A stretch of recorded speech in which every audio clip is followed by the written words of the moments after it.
Check, check, 1, 2.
Hello, greetings, salutations. How we doing? What's up, Draconics? No, we are not listening to the album right now. This is just extremely vanilla, generic, lo-fi, stream-safe music. Because we can't play cool music on stream anymore. I had too many VODs get flagged, and I was like, I'm not dealing with this anymore.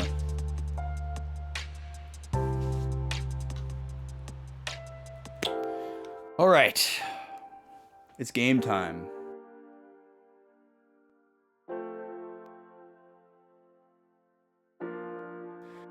I have wondered, though, it'd be interesting, like, what do you do if you actually do own music that's copyrighted? How do you get permission to play it on your stream? Like, how do you like let the people at Twitch know, no, it's cool. Like, I own this music. Tell your algorithm to stop. You know? Like what happened to Metallica. You know, the infamous example where their stream got taken down because they were playing their own music. And Twitch was like, oh, you can't steal Metallica's music. You know? Because they didn't know. The robot has no way to know. Well, actually, that's Metallica. They should be allowed to do that. So I wonder what measures are put in place to allow you to do that. You know, there's got to be some way to like stream your own music, to like get a pass.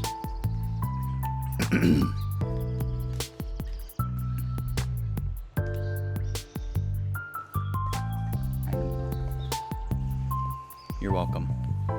All right, let's switch over.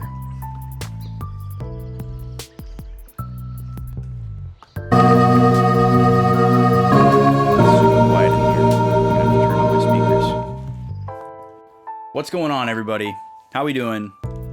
Welcome, welcome. It's Eternal Sonata time.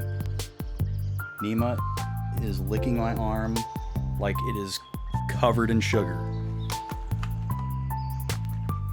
Is that you trying to say thank you, but also, like, give me more food?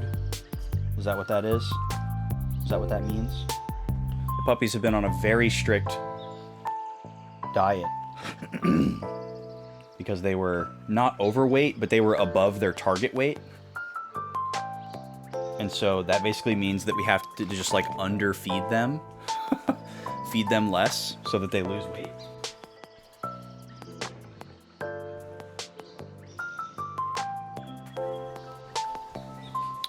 And they've lost the weight and they're at their target weight now.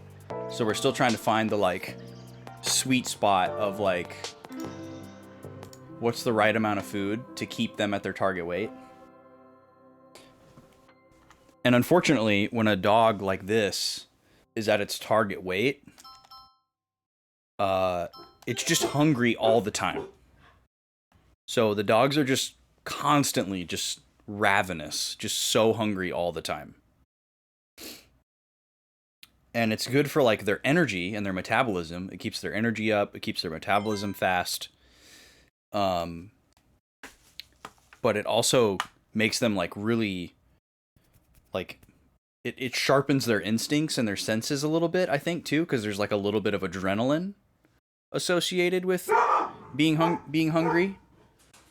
And things like this happen where they'll just they bark more. Someone's coming in the house. That's why they're freaking out. Someone that we know and are expecting. I should clarify. But yeah, it makes some of their less than desirable behaviors, which are few and far between, it makes some of those behaviors a little bit more noticeable. I don't think it has an effect on Nima's anxiety, but that remains to be seen, I guess. We could see conflicting data on that, depending on how much we pay attention. Okay, we're back in Snowy Town. And we've got a lot to recap from last week. Let's take a look. Yeah, we've got 3 full pages to get through here. And I forgot to grab my caffeinated beverage. I was thinking, oh, maybe I don't need it today, but as soon as I sat down and as soon as I assumed the position, I can definitely tell you that I'm hearing this soothing music. I'm definitely gonna need this this caffeinated beverage to really bring the pain tonight. So let me go grab that really quick, and I'll be right back. I'm not even gonna go to the BRB screen. I'm just gonna mute the mic, and you can look at this wonderful screen. And I'll be right back.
Okay, here we are. It's for real now. We're set. Where's chat? There we go. Nice to see ES again. Music is also good. Yeah, this game and the soundtrack really are top tier. It's pretty awesome. How's Aoden treating you, Draconics? You liking it so far? Does it feel like Suikoden 6, or does it just feel like a love letter to Suikoden? Okay. We're gonna start our recap here. So, last week we played this game, and that was the first time we had played this game in over a month. So there was a lot of catching up to do, some reacclimating to do, but we got off rolling pretty quickly, and we made some good progress. So last week was good. We do have a lot to go over. Yo, Mad Locust, welcome in. How are you? You're loving it? That's good to hear, Draconics. I'm glad to hear that. I'm excited for everybody that's finally playing it and the wait is over. I did get my physical and updated my spreadsheet, put it right on the shelf. Who knows when I'll finally get to Aoden, but I'm, at least until further notice, I reserve my right to change my mind, always. But I would like to play all of the numbered Suikoden games before I play Aoden. I think that's what I want to do. I want to finish my machete order. Or add Aoden to the end of my machete order, if that sounds more exciting to people. So, we still got to play Suikoden 4, 5, and 3. So, it'll be a while. It's probably going to be a long time before I play Aoden. But happy to have supported it. Happy to have my physical copy. I need to get my Sea of Stars. That one, like, I need to get that, like, off of my mental plate. I keep thinking about the Sea of Stars physical, and I'm like, wait, how have I, like, did I miss it? Oh no, they must have shipped it, and I didn't confirm my address, and I didn't get it. You know, I keep having those, like, anxiety moments, but they just haven't shipped it yet. It's just been forever. They keep, like, delaying it, and, like, adding stuff to it, and making it more exciting, and I just want it on my shelf. So it's over with. What's up, Taladar? Yes, Draconics beat me to it. It's I wouldn't say it's the machete order. It's a machete order that I came up with. But thank you for knowing what a machete order is. I just wanted to pick out an order of the games to play them in that I thought would make sense for me. Because I didn't like playing them in numerical order as an idea, and I didn't like playing them in timeline chronology order either. So I made some slight adjustments.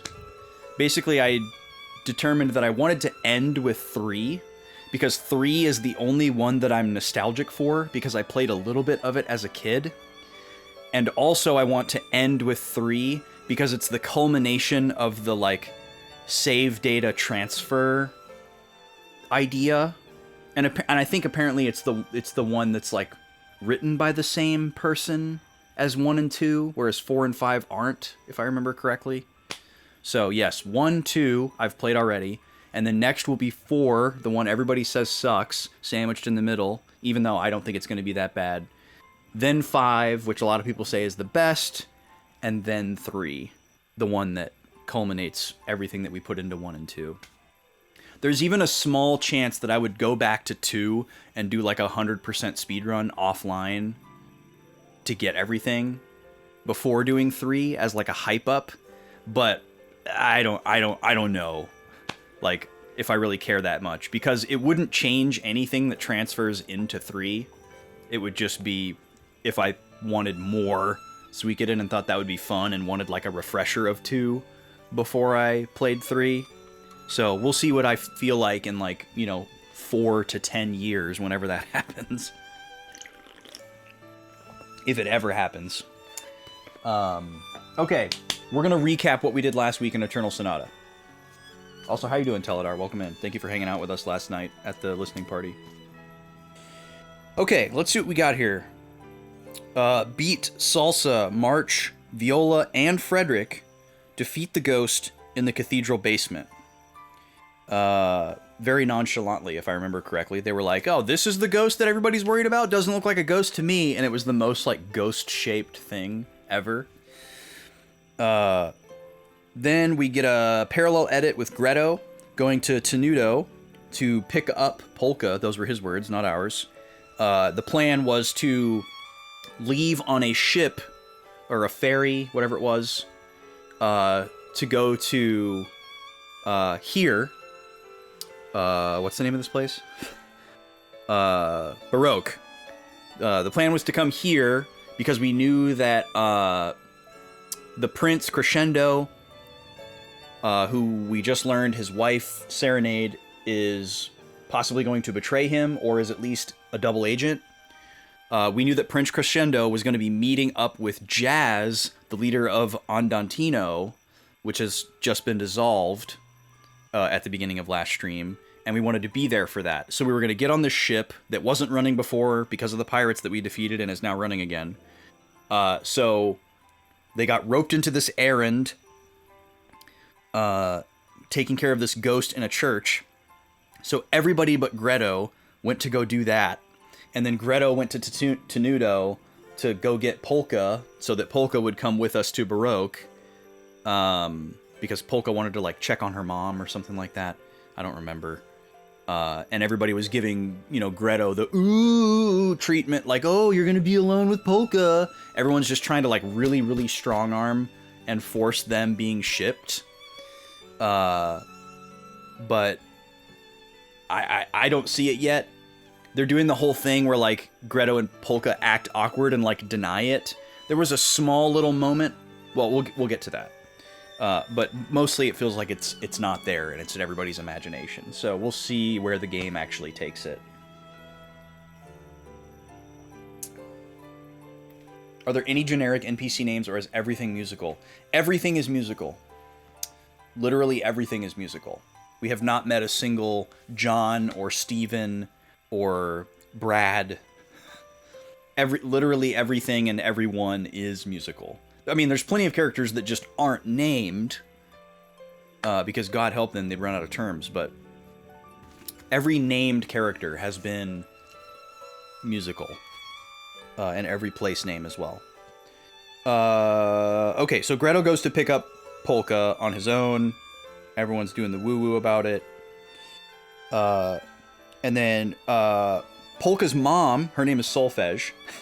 Greto asks her about the nature of Polka's illness, which is very interesting because nobody has really probed into that before. Nobody has really... Like, everybody knows that she's sick, and the reason why she has magical abilities is because she's sick. But as far as, like, how long does she have to live? What are the symptoms? Nobody's really asked about that. So that was significant that Greto had the courage to talk to her mom that he's never met before about that. And Solfege tells us that Polka's illness is a little bit different than other people who have magical abilities, which was also something that we didn't know. And then the little stone that Polka has, it's called an Astra. Solfege tells us that Polka's Astra shines brighter than anyone else's. And we don't know if that's literal or figurative. It's not really explicitly told to us in the context of that conversation. And then there's also an implication that everybody has an Astra. We have seen... We'll get to this a little bit later as well. But we're kind of given this implication that everyone literally has an Astra inside of them.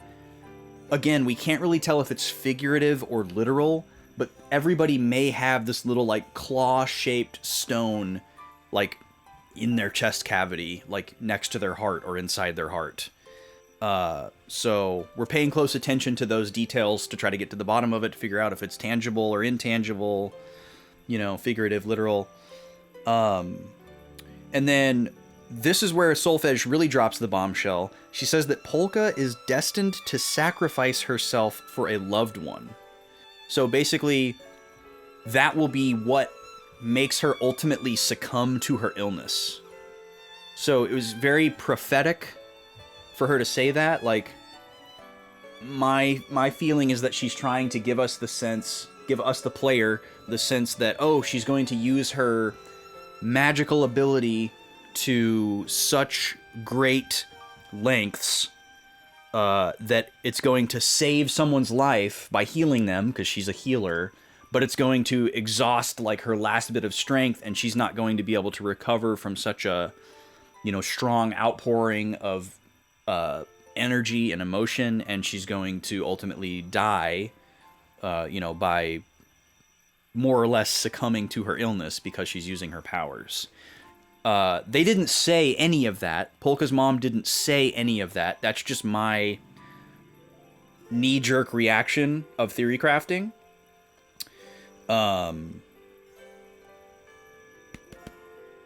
But also because she's saying it to Greto, it kind of seems like they want us, the player, to think that it has to do with Greto, because everyone's trying to like say that they're in love or whatever, even though there's not really a whole lot there. So then Greto actually goes and meets with Polka, and we see some interesting interaction where, Polka is this very like selfless character. She cares about her friends. She's happy to just have friends, so she wants to do whatever she can to make them happy because she just likes being around other people instead of being alone. But Greto gets frustrated, and he actually gets mad at her, and he says that he wants Polka to focus on herself more. He's worried that she's just along for the ride and living everyone else's lives. He knows that her clock is ticking, and he wants her to like do something for herself and like find out what she cares about beyond just, I want to be with my friends. So that was kind of an interesting beat. It seemed like a very like honest, earnest moment. And Polka is also kind of like flattered and just happy to see that Greto is like legitimately concerned about her, because she's not used to that either. She's used to no one caring about her, or worse. And then in a strange turn of events, Polka takes her Astra, which we have just learned is like the most important thing in the game, both from her mom and like the villains who are chasing after us. But Greto doesn't know this, so he doesn't try to stop her. And Polka's just like, I don't need this useless stone anymore, because to her it's just a keepsake. And she chucks it off the cliff they're standing on into the sea. And it's like, I don't need this anymore. I'm moving on, and tries to have this kind of like cathartic moment, like growing up moment. Like, I'm going to move on from this. This is like a symbol of my weaker, younger past, and I'm casting it away. And, I'm going to be a new me. I'm going to be stronger, right? And that was all just implied. That's just my interpretation of that interaction. None of that was explicitly stated. And then Greto wants to give Polka a gift, and he decides to give her this stone that he found on the beach outside of Retardando. And he's like being awkward about it, and like it's like his version of a flirt, I guess. And he gives her the stone as a gift, and it's literally exactly the same as Polka's stone that she just threw off the cliff, but it looks like worn and older.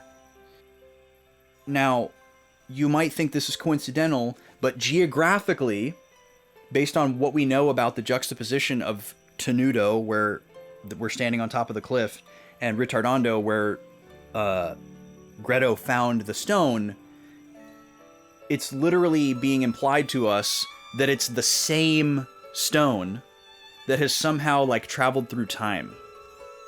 Okay, so we have like time travel being introduced here. So like Polka throws the stone off the cliff, and then it washes up on the shore like years later in this like weathered, beat up condition, and then Greto finds it and then brings it to Polka like the next day. So there's like this weird time paradox implication, or something else is going on and it's a red herring. But that was a big moment from last week. And Polka has an inner monologue about it. she's like, this looks exactly like my stone. How could it possibly be? But it totally is. And she specifically says that she recognizes like how it feels and like all the little intricacies of it. She's like, I've had this stone my whole life. I would know if it was a different one, you know? So that was pretty eye-opening for the player. And then after that, it cuts to like the next day and we're on the boat. We're on our way to Baroque. And we hear Polka saying the line to herself alone, I have to do it for everyone.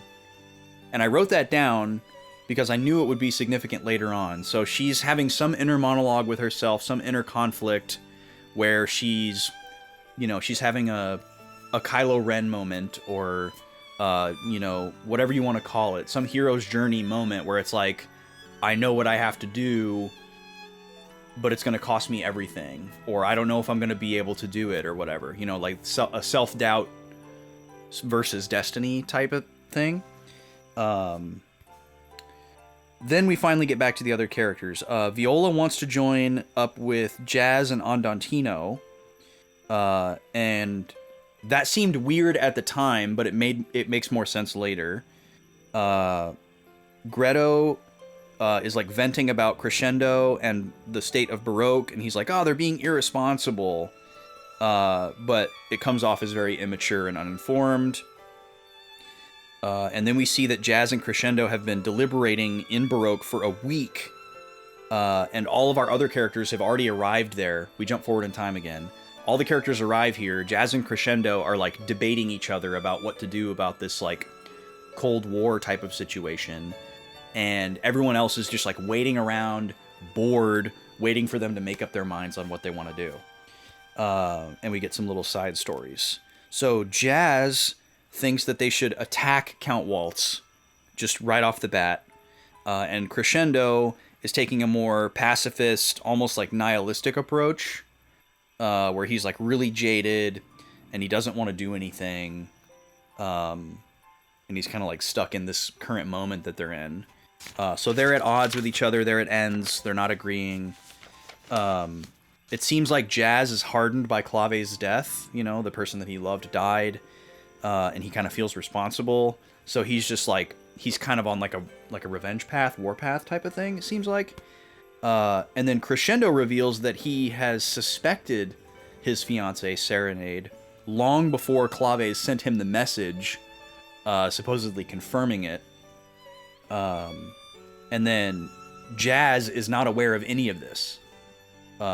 Jazz doesn't know that Clave sent the message to Crescendo, and Jazz doesn't know that Serenade is either a double agent or suspected of being a double agent. So Jazz kind of doesn't realize the full picture. He doesn't realize everything that Crescendo is having to reckon with in his mind. Because Crescendo going to war means that he's, he's ruining peace for his country, but he's also, like, confirming that his fiancée, presumably his lover, as well, maybe not, we don't really know how in love they are, is a double agent. And then Serenade is eavesdropping on this conversation between Jazz and Prince Crescendo, and Prince Crescendo basically lets her know that even though he can't see her, that he knows that she's eavesdropping. Because he speaks indirectly to her after Jazz leaves the room. Like, him and Jazz are having this conversation, Jazz leaves, and then Crescendo is like, and it seems such and such, isn't that right, Serenade? And it, like, pans over, and she's, like, hiding behind a bookcase, and she has this kind of, like, worried face, like, oh, man, he knows that I'm here. But she still has to pretend like she's not there, you know? She doesn't come out or anything. Then we learn, this is what I was talking about a little bit ago, that Viola has feelings for Jazz. So, for some reason, everybody's in love with Jazz. So that's why Viola wanted to rejoin up with Andantino, not because she has some, like, political cause or military aspiration. She just wants to be with Jazz. She wants to be around Jazz. She realizes that he doesn't really see her that way, but she's interested nonetheless. And we have this little side story where Viola kind of sheepishly and comically explains that she's quote-unquote third in line for Jazz, because Jazz is still in love with Claves, who just died, and Falsetto, the third member of Andantino, has been lamenting Claves' death because Falsetto is also in love with Jazz, and she knows that he's never going to get over Claves. And then Viola knows that if Jazz ever does get over Claves, he's going to go for Falsetto because they've known each other forever, and there's no way that he's going to pick her over Falsetto and Claves. So they're both like, woe is me. But Viola more comically so. Yeah, and Jazz seems completely unaware of this, as far as we know. And definitely preoccupied. Okay, then we run into this priest, and we learned that the Legend of the Astra is housed in Aria Temple. And we had to go on a fetch quest to get the key to the temple. We had to go and find a book and bring it to this magician guy who lost the book, and then he gave us the key. It was all very time-consuming and pointless.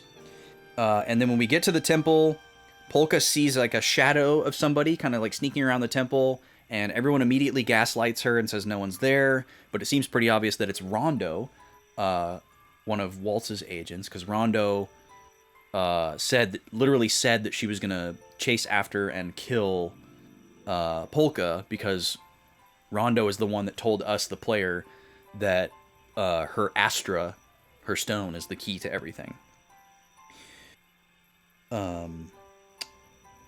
And then let's see here. So yeah, we go to the top of the temple, and lo and behold, Rondo is there. She asks for Polka. She's like, give her to me and I'll let y'all go. Obviously we say, no, you can't have her. We fight Rondo, we win, and then, or actually before we fight her, Falsetto appears, and it cuts to Jazz. Like, Jazz should be having like some kind of reaction to Falsetto returning, but he's kind of like stoic, so we don't really know if he was like, you know, like, was he like welling up inside? Was he excited to see her? Or is he just like completely like a soulless husk and just completely consumed by the loss of Claves? We don't really know. We weren't given anything by his outward expression. And then Viola is trying to conceal her disappointment that Falsetto has returned, because she was like, oh, well, if Falsetto doesn't come back, at least I'm second in line, which is absurd. And then Rondo admits that she's the one who killed Claves, which is huge, because several of the characters thought that she killed herself, and anyone else wouldn't have known who did it if they did think that she was murdered. So that was pretty nice of her, I guess, to give us.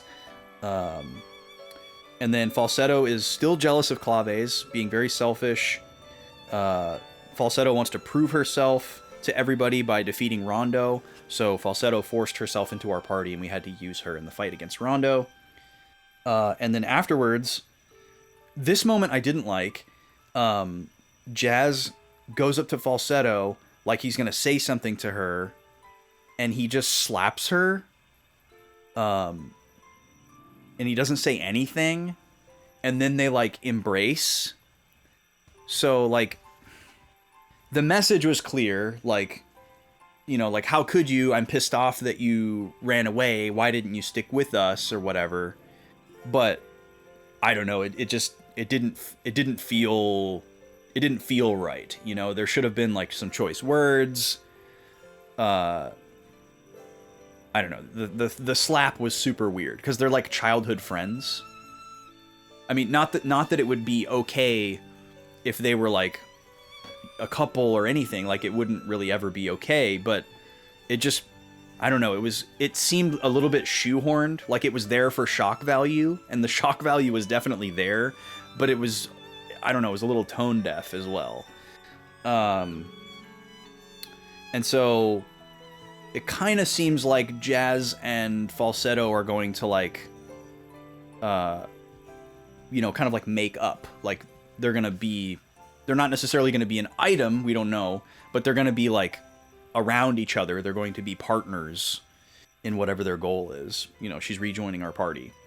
And then after all that, enough time has passed that we assume Crescendo has reached a decision. And that's where we left off last week. We got pushed into chapter 6 and saw another Chopin history moment. And I did not write down what we're supposed to do next, but I'm sure I can figure it out pretty quickly. Oh yeah, you were asking about Frederick when I was talking about Polka's illness, Draconics.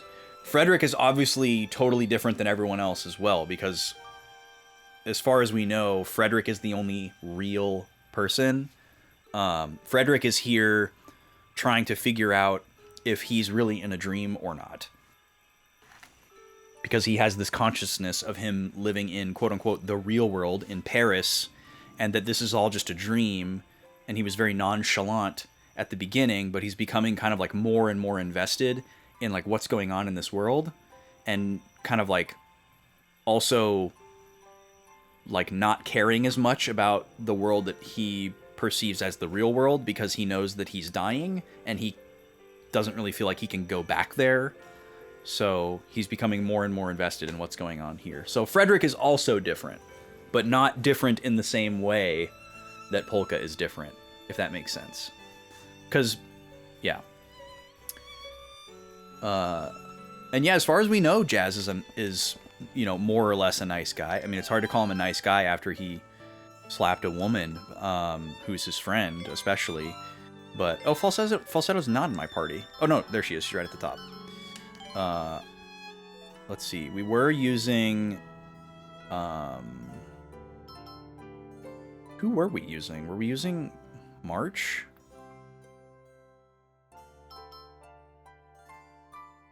Actually, I think I was working on Jazz. So let's go talk to Prince Crescendo and see what's going on here.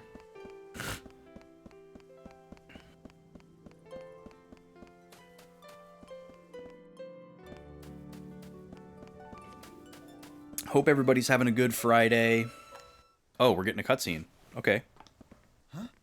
Polka, are you alright? Uh-oh. Oh, I'm fine. No, you're not. Hey, Polka! Could it be the illness? You Whatever think? the cause, we must explain the situation to Prince Crescendo and find a room where Polka can rest. Polka, you've got to hang on! Polka!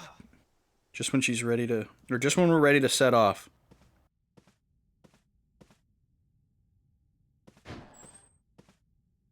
How is she? She seems to be sleeping peacefully, for the time being anyway. Poor Polka. The girl can use magic, can't she? Wow, that's really too bad. Hey, you! You're a magic researcher, right? Isn't there anything you can do for her? Allegretto, let's try to stay calm. I'm begging you. I'll do anything. Whatever it takes to help Polka. Please help us! Forgive me, but the realm of magic is still shrouded in mystery, even for me. However, if anything can help her, it may be the Legend of Light, connected to Aria Temple, the place you recently explored. You gonna scam us with religion, old man? Legend of Light. Hold on. That's the Astra legend, isn't it? So then, Astras do have something to do with Polka's illness. Wait a minute. Astras are somehow connected to magic? I've never heard about that. What are you talking about, Allegretto? It was when I went to Tenuto to go and bring back Polka. Something her mom said. She told me Polka has an Astra that shines brighter than most people's, and that's why she's destined for a tragic fate. I assumed she was just talking about the illness. But aren't Astras just make-believe things from children's stories? People can use magic either because of a disease or the mineral powder, right? That is the accepted explanation. However, the actual cause is not fully understood yet. For one thing, not everyone who becomes ill can use magic. We also don't know if the powers drawn out by mineral powder... Hold on, this is a lot. This is a big dump.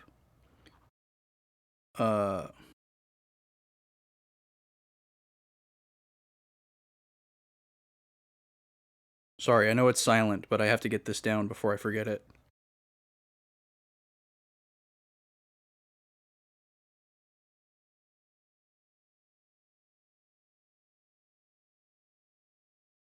This is very important.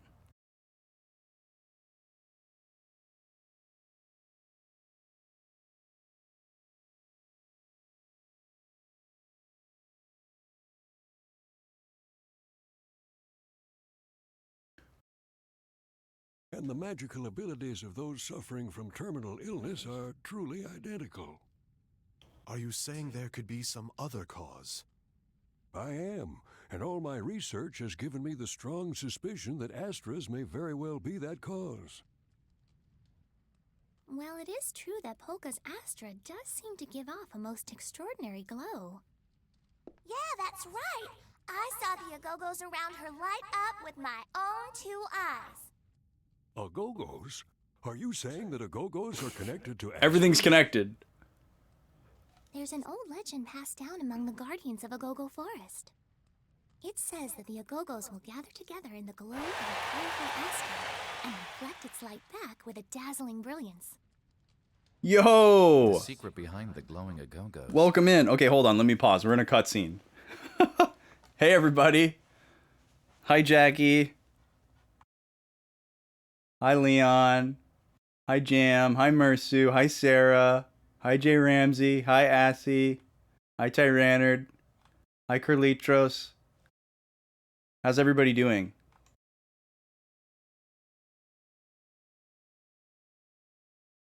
How is Kirby? Jackie, I hope you feel better soon. I'm sure you're gonna go curl up into a cup of tea and sleep. I hope you feel better soon. Hi, Kay. Hi, B. Yes, I bought the recent Yeti shirt featuring the chubby chocobo and Moogle. I could not resist. Hi, T. All the best people in chat. Wow. Welcome in, everybody. We're just hanging out. I'm playing Eternal Sonata. We're in the middle of a cutscene, so if you're afraid of any spoilers, you probably won't know what's going on right now because it's a pretty convoluted conversation with a lot of proper nouns. But just that's your fair warning. And everyone in my chat, I'm pretty sure you're already aware of Jackie, but if for some reason you're not, please go drop a follow. Wonderful human. Okay, we're gonna get back into it. I'm taking heavy notes because we're getting a big lore dump right now. Is Astras? And Count Waltz must be searching for glowing Agogos because he knows they'll increase the effect of the mineral powder. This explains everything.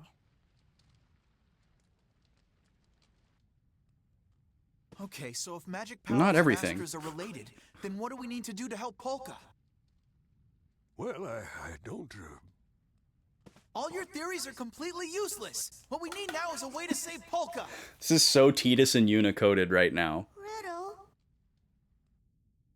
I've got it! Salsa? We love The salsa. Agogos! Her Astra's glowing too bright, so let's just have the Agogos absorb it. I don't know if that will work. Agogos can reflect the light of Astras, but that's not quite the same as absorbing it. This is the perfect time to ask the Agogo Queen Mother for help. There's an Agogo Queen Mother? The Agogo Queen Mother. We're learning so much right now. Salsa, you're absolutely right. What the heck are you talking about? What is that? The Agogo Queen Mother is a special Agogo that gives birth to Salsa with the other pink hair Agogos. is our favorite character, and I will Also not said hear she otherwise. possesses mysterious powers, so it's possible she'll be able to help Polka. It sounds promising. I think we should at least give it a try. Salsa, March, how do we find this Agogo Queen Mother? Do you guys know where she is? Of course, she's in a go-go forest. Well, considering where we are now, that's rather far. You needn't worry about the distance. Cam Clark, by the way. This warp room key has been passed down through generations of Baroque's royal family. Yo, we Using fast it, you traveling can now? Instantly travel from the room beside the castle gates to any place you've previously visited. That'd be a huge help. Are you sure? What's the point of having the key if you don't use it when it's needed most? Now take it. Go and get help for that girl as fast as you can.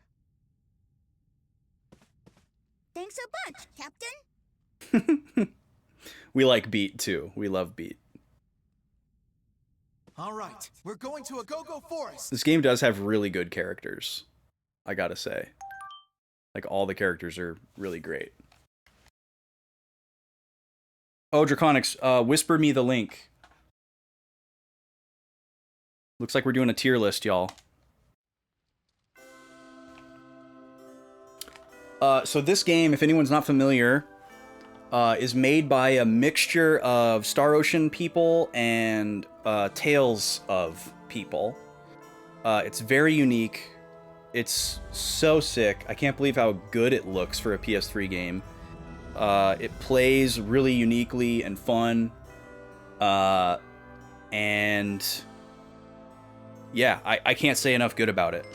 All the characters play a little bit different. The battle system, you can definitely feel the influence of like Star Ocean and Tales, but it's also entirely its own thing. It's like a turn-based action RPG, if that makes sense. Which it probably doesn't. It's probably pretty hard to imagine. Let's see what we got for a tier list here. Yeah, if you don't put the link in the redemption, you won't be able to put it in the chat. But I will watch my whispers here. Oh wait, you might be whispering it to BB Austin. Let me check over there. I don't have it open. Yep, there it is. We got it. Legend of Zelda games. Oh my god, we're gonna be here all night. Alright, Draconics wants me to rank the Legend of Zelda games. This is gonna be our background music. Oh, this isn't too bad. Okay, cool. Alright, let me see if I've got a button to put this on the screen.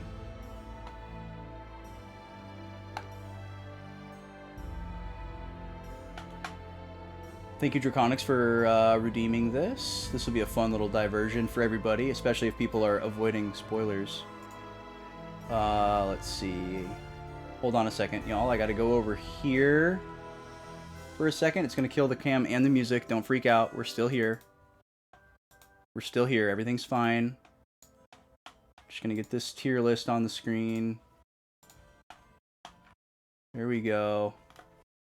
And then let's go back over here. There we go. Okay, so we're ranking Legend of Zelda games here. And this is a very concise list. It doesn't have, like, remasters and all this nonsense on there as well. So if you don't know, I'm a big Legend of Zelda weeb. I have 100% completed every Zelda game, with the exception of like, you know, the spin-offs that can't be 100%ed. So, and none of those are present here. So, let's see. Shall we go? Man, how do we do this? This is going to be very difficult. I can't just put them all in S. I also can't see chat. There we go. Let's fix that. So feel free to tell me if I'm wrong. But don't expect me to do anything differently. Should we go in chronological release order? Do we start with Zelda 1 and go forward through time? That seems like a good idea. Okay, so Legend of Zelda, Zelda 1.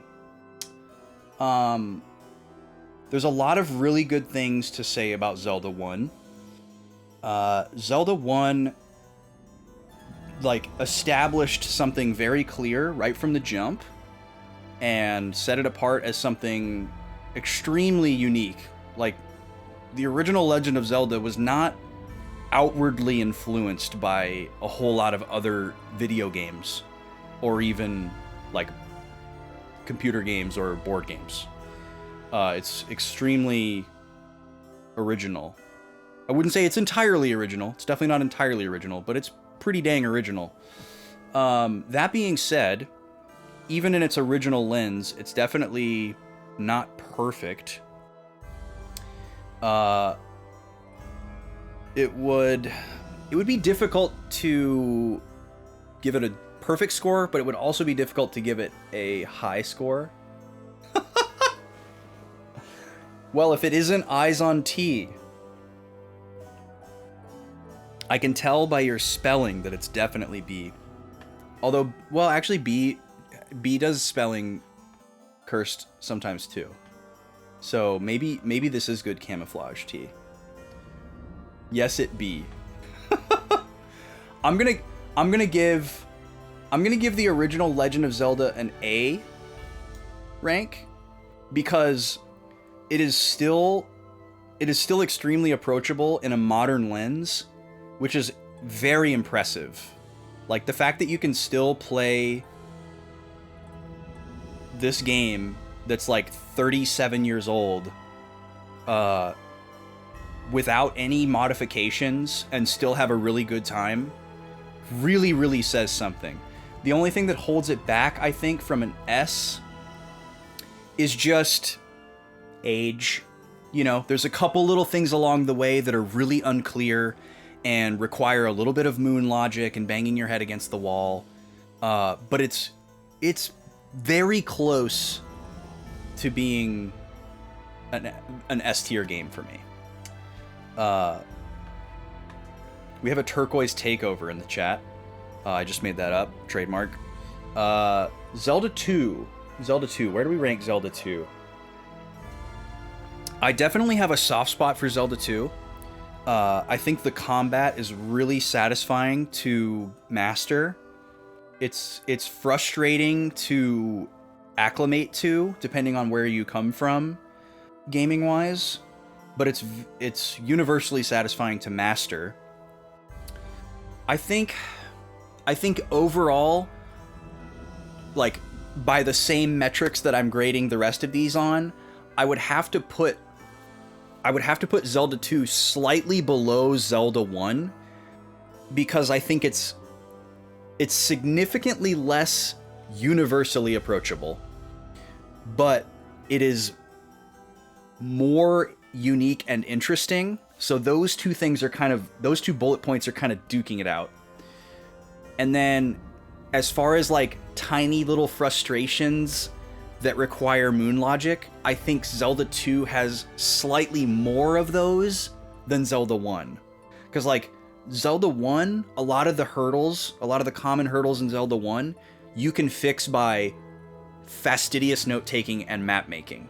In Zelda 2, you cannot. So the question here is, do I put Zelda 2 in B tier, or do I just put it below Zelda 1 in A tier? I think I put it in B. Zelda 2 is B. Yo, Old Lazy Gamer, welcome in. Yes, we are just taking a quick little diversion here to do a tier list because we had a channel point redeem. But we are currently playing Eternal Sonata, and we will be playing it for the rest of the night. So stick around. Hope you can. Zelda 1 without any sort of guide is almost impossible. I thought the same thing, Taladar, until I played it 2 years ago. And I no longer agree with that sentiment. Not to say that you're wrong or be mean, but I do firmly believe that if you have a piece of, or not a piece, a pad of graph paper and a scan or a copy of the original manual, you have everything you need to beat Zelda 1 without looking it up. And I think it's a testament to its design. Okay, next in line is Link's Awakening for the Game Boy. I am going to grade it based on the DX version, but I really don't think it matters that much. Now, Link's Awakening is a really good game. Or wait, no, sorry. I'm skipping Link to the Past. I always get that mixed up. I always think that Link's Awakening came first. Link to the Past came first. Link to the Past. Link to the Past is kind of an easy layup S tier. It's like really close to a perfect video game. So there's not a whole lot to say here, but Link to the Past is definitely an S tier video game, and it's definitely an S tier Zelda game. It established like just about every convention that the following like 20 years of Zelda was based on, and it's what most people agree Zelda is, whether they realize it or not. So, yeah, S tier, Link to the Past. I don't think I'm going to get too much pushback on that. Yo, Sunfell, welcome in. How are you? Nice to see you. Yeah, playing Zelda 1 cold is extremely difficult. If you don't give yourself the manual and you don't take notes, I do think Zelda 1 is impossible. But you have to give yourself the manual. I think if you just give yourself the manual, you can do it without map making and note taking, but it's a lot more difficult, and you would need to do it in like one sitting, because you're not going to be able to keep all those little clues that people tell you in the front of your brain. But if you give yourself the manual and you at least take notes, even if you don't make maps, if you just write down like, the big bird is on the rock, you know, when that one random lady says that to you, it's like, okay, I'm gonna need to know that. You know, like everything people say is important, and because there's only like 10 lines of dialogue in the whole freaking game. So as long as you like follow those things, I think you're fine. I think it's entirely doable. Maybe not if you're 5 years old, you know, you still got to be a gamer, but I don't think we can safely say that it's impossible. Okay, now we have Link's Awakening. Yeah, manuals were so big back then. Manuals were so big. I didn't even realize that until like my 20s. Not that manuals were important, but specifically for NES games. Like, the first time I played Zelda 1 and 2 was on an emulator with save states and rewind and a full 100% walkthrough, like, right next to the emulator on my desktop, you know? And I was like, I don't know how anybody could beat these games without a guide. It's impossible. That was entirely my opinion, like, courageously. And when I went on my quest to 100% all the Zelda games, I was scared. I was like, how am I going to do Zelda 1 and 2 without a guide? But it was actually not that bad. Okay, Link's Awakening. Link's Awakening is a very, very interesting follow-up to these three Zelda games, because it's the shortest out of all of these games, but it's so memorable. It's so dense. It's memorable in a very similar way to Link to the Past. Like, you have all these like whimsical ideas and characters, and like a very loose story that's straightforward, and you feel like you're on this grand heroic adventure.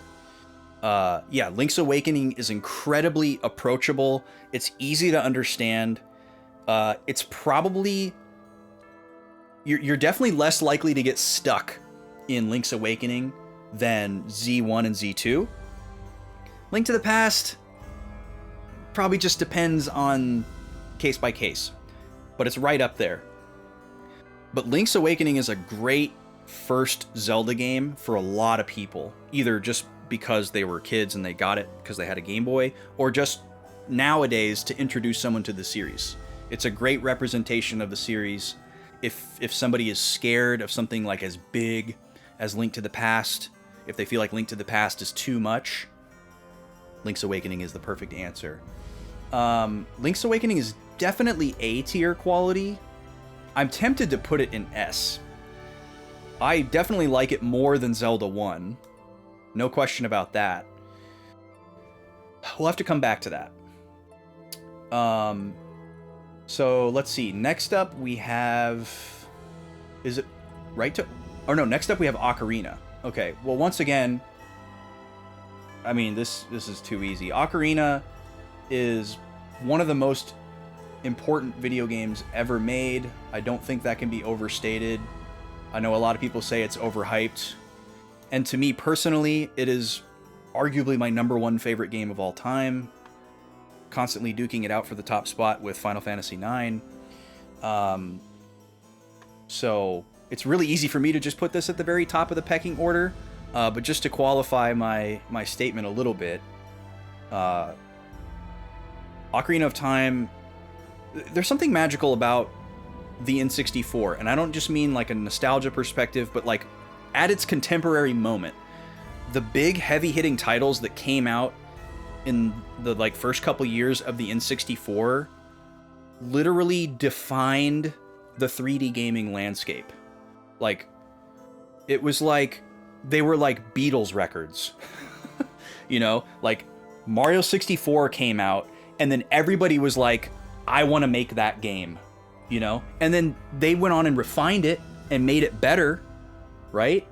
But they wouldn't have been inspired to make those games like Banjo-Kazooie and Spyro the Dragon and all these other games if Mario 64 hadn't like just like inspired them. And Ocarina of Time did the same thing to a bunch of other people, and people are still making games that are hearkening back to the Ocarina of Time type of formula, gameplay. Like, it's they're like, you can say it's overhyped, but you can't downplay the influence and like the rippling effect of OOT. It's not necessarily the best Zelda to recommend to somebody as a first in the series. It depends on where they come from, for sure. But it was my first Zelda game, and it definitely changed my life, period. And it's definitely #1 for me. Okay, next up is Majora's Mask. Now, this is a hard one for me, because, like OOT is like my childhood sweetheart, you know? But then Majora's Mask is like my first real relationship. You know, there's so much deeper emotion and connection to that game. There's like the subtext. The subtext is like without compare. Like, it is a completely peerless, like, it is such a piece of art. And I'm sure people will say it's overhyped as well. I don't care. I don't agree. Majora's Mask has such a cool development history, and the way that all of that influenced what they made, and how those like the turmoil that the developers went through, you know, like poured out onto the canvas. It's just so beautiful. It's such a beautiful game. It's such a it's like, for lack of a better term, it's just such a vibe. There's nothing like it. There, even within the context of just this franchise, there is nothing like The Legend of Zelda Majora's Mask. So for me, this is like right here. Like, if I had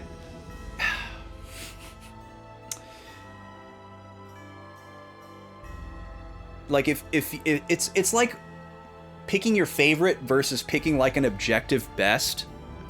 Like, if I had to step back and say, like, what's the most, like, or what's the best game that they ever made that they called Zelda, I might have to say Majora's Mask, because it's just such a beautiful piece of art, and it's just so special.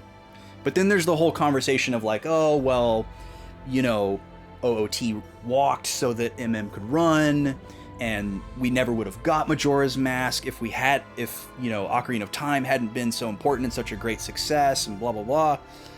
And those conversations are so hard to have. Like, yes, of course, we wouldn't have gotten sequels if we hadn't had the first game, film, book, whatever it is.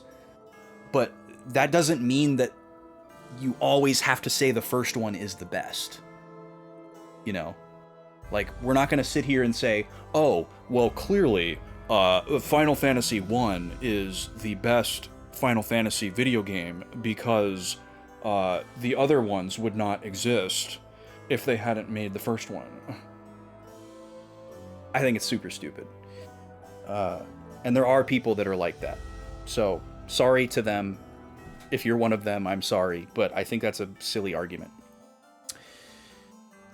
Majora's Mask. Okay, now we have oracles. Guys, the S tier is getting crowded.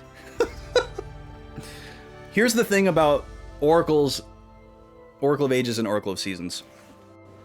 It's hard to rate them individually because they really are meant to be experienced together. And if you only experience one of them, it's still a phenomenal game. But it definitely changes it once you've experienced both. And maybe not significantly, but... Well, actually, let me pivot on that. They're very different games. They're very, very different games that are focused on different things.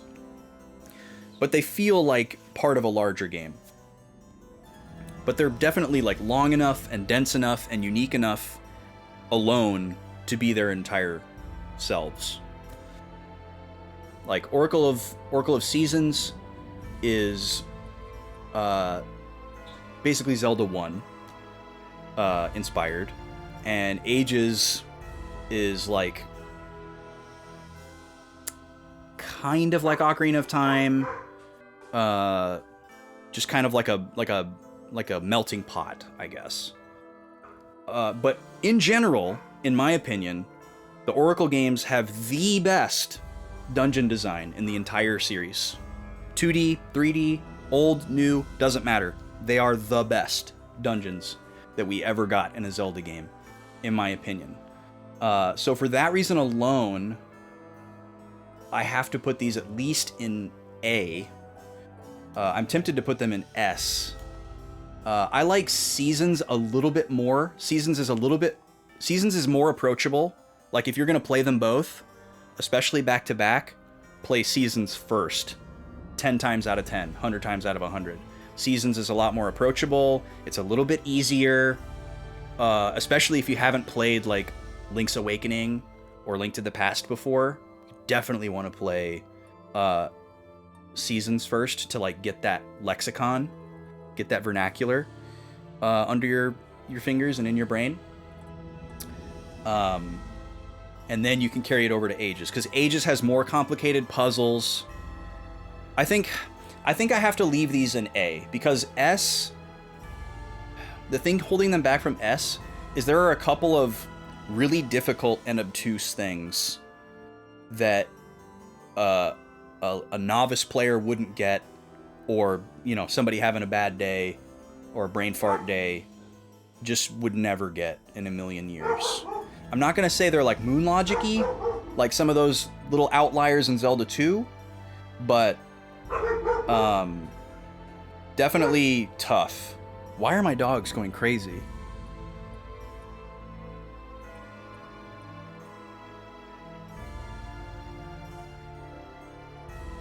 I think there's just somebody outside. They'll calm down in a minute. So yeah, I'm gonna leave Oracles in A tier. So up next we would have... This is where it starts to get really crowded in the timeline, where they started just cranking out Zelda games. So we have Minish Cap, Wind Waker. We gotta do Wind Waker.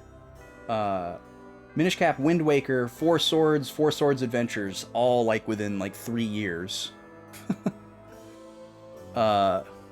Yeah, I don't think that's what it is, Taladar. Nice try, though.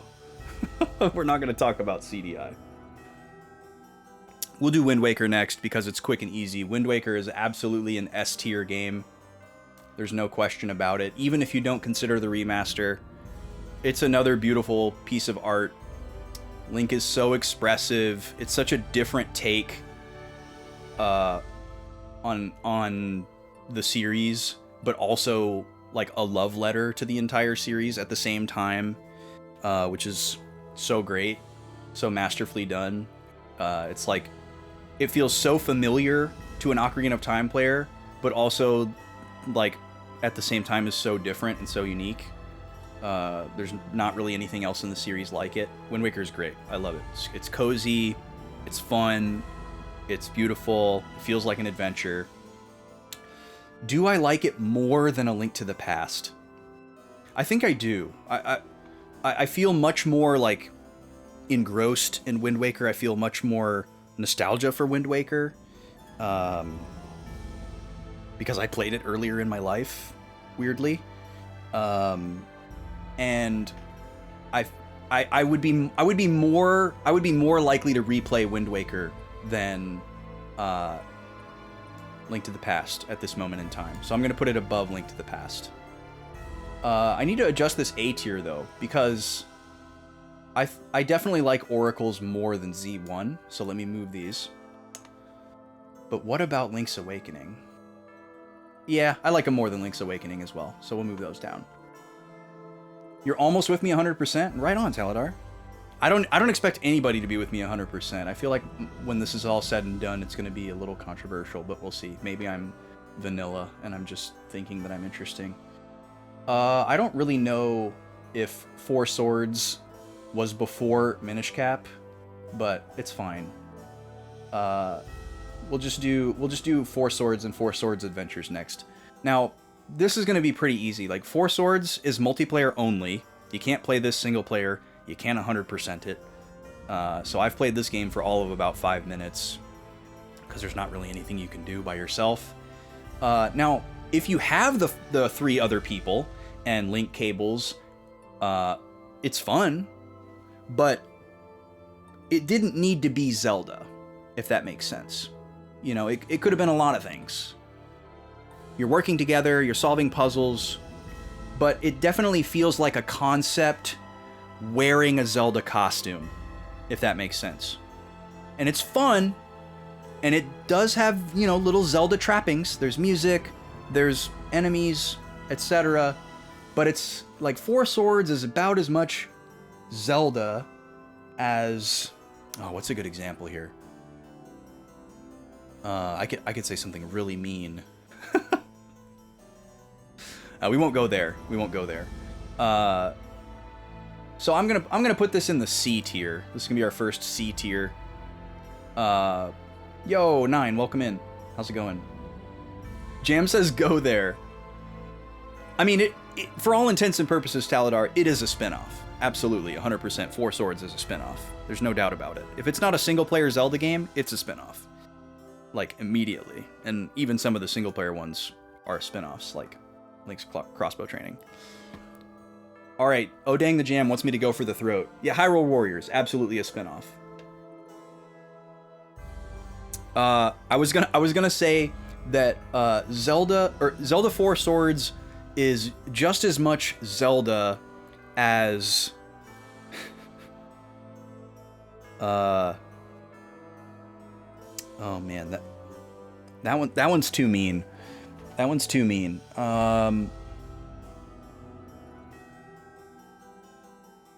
What can I say that's a little bit spicy but not that mean?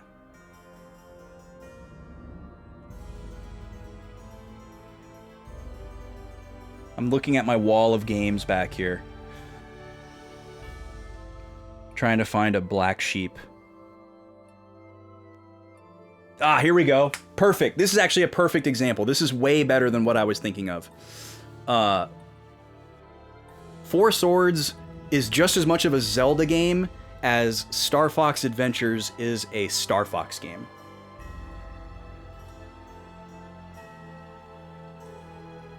There you go.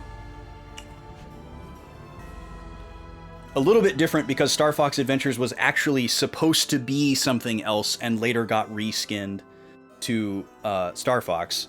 So it's a little bit different because I don't think that's what happened with Four Swords. but I will bet you any amount of money that that was the trajectory of Four Swords development. They came up with this concept that 4 players could link up and play together and do things, and they were like, oh, this works with Zelda. Let's make it a Zelda game, and it'll sell. I guarantee you that's how that game was made. Now, Four Swords Adventures, this is a little bit different. Four Swords Adventures, you can play it by yourself, like a traditional Zelda game. You can play it single player. You can also play it with 4 players, so it's almost like the Crystal Chronicles of the Zelda series. And I did play all the way through this single player. It's like arcade style Zelda, but it does have its own unique level of charm. You know, it's quick, it's short, it's easy, it's straightforward. There's not any like brain buster puzzles. There's not any major eureka aha moments. But it's fun. It's fun. It's a fun little diversion. So I definitely will rank it above Four Swords GBA.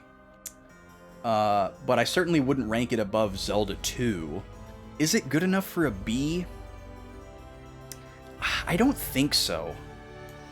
I could change my mind later. We'll see where some of these other ones end up, but these might be some of the lowest ones that we rank. Okay, so next up we have Minish Cap. Minish Cap, I know I can't put in S, unfortunately. And this is a little bit unfair. This is a little bit slanted because my reasoning for this is because the requirements for 100% in this game are completely absurd and require the player to use a lot of outside resources and burn up a lot of time.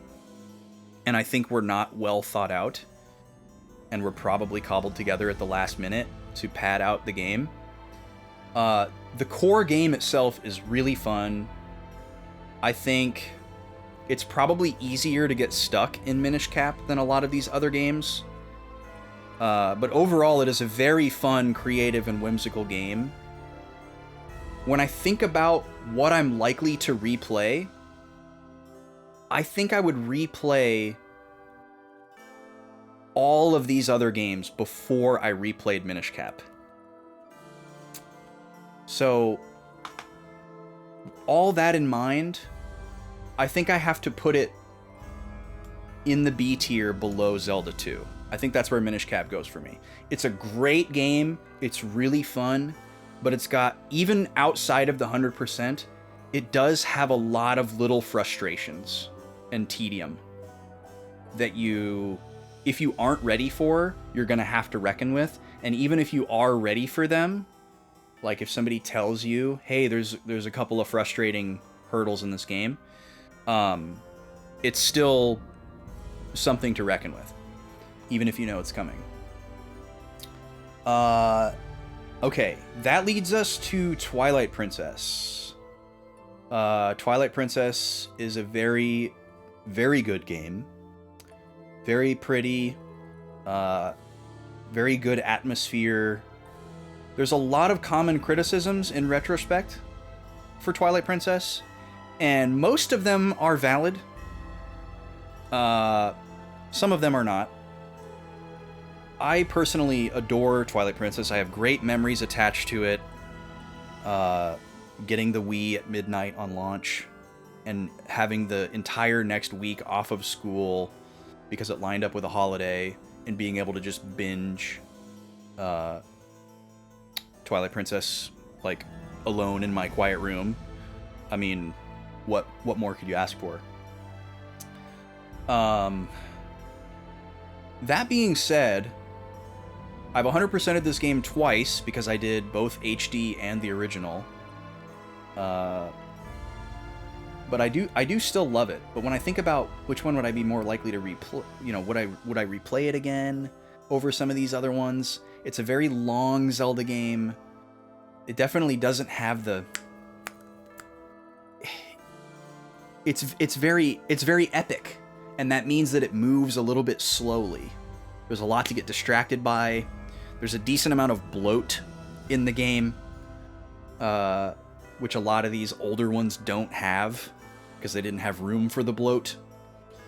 So I think I'm gonna put Twilight Princess in A, and I think I'm gonna put it between Oracles and Link's Awakening. I'm gonna put it right here. Do I prefer GameCube version or Wii version? I've actually never played the GameCube version. I just got it like a year and a half ago because a deal came up. I've never actually played the GameCube version. I played the Wii version all the way to 100%. I guess technically the Wii U version is based on the GameCube version, but as far as like Link being left-handed or right-handed, I don't care, and the world being flipped one way or the other, I don't care. The definitive version of the game is absolutely the Wii U version.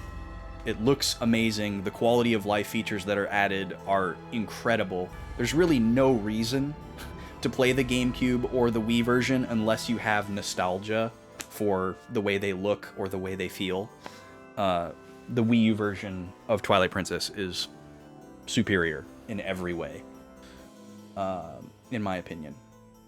So I really don't care too much about the GC versus Wii conversation. Okay, next up we have Phantom Hourglass. Now this is an interesting one. A lot of people hate this game. It has a lot of tedium attached to it. I have great memories with it, but I don't think there's any shot in hell that I would replay it as a 30-something.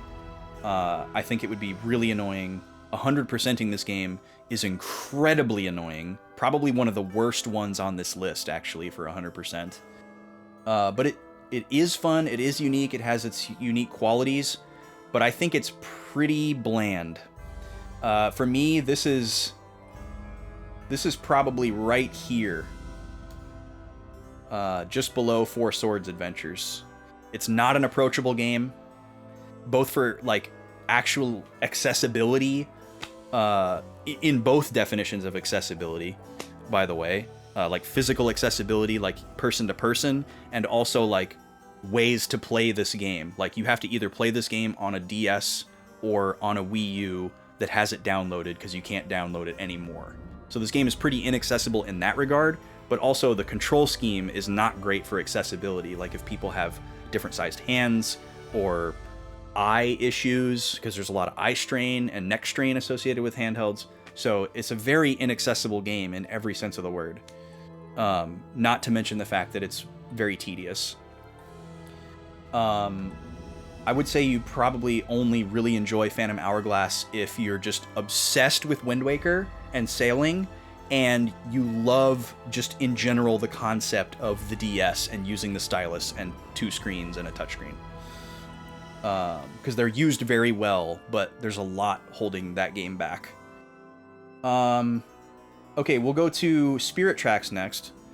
Spirit Tracks, I have a funny history with. I didn't accept its existence until about 5 years ago when I played it for the first time.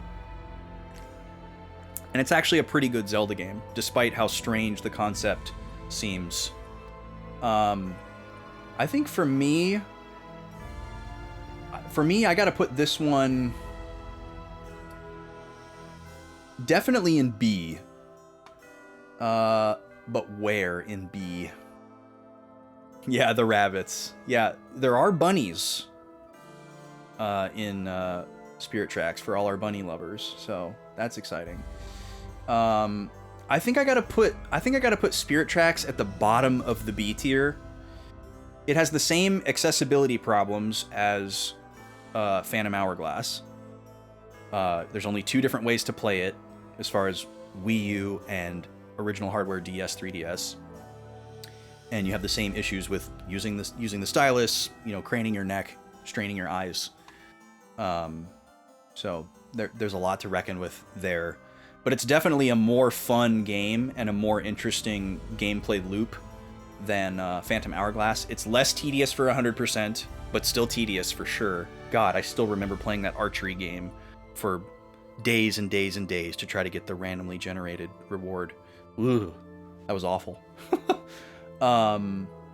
Okay, moving on. Next we have Skyward Sword. Wow, that's a long gap. I think Spirit Tracks was 2008 or 9. I guess it's not that long. And then Skyward Sword was 2011. Skyward Sword, this was a big deal when it came out. Very controversial. You know, LOL, the motion controls don't work, etc., etc. But really, the control scheme it pales in comparison to the other things that hold this game back. For me, Skyward Sword gets a lot of things wrong. It ditched a lot of things that made Zelda great in favor of like some other things. It was definitely held back by hardware and format a little bit, but I think it was mostly just held back by design choices, a lot of which I didn't agree with. It's the most railroaded Zelda of all time, which it directly explains, like in the same way that the graphical style of Wind Waker directly resulted in us getting Twilight Princess, that's kind of like the polar opposite in visuals and tone. The railroaded, extremely linear, monotonous design philosophy of Skyward Sword directly resulted, and the rejection of it by the community resulted in the completely open world, realistic design of Breath of the Wild to follow. But we're getting ahead of ourselves. We'll talk about that game in a minute. So Skyward Sword for me is pretty far down, actually. Having 100%ed the original Wii version when it came out, and also 100%ing the remaster when it came out. Did we do Hero Mode too? We might have done Hero Mode. Can't remember. I'd have to go back and look at my VODs. That was streamed. This one's pretty far down for me. It's got a lot of cool things, like little things. There's a lot of the little things in Skyward Sword are very neat, but the broad strokes are a real bummer. That's kind of my basic assessment of Skyward Sword. Like, it's definitely a game that every Zelda fan should experience, because there's high notes, for sure. But, you know, set your expectations accordingly. If you like open world games, you will hate Skyward Sword, which I love linear games, so that aspect of it doesn't bother me so much. It's more so how disconnected everything feels. Like, even if the game is linear, give me an interconnected world like Ocarina of Time. You know, let me just wander around and waste time in a random liminal space that doesn't have anything to offer me tangibly, but it sparks my imagination in some way. Like, oh, I wonder what the people that live here do every day. And oh, I wonder, you know, how old is that tree? You know, those kind of like imagination type thoughts that are all over the place in something like Ocarina of Time when you're just wandering around this empty field, you know, like random little corners of Ocarina of Time areas that have nothing in them but are somehow compelling to your imagination just because it's like, oh, well, this river comes out of this area and then it literally flows across Hyrule Field into this area, and it's like, oh wow, you know, Hyrule Castle is kind of connected to Gerudo Valley. You know, and it has nothing to do with the story, it has nothing to do with the game, but it helps you like get more immersed in the world and care more about what you're doing, and it also helps you kind of like remember where things are. Whereas Skyward Sword, it's like, oh, well, we're up in the cloud place, and which hole do I jump in? You know, it's almost like a level select screen, which is very un-Zelda. So Skyward Sword, I'm gonna put it, I definitely would be more likely to replay it over Minish Cap and Spirit Tracks, but probably not Zelda 2. So I'm gonna put it right in B there, I guess. Let's see. Up next we have Link Between Worlds and Triforce Heroes. Triforce Heroes, same thing with Four Swords. You know, it's a concept wrapped in a Zelda wrapping. It could have been anything else. It makes sense with Zelda. Co-op puzzle solving, can't play it single player. There's no 100% component. Doesn't really interest me. There's not a whole lot I can do with it as a Zelda game. So I'm gonna put it just above Four Swords. just because the puzzle design is slightly more interesting. But it's still at the bottom. Link Between Worlds. This is an S tier game. No question about it. Probably the most creative Zelda game. I think that's it. It's the most creative Zelda game. The way that this game uses the 3 dimensions that we perceive space, and I don't mean like the actual gimmicky 3D effect of the 3DS, but just the way that this creatively makes you use your brain in a different way to think about space is incredible. It's really, really something. It can't be overstated.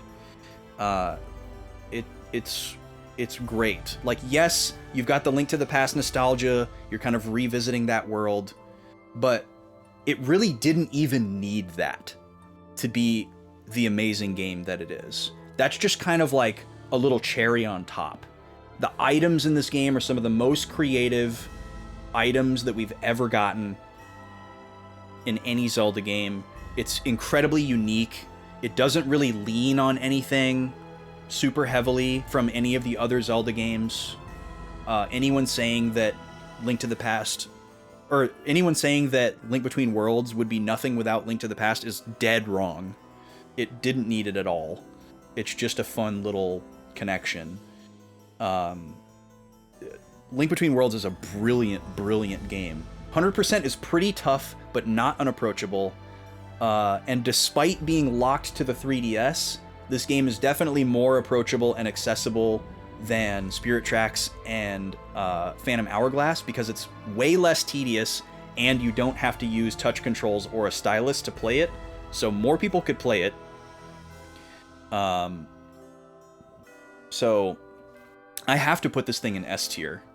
The question is where? Yo, Momiji, welcome in. We're coming to the tail end of a very long tier list here, and then we're going to be getting back to Eternal Sonata. Everyone that's here for Eternal Sonata, thank you for hanging out and for waiting. We'll be done very soon here.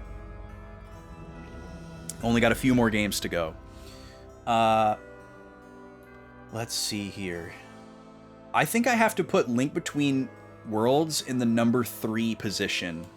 This is a bold move here. I'm putting it above Wind Waker and Link to the Past. But I really do believe that. It's such a thoughtfully, smartly designed game. The way that it uses the like 2D and like the wall merging technique is just so brilliant. It's so good. It's so creative. There's nothing like it. It changes your brain chemistry. I liken it to something like Mario Galaxy, where you have to get used to like your character running around like a little small orb, or something like Star Fox Zero, where you have this like motion control gyro mixed with traditional twin stick controls, and your brain is literally just learning a new skill. But it's not as cumbersome as something like that. It's really super imaginative. It's such a fun game. All the tools for completion are given to you in a really smart way.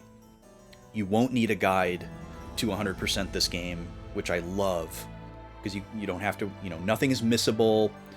The game gives you all these little tools to like if you find a secret in the game and you're like, oh, I know there's something here, but I don't have what I need to get it, you can just drop a little pin on the map and come back to it later.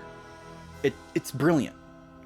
And to be fair, you could do that in the DS games too. You could write like a physical note, which is also great, but you couldn't reference it from anywhere in the game. You had to revisit that area, so you wouldn't be able to remember what area you took the note in. You'd have to remember that, and it wouldn't be until you got back to that area and you saw your little scrawl of like bombs, or your little bomb drawing or whatever. So yeah, Link Between Worlds, I'm happy with that. And now we got the two big boys, Breath of the Wild and Tears of the Kingdom. These are going to be pretty quick and easy. Breath of the Wild, obviously a huge game changer, absolute gangbusters, blew everything wide open. But I can't lie. Breath of the Wild looks so much different in a post Tears of the Kingdom world. Like Breath of the Wild absolutely took over my brain for like a month and a lot more, going for 100%. And it's definitely very tedious, but that's another game that kind of changed my brain chemistry, because I'm not an open world person at all. I hate open world games. It overwhelms me and gives me like anxiety. There's too much to do. I don't have enough direction. There's too many distractions, etc., etc. So that's why I prefer more railroaded linear games. I like a little bit of, like give me some extras that I can go offshoot with and divert, but make it very clear what my objective is, Don't put me in a sandbox. I hate a sandbox. It's not compelling or interesting to me at all. And there was a good mix of that in Breath of the Wild, and it definitely gave me an appreciation for the quote-unquote open world concept. It didn't make me want to play other open world games, but I was like, okay, this works. This feels like Zelda. I get it. I love it. Now, before Tears of the Kingdom, I would have easily said Breath of the Wild is an S-tier game. Mind-blowing, super compelling, extremely creative. But in a similar way to the OOT Majora's Mask comparison, Tears of the Kingdom, they really figured out, oh, we could do so much more with this. They took the training wheels off, they trimmed the fat, they gave us the keys to the kingdom, and just said, now you can really go. And instead of the quote-unquote sandbox being, oh, you can go anywhere you want, you can do whatever you want, it's your world, Minecraft, whatever.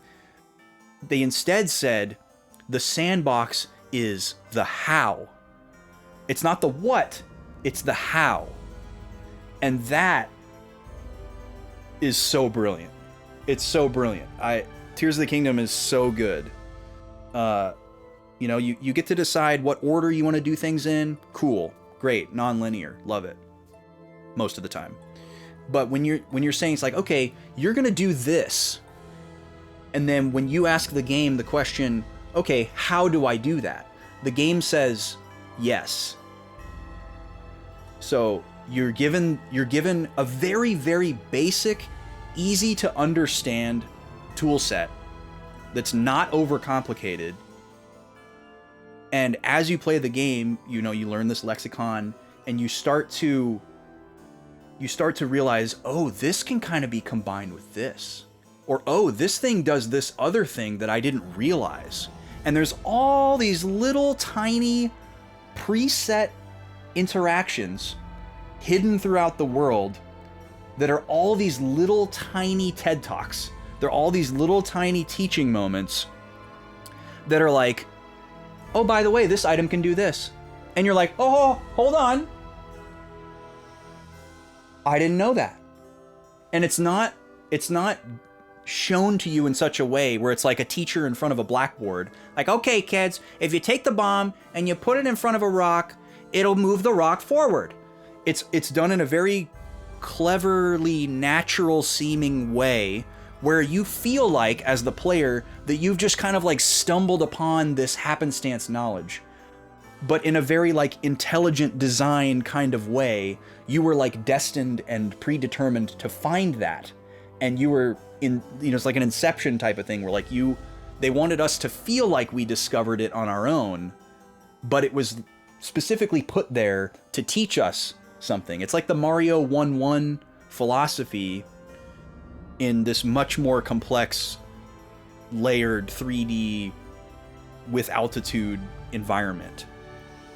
So Tears of the Kingdom, in my opinion, just completely destroys Breath of the Wild as far as like the wow factor. But it's hard because in a dissimilar way from Ocarina of Time and Majora's Mask, like you could just like with Ocarina and Majora, you could play one or the other and it's fine. But Tears of the Kingdom is much more about remember everything that you did in Breath of the Wild? Now look what you can do. And you could skip Breath of the Wild and go straight to Tears of the Kingdom. But it's very different than if you skipped Ocarina and went straight to Majora. It's not, those are not the same thing. Because it's like, okay, Breath of the Wild is Zelda 101. You know, this is modern Zelda 101. And then Tears of the Kingdom is 201. You know, like, you're like trying to go to Algebra 2 without taking Algebra 1. You're trying to skip, and like, there's a bunch of stuff on the entrance exam that you didn't learn because you didn't go to Algebra 1. You know what I'm saying? So like, you could play Tears of the Kingdom without playing Breath of the Wild, but you're kind of shooting yourself in the foot because it kind of expects you to have played it. Whereas Majora's Mask, not necessarily. Oracles, not necessarily. They're much more standalone. So that does hold it back a little bit. But I don't think I can in good conscience not put Tears of the Kingdom in S tier. You could maybe convince me to put it at the top of A, but I don't think I can do it. It's extremely creative. It's a wonderful game. I feel like people are going to come after me if I put it above Link to the Past, but I kind of want to. Here's what I want to do. I kind of want to put Tears of the Kingdom right here between Wind Waker and Link to the Past, and then I want to put Breath of the Wild, like, either at the top of A in front of Oracles, or maybe right here behind Twilight Princess.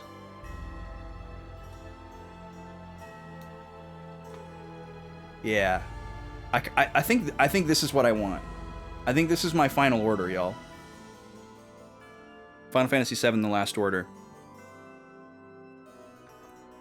What do you think?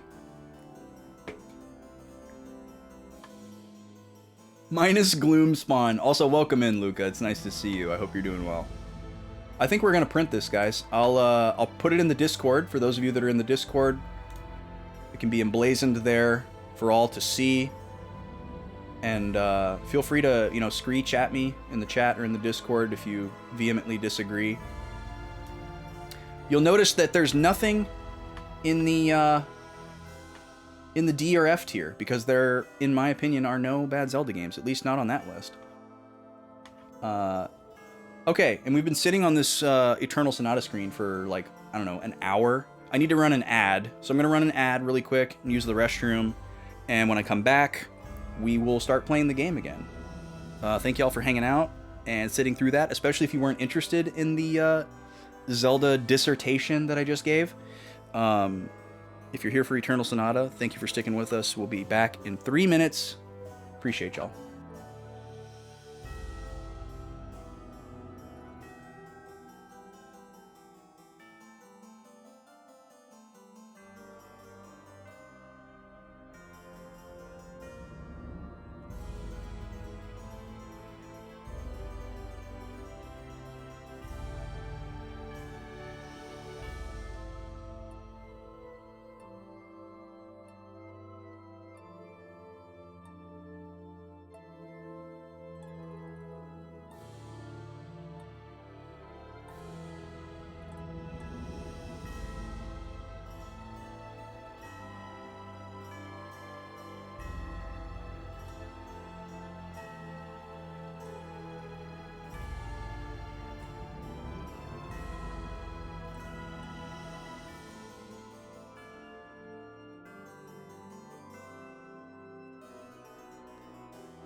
All right, we should be back from ads. Thank y'all for sitting through the ad if you got hit with it. And my super long diatribe about Zelda. Teton, thank you for the encouragement. I appreciate that.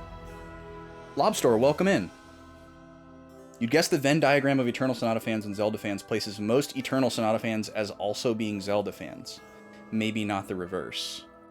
Yeah, I mean, obviously the mass appeal and the number of people touched by Zelda in some way or another is just vastly, exponentially, galactically, cosmically larger than the number of people who are even aware of Eternal Sonata. So, that makes sense. Thank you, Momiji. Okay, let's play some Eternal Sonata. We've talked about it. We've mentioned it. So let me recap, I guess, for my own sake and for y'all, what we just learned in that big lore dump cutscene that Jackie rated in on. We learned a lot of stuff there. So Polka is sick. She's been sick the entire game. We know this. Her illness is what allows her to use magic. It shortens her lifespan. But we've been learning a lot more about her condition really recently. And we just learned a bunch more new stuff. So she fainted in the square. So we immediately brought her back to the castle to see about getting her taken care of. And Greto is like super aggressively concerned. He's going full Tidus mode.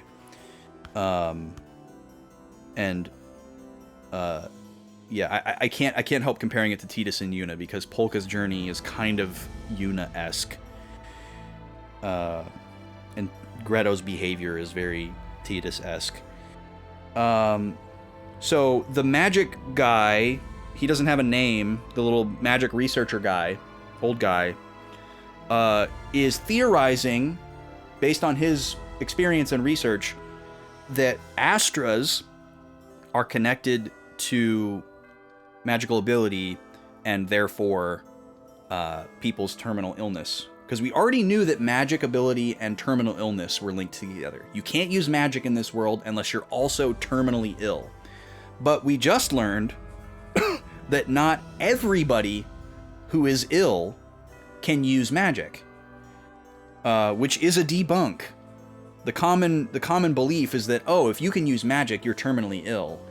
So therefore, if you're terminally ill, you can use magic. But this guy says, no, not necessarily. There are people who are sick that can't use magic. And there's another common belief, apparently, that Astras are just like this mythical legend, fable type thing that aren't actually real. But March and Salsa are like, oh yeah, absolutely, Astras are real. We know all about Astras. But Viola's like, isn't that just a kid's thing? So we still don't really know what Astras are. We know they actually exist because we've seen them. They're physical stones. But we don't know exactly what they mean or what they do, what they represent. Then we also learned that the Agogos that we saw a long time ago are possibly connected to Astras. So all these things are interconnected. Magical ability is connected with terminal illness. And both of those things are also connected with Astras, these mystical stones.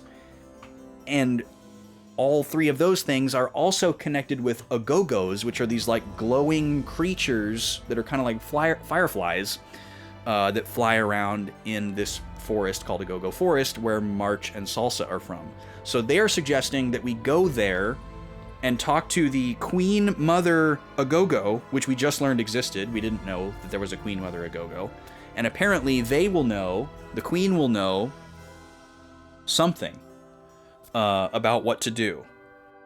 So this is the classic RPG arc where there's a sick character that we have to go find MacGuffin for to cure them. But I think this is going to be more involved.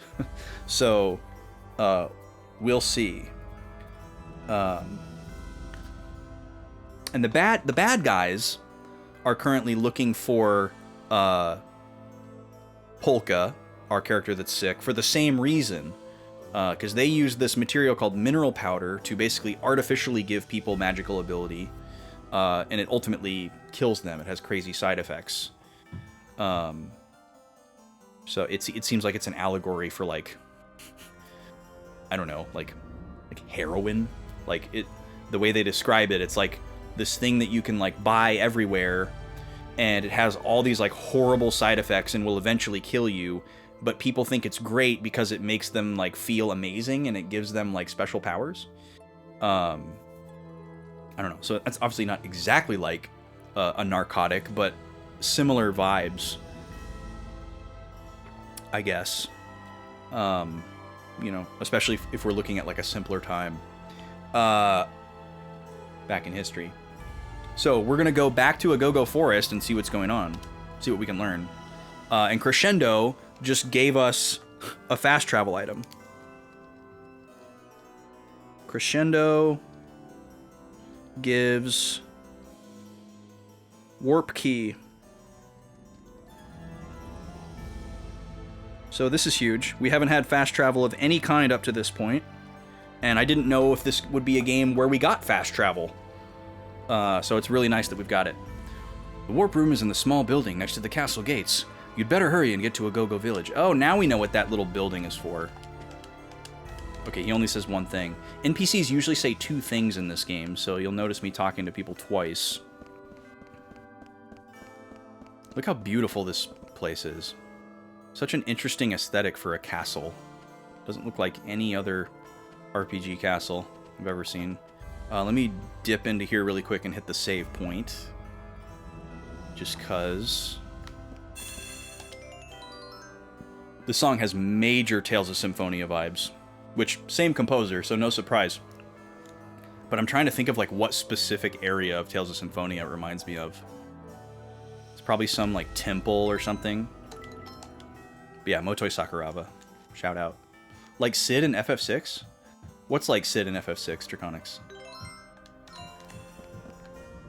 I didn't see exactly when you typed that, so I missed whatever you were equating it to.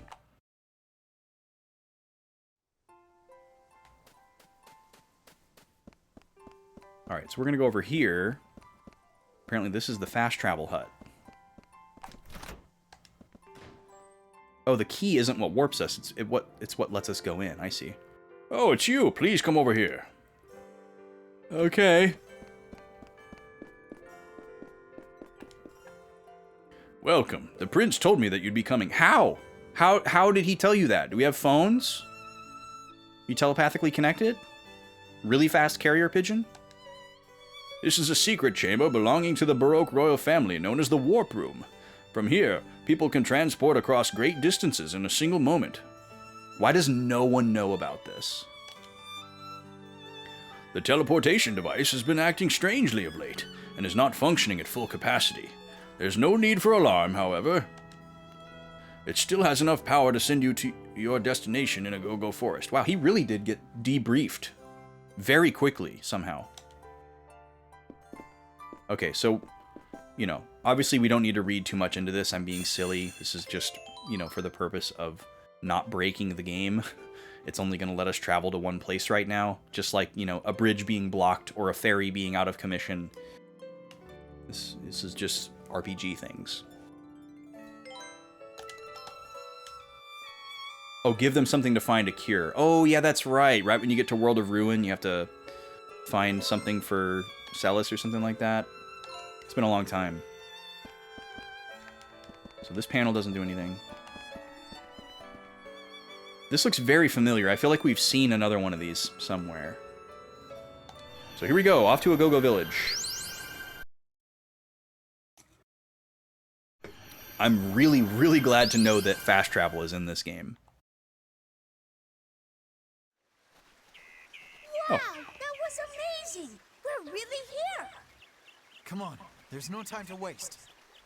The Agogo Queen Mother should be somewhere in the forest. I love Salsa and March so much. They're so great. Especially Salsa. Lizard. Little lizard. The Dark Lord of Terrible Heartburn is sealed away in that blue... Excuse me? What? The Dark Lord of Terrible Heartburn is sealed away in that blue pot. What? Is there like a slice of spicy pizza in there? What? What?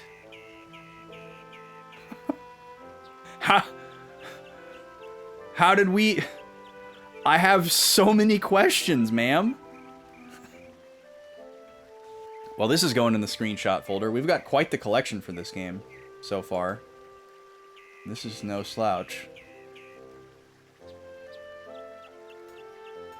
Do not open that pot. If that guy got out, we'd all be feeling sick to our stomachs and wouldn't even be able to enjoy a decent meal. Yeesh, it scares me just thinking about it.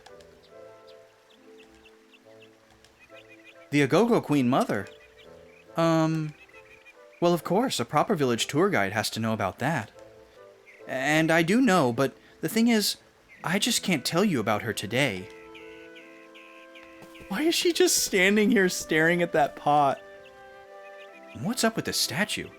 Hey, I think that guy squashed underneath it is the god Easy I keep hearing about. I guess I'll try praying. What? Man, that looks weird. The little drummies.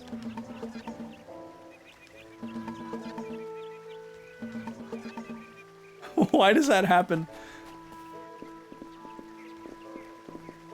We've never really got to explore this area before. I've been seeing this guy wandering around the forest lately.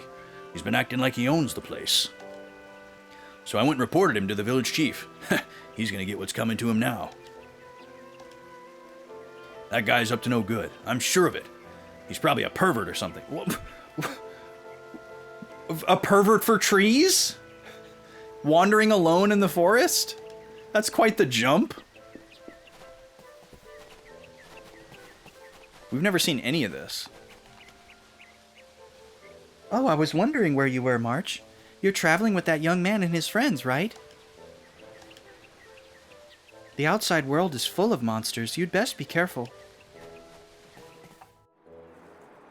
Ooh, item shop.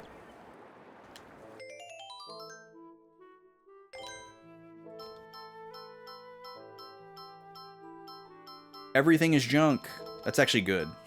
We like that, because we just blew a ton of money in Baroque on new equipment, so I didn't want to see a bunch of amazing new stuff in here. I would have been a little upset.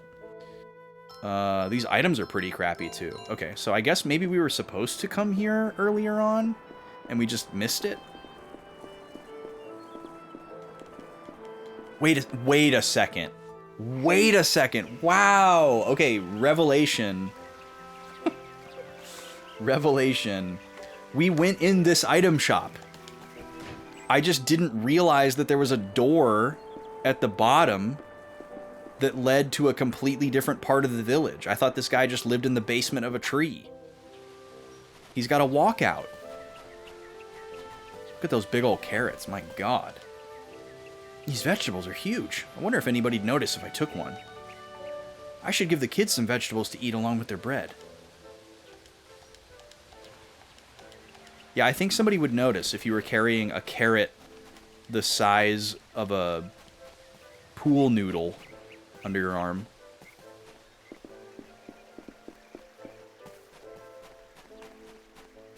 What is this way? Oh, that's a nice view. Very nice view. Where does this go? Oh, this is Agogo Forest. Is this where I'm supposed to be? Okay, hold on. I'm gonna go back to town. Because they said the queen was in Agogo Forest. I was thinking we were gonna go back to that clearing where we fought Fugue, the worst boss of all time. Still having nightmares about that guy. So can I warp back? Oh, nice. So we're not locked here. We can go back to Baroque City if we want. That's kind of nice. You're looking for the Agogo Queen Mother? You gotta be kidding. You'll have better luck finding a needle in a haystack.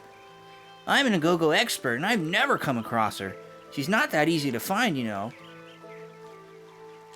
Well, if you're determined to give it a shot, try looking in the forest. But you better be careful. If you anger the Agogo Queen Mother, you'll really regret it. Ow, it's hard. Wait, what? This rice looks good and no one's looking. Heh. Don't mind if I do. Ow, it's hard. Is it like displayfakefoods.com rice? Shout out. Oh, sorry, I didn't see that Automod grabbed you, Lazy Luca. What is this?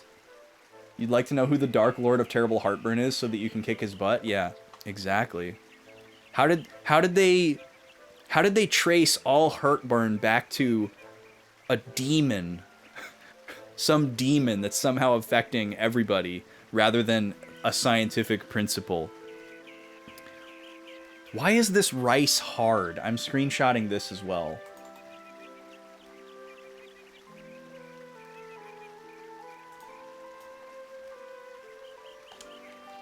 Something was inside of it. Oh, we got a score piece. Nice. That doesn't explain why it was hard, though, as a piece of paper. All right, well, we got a new score piece. That's exciting. I wonder if that was there the first time we were here? Okay, no cutscene triggered in Salsa and March's house.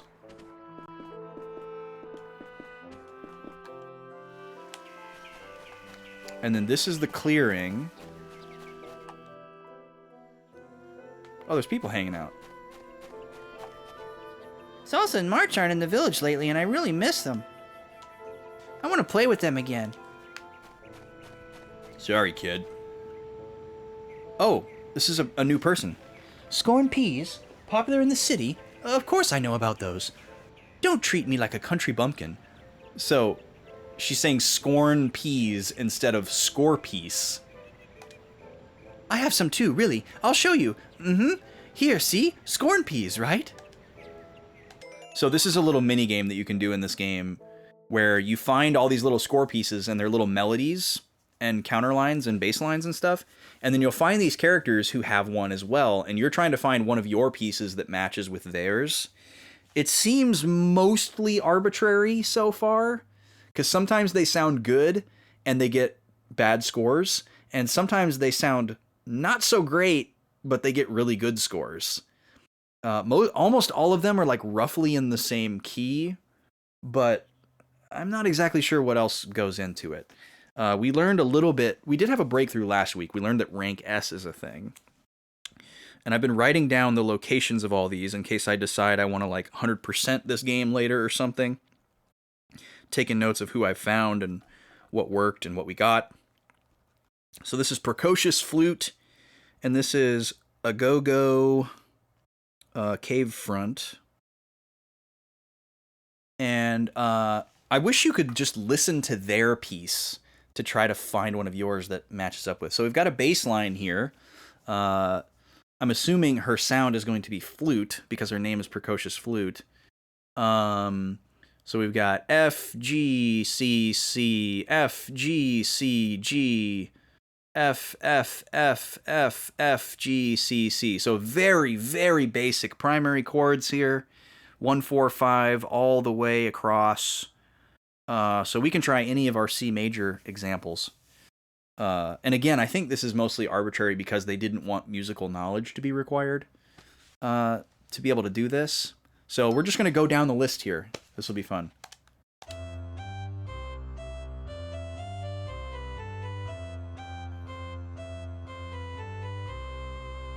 The third bar didn't sound good, but everything else was decent. So we got a B for that. So as far as we know, we can get a rank B, a rank A, and a rank S from every single person. So there's 3 different pieces that work with each character that we find. So it's kind of overwhelming so far. So let's see, for rank B, what do we get? Guardian Clothes.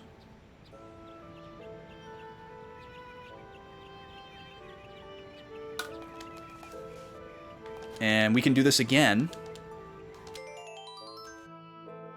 See if we can get an A or an S.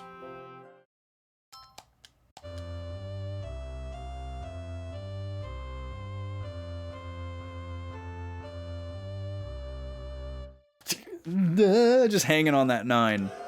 Yeah, rank F. That was a little odd. It sucks we get kicked out of this menu every time. It would also be nice if it, like, recorded which one had which matchup, you know? Like, if this one had a rank B next to it, and this one had, like, an F next to it, so we could remember which one we already tried.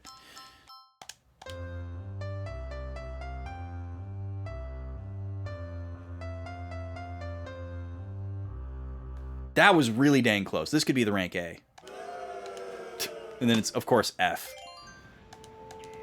So, yeah, it's clearly based on more than just consonants. You know, sounding good. But, like, that one matched up really well.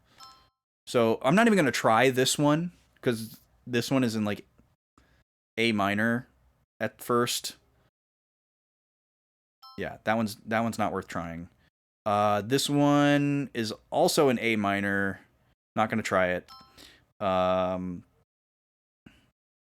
This one? We can try this one. This one's kind of interesting.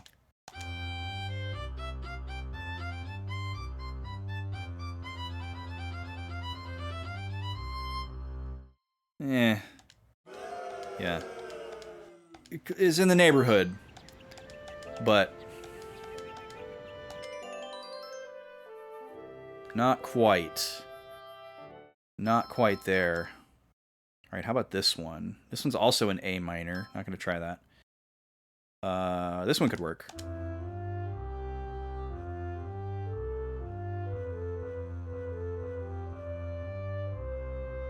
Ooh, a lot of tension. Yeah. It was also a wind instrument, so I was holding out hope, but we don't know if that matters either. You know, I don't know if we should be looking for the one of ours that's also a flute. We have a lot of questions about this minigame. Okay, let's see here. Oh, this is the guitar one. That would be very funny, but we're not going to do that. And then this one could work.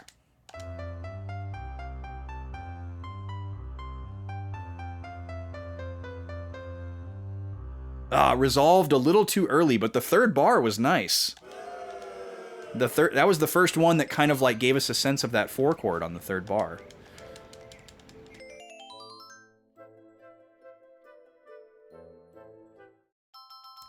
Do we have any more?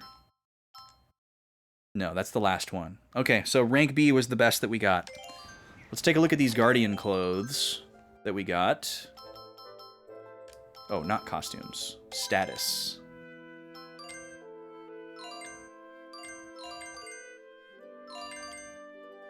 Oh, this must be for a specific character.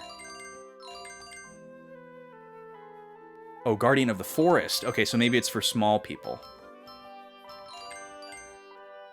Yeah, so beat, salsa, and march. Oh, but not march. Interesting. Alright, so they're not very good. And no special effect, so we'll probably sell them, but we'll see. The damage done to the mountains has blanketed the whole forest in darkness. If this keeps up, not even the Go-Go Queen Mother will be able to help us. What if you went up to a stranger and, like, I don't know, tapped them on the shoulder or something, and they, like, said, like, the first half of a thought, and they just didn't finish the thought until you tapped them on the shoulder again? He's been acting like that ever since you came out of the cave.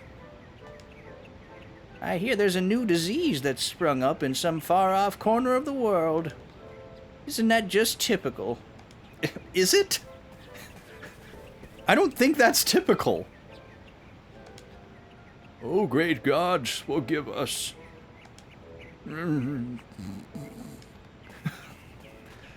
My man is kneeling at the shrine and just snoozing. Alright, now what's this way? Okay, we're being railroaded. So we are supposed to go that way. Alright. So going down to this new area that we've never been to before. A Go-Go Forest.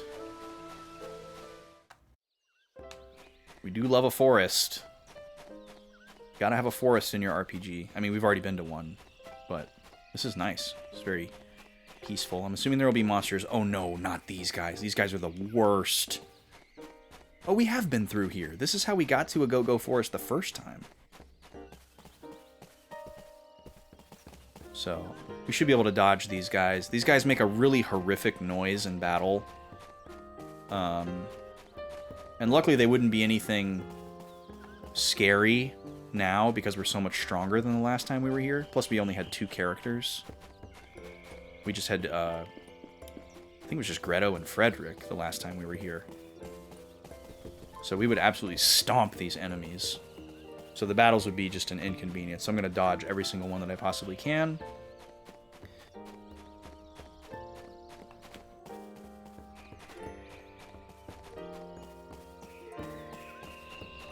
I hate running towards the camera like this, though. Because, like, going this way, you know, I have all this time to see, like, where the enemies are and route my way around them. But going down towards the camera like this, it'd be really easy for me to just walk right into something at the edge of a loading zone when the camera stops scrolling.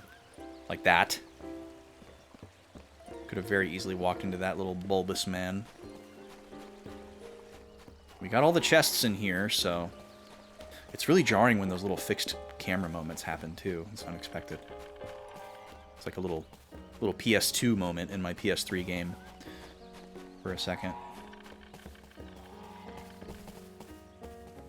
God, what? This sounds like a song from FF7. What song is that? That little passage was almost identical.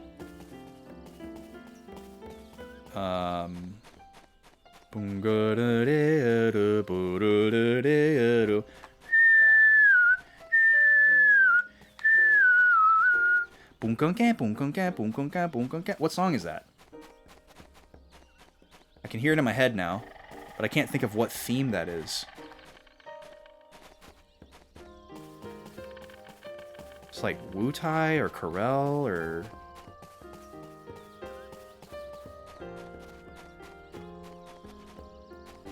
I don't know. I can't remember. I'm not good at remembering where and when specific FF songs are. I like immediately recognize the song and it like elicits an emotional response from me. But sometimes it takes me a while to figure out what song it is or like where it's from, or I just can't.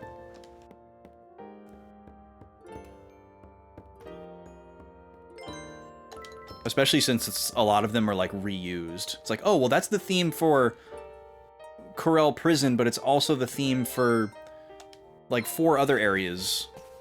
And it's like, oh yeah, and then it's, you know, and then it's called like Mysterious Moment or something like really universal. Oh no. Oh no. Not this guy. This is the guy I was talking about that was the really hard boss. Not this guy again. He sucked. What? You know him, Beat? Oh yeah, Greto wasn't there. Not exactly. He's some weirdo who says he's looking for glowing Agogos. He attacked us for no reason. Salsa, the Agogo that man is harassing, it's the Agogo Queen Mother. Oh. Big ball. People never learn, do they? I like how we treat him so blasé, but he kicked our ass like 40 times before we finally beat him. Meeting you here. Out for another group picnic, are we? If I were you, I wouldn't be so arrogant. I got no problem sending a wimp like you packing a second time around. Tell him, Salsa. You'd be wise to listen to my sister. We will show no mercy to someone who torments the Agogos. Me tormenting? Why, whatever do you mean? I was only taking a break from a hard day's work by playing with this dim-witted creature. That's all. Playing like this. I like how it sounded like he stepped on a soccer ball. You did not! That's the last straw, three-eyed freak! Three-eyed. What? Three-eyed freak? Young lady, I trust you aren't referring to me. You better believe I'm talking about you. Go on and whine as much as you want, Three Eyes. You're still gonna get it. How dare you insult me like that? Fine. I'm through playing games with the likes of you. I'll end your pitiful lives before you even feel any pain. God, I hope this guy isn't as hard as the last time. When you're in the realm of the dead. Okay. We have two close range characters, right here. which is not good, You mustn't hesitate. considering how we fought this guy last time. Dark presence. Very commendable. Yep, he's strong. He's still strong. Have a nice nap.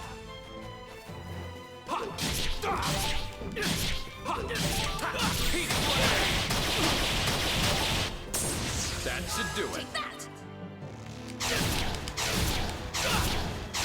Sacred strike! Bullseye!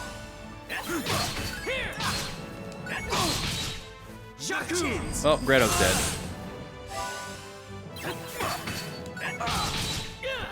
Still never successfully countered.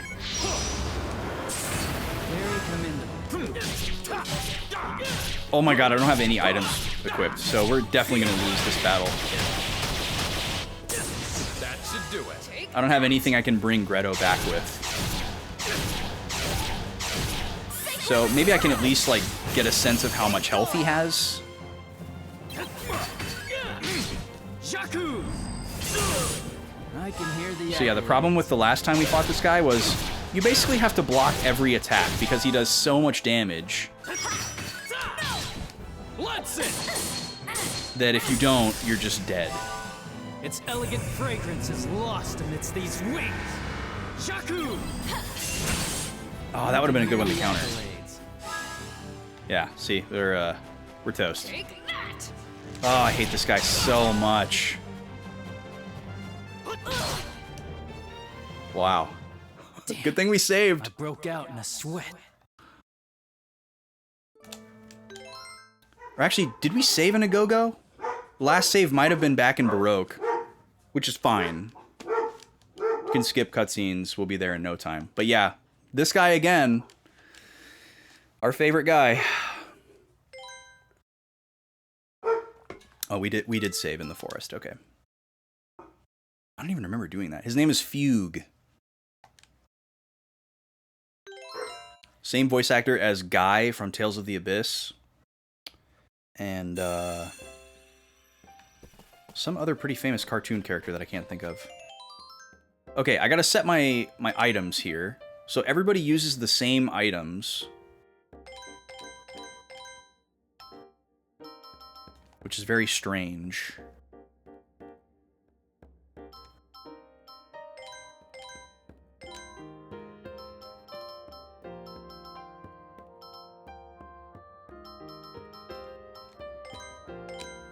There we go.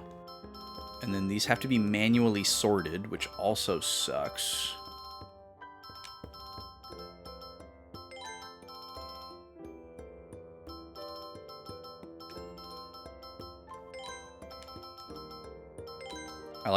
I like to have like with like. So my group heals, then my revives, and then my single heals. I don't care what order they're in as long as they're all grouped together. Because you have to select them in battle before you use them.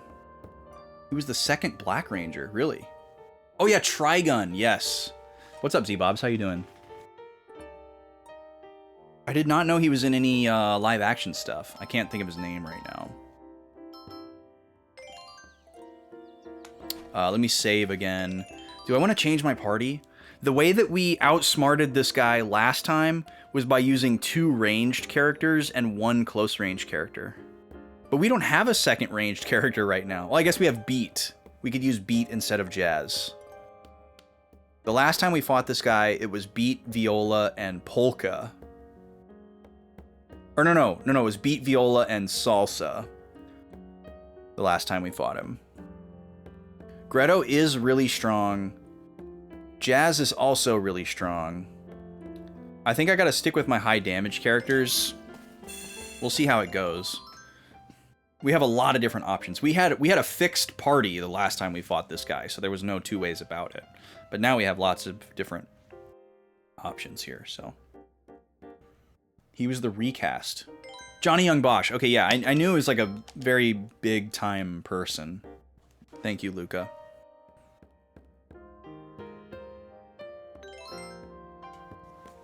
Yeah, he's in tons of stuff. Okay. Let's try this again.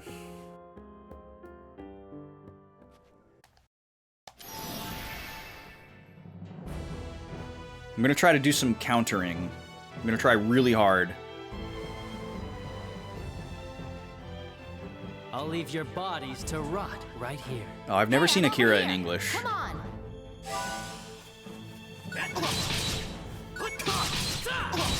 was a bad start. We really like using Greto because this ability knocks him down, which is great. It shortens his turn. But it only really helps if Greto goes last. And then we're going to move Viola over here so that the boys are blocking her. And then she's going to shoot from afar because that's where she does the most damage. But not too far because she's the healer as well. Okay, Greto's already dead.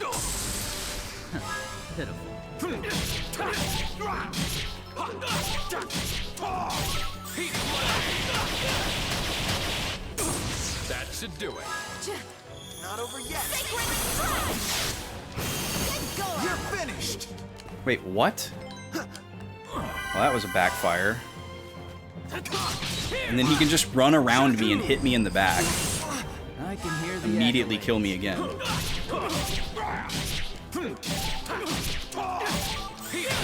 And if he was a glass cannon, it'd be one thing, but he's not really.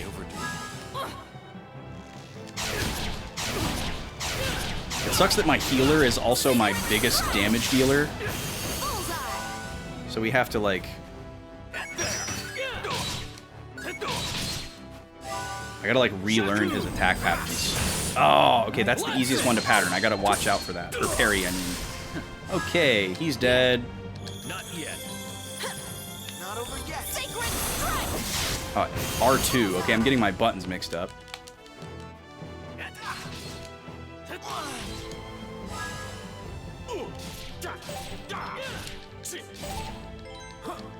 Thanks. You're finished. Damn it. Alright, good. Fall over. Perfect.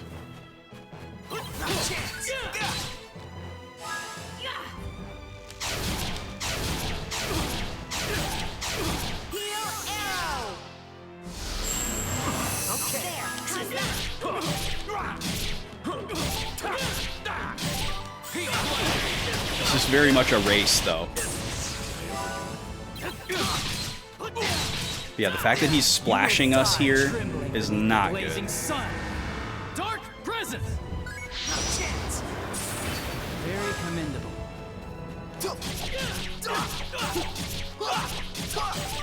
You're finished. Have a nice nap. Okay, he does have low health, so that's good. Shaku! I can hear the accolades.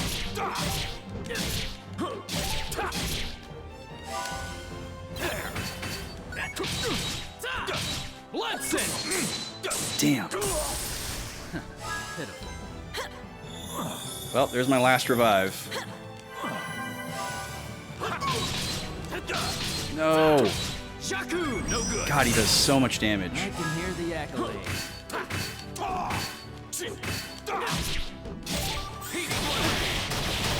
You suck, dude. God, you're so annoying.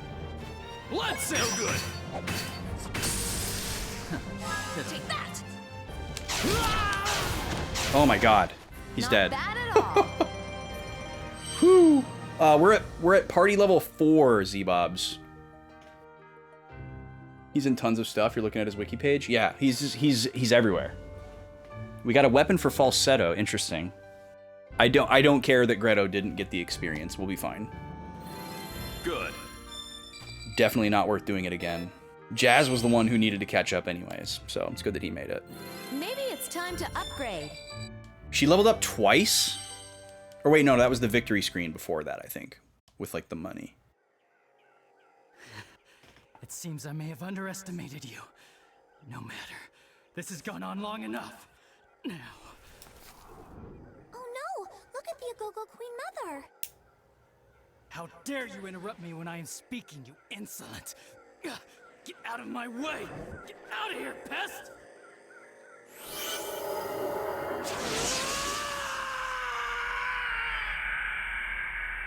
Oh. She knocked his monocle off. What the heck is going on? Oh no. This isn't good. The Agogo Queen Mother is majorly upset. If she keeps going, we're all gonna get eaten up. What? Wait a minute. Are you saying she just ate that guy? Agogos reflect what lies within a person's heart. The queen is just reflecting the evil from inside that three-eyed freak. But right Great. now, Salsa. Right, let's do it. Agogo Queen Mother! Hear us and be calm.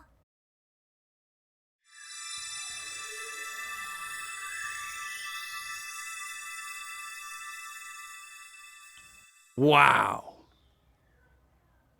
Whew, good thing they were here. Whoa, it went back to normal. Ha! And that's just a taste of what us forest guardians can do. So all we've got to do is take this Agogo back to Polka, right? No need to talk about that I'm sure further. she'll lend us her power for a while. Greto's on to the next thing.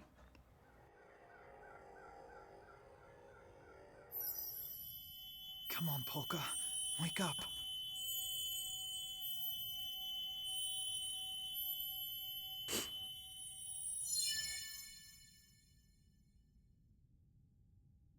She's awake.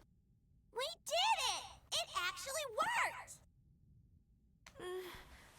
What happened to me? But wait a second. Okay, wait a second. If the Agogo Queen Mother stands next to an evil guy and the evil guy just completely disappears or disintegrates and his evil nature is absorbed by the queen and the queen therefore becomes evil just by being next to him, wouldn't the queen have just completely absorbed Polka in the same way?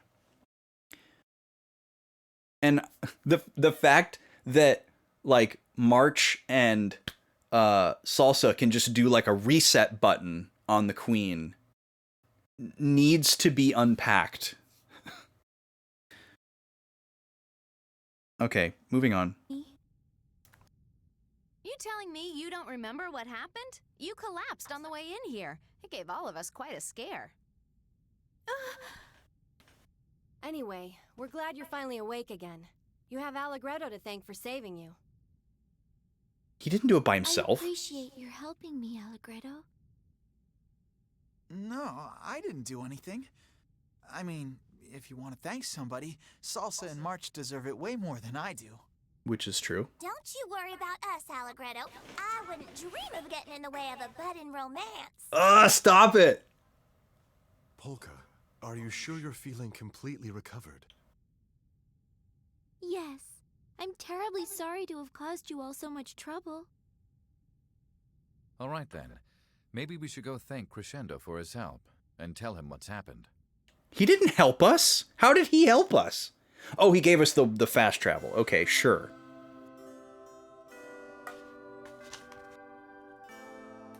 We return to Baroque.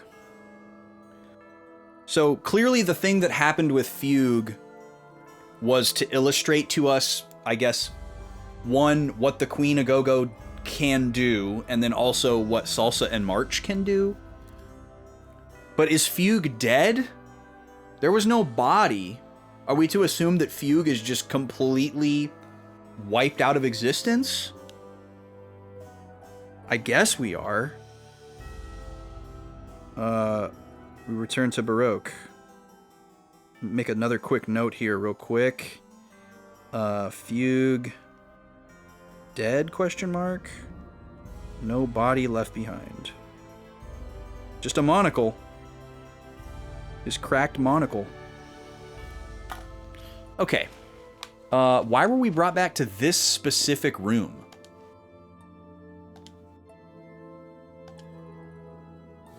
Oh, I see. This is where we slept. After returning, I see. Okay.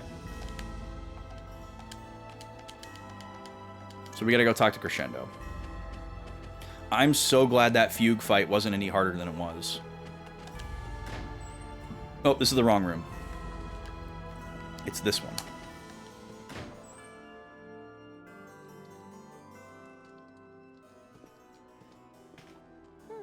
He's gone. Where did he go? Where I did don't he know. go? Maybe he's in the princess's room. That could be bad.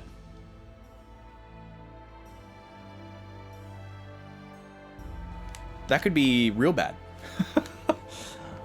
Because we know that the princess has been hired to infiltrate and possibly kill him.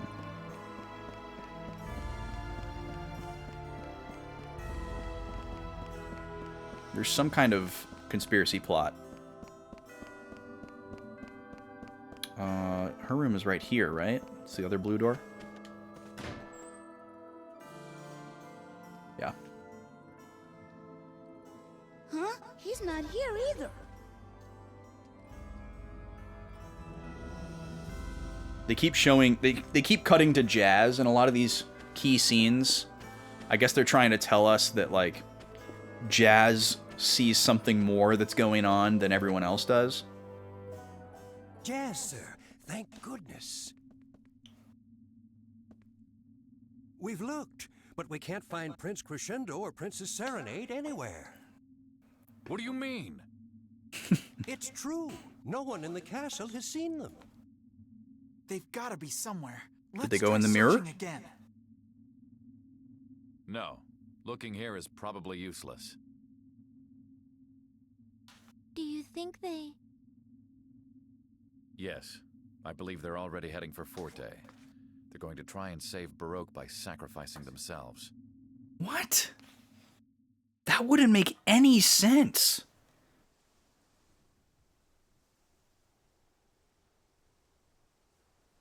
Oh, there they are. Look at their cloaks. You're sure you want to come?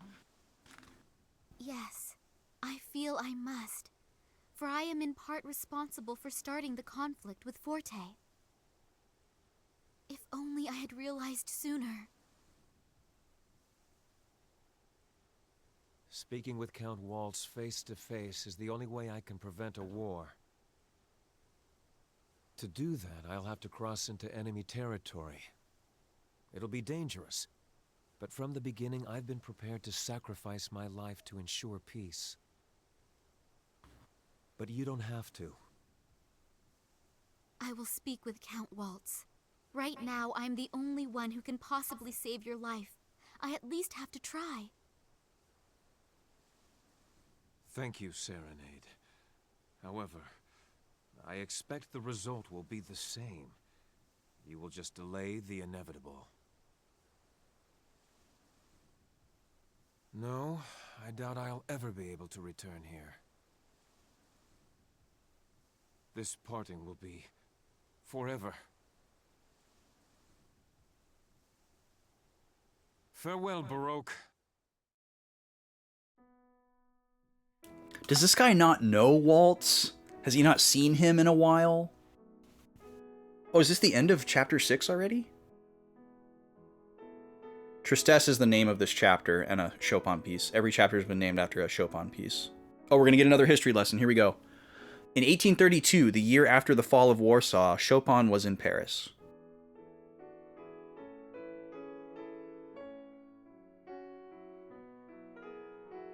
At the time, France was friendly toward Poland and was the only country that openly welcomed exiles from Poland.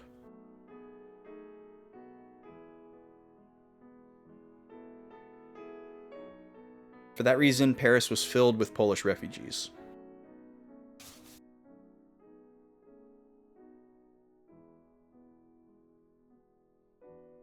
Meanwhile, back in Poland, the leaders and central figures of the insurrection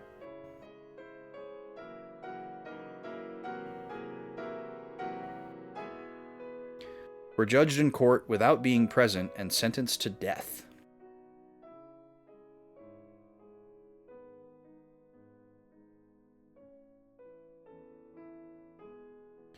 With the rebel forces defeated, it was now certain that Chopin would not return to his mother country.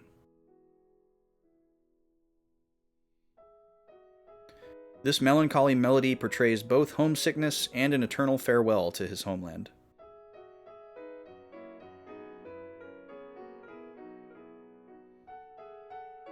But why could he never return?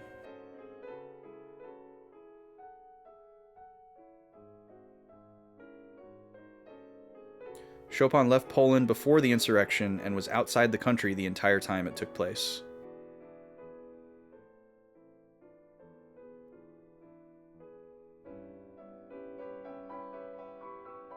In other words, he had the perfect alibi to prove that he had not been involved.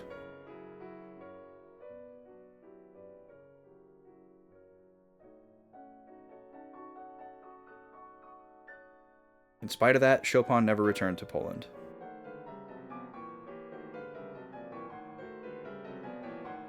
Whoa. That was a moment. The key to this mystery lies in Chopin's patriotism.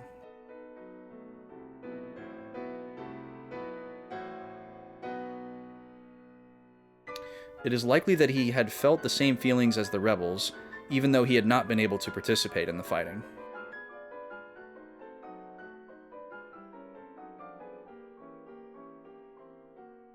He probably felt guilty about having been living safely in foreign countries.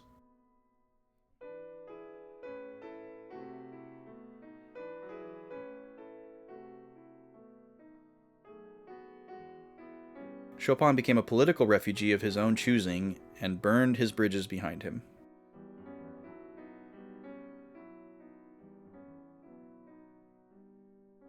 In so doing, he probably wanted to demonstrate that he was a comrade to the rebels and shared their feelings.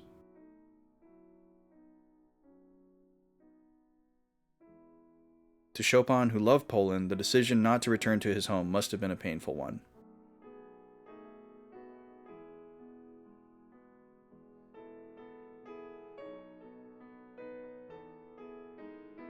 But it was because he loved Poland that he chose not to return to it.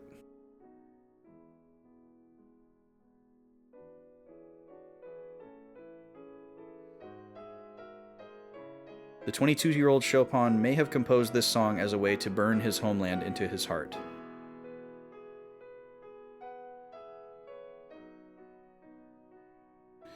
It is rumored that Chopin himself said, "In my entire life, I have never written another melody as beautiful."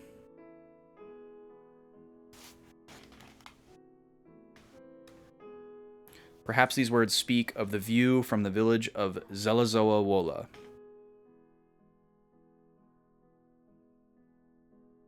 The place where he was born.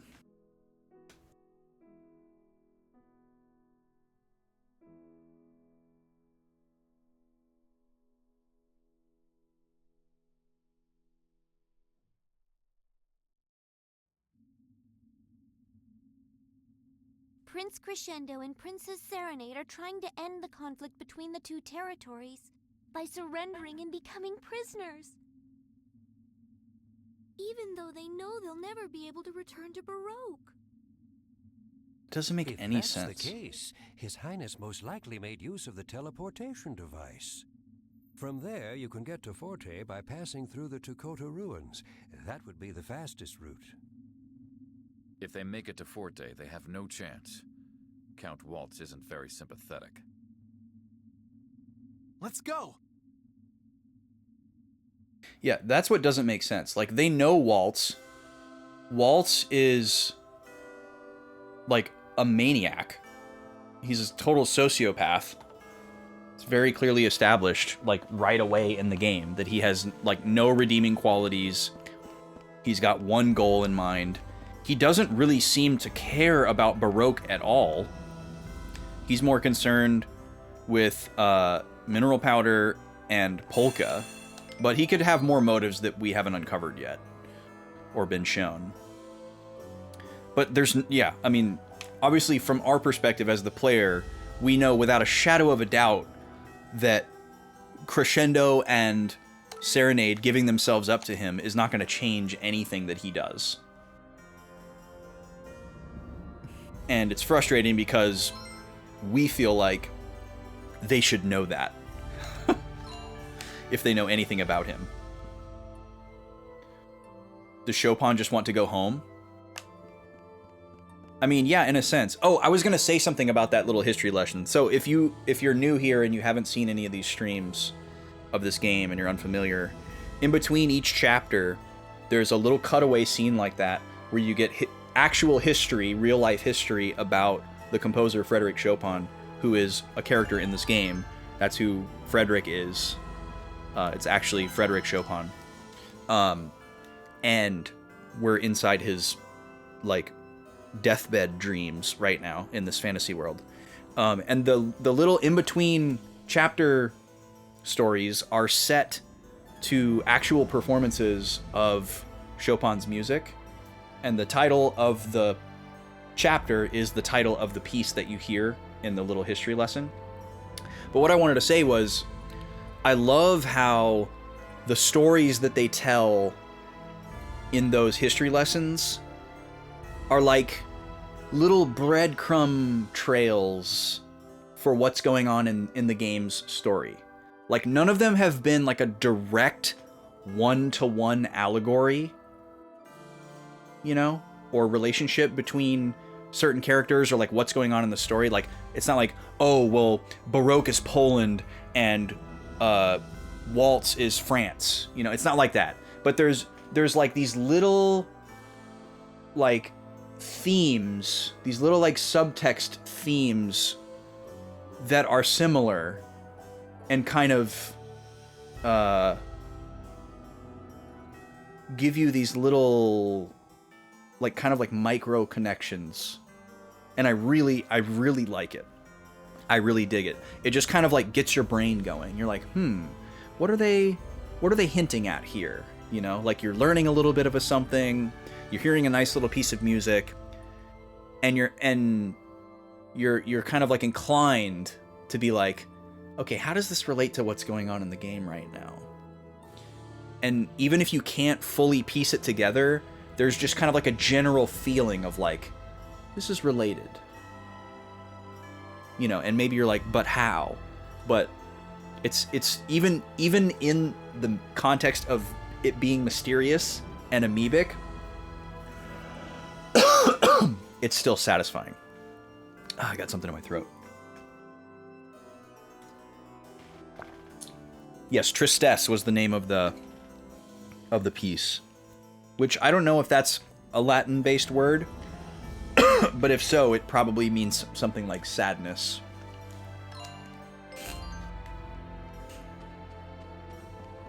Okay, so we're made to believe that they warped to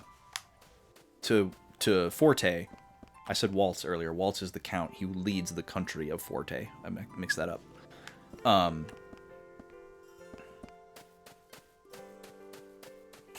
But it didn't look like they did, because they were down here in the square.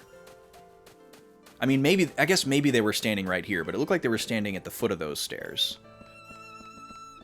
So it seems like I'm under the impression that if we go this way and warp to Forte, we're going to be ahead of them. Let me save one more time just right in here. But maybe I was just misinterpreting where they were in that scene. We're almost at time for another ad here, so I'm just going to go ahead and run it before we get into the next segment, because there's probably about to be another couple of cutscenes strung together, I have to imagine. So I'm going to take a 3-minute ad break here to kill the pre-rolls for another hour, so that any folks coming in and out of the stream don't get slapped in the face with ads. We don't want anybody to miss key gameplay if they don't have to. For those of you that are subbed and aren't getting hit with the ads, enjoy the tunes, and thank y'all for being here. I'll be back in 180 seconds.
All right, we're back. Thank you for waiting.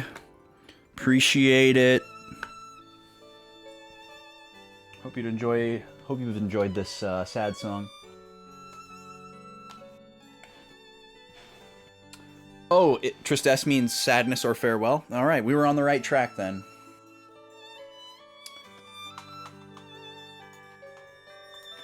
Okay, so let's see what Warp Guy says this time. What's the red one mean? The castle servants informed me of your coming. Man, this guy is connected. The device on the left has been having problems that have apparently led to its complete breakdown. The one that we just used. Do not be alarmed, however. Of course. As this is an emergency, I have activated a device that will carry you straight to the Dakota ruins. It is difficult to ask this of people who aren't from Baroque, but please bring back the prince. I beseech you. I can't remember if we have been to the Dakota ruins before or not.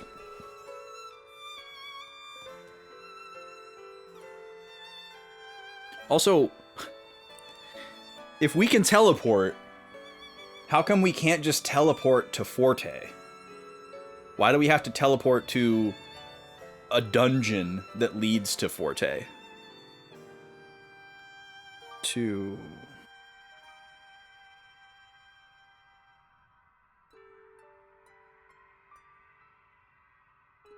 Because it's an RPG, that's why.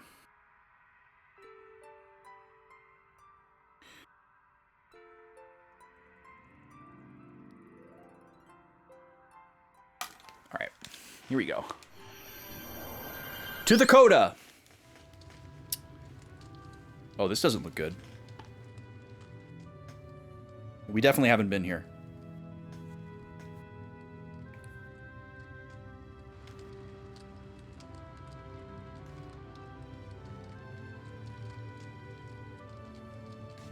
A coda is like a musical section. And to coda is a marking that you would see in a piece of sheet music that would show the point in the piece of music where you would jump to the coda. So a lot of times you would play a piece of music, you know, let's say it's 2 pages, and maybe like 3/4 of the way down the first page, you see the little marking that says like to coda, but you don't jump to the coda the first time you see that marking. You like play down the first page and to the second page, and maybe there's like a first and second ending that causes you to jump back to the top of the piece, or some other specific section, or there's just like a repeat or something like that, you know. And then you would know, okay, we've played all the material on the page except for the coda that would be like at the bottom of the second page maybe, and then maybe there's like an ending below it or something like that. And then, you know, on your repeat, you would jump to the coda or something like that. There's a lot of different ways you could use it. Oh, there's 2 teleporters here. We can return to Baroque City from here. Okay, what does this one do?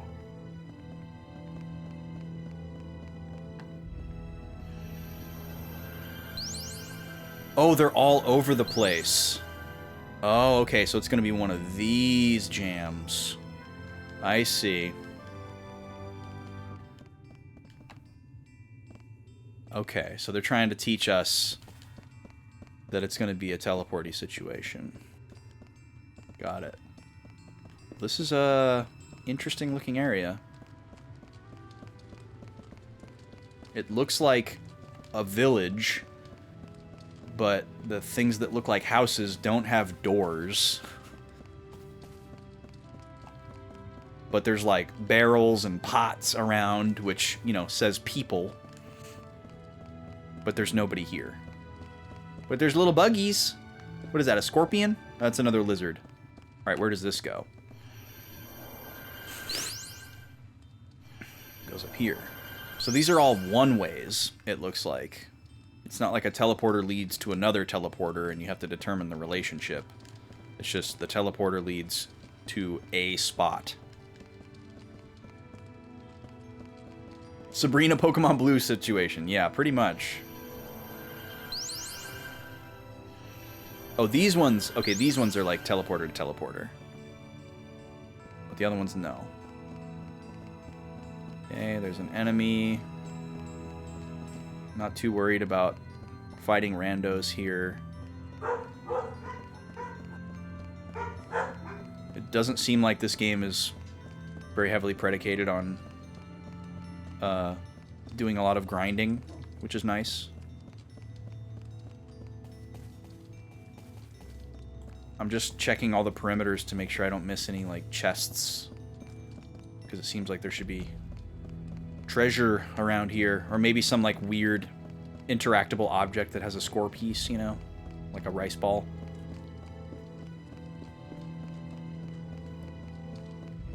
We have found score pieces in chests before. And we have found score pieces in dungeons. So, gotta keep our eyes peeled. But treasure chests are usually pretty good in this game so far. They have like equipment or money, healing items. We haven't really had a treasure chest where it's like, oh, okay. Alright, this teleporter has a big enemy standing on it that doesn't look familiar. Let's see what we got here. Oh, okay. He's apparently not standing on it. Is he guarding a chest? False Pride Island. Doesn't look like he's guarding a chest. He's just there if you make a misstep? Oops. Oh, and we're in the dark. We don't like being in the dark.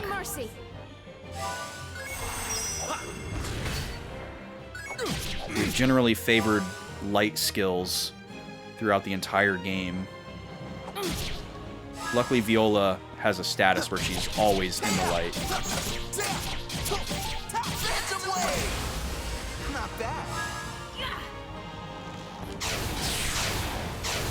Okay, that was worth.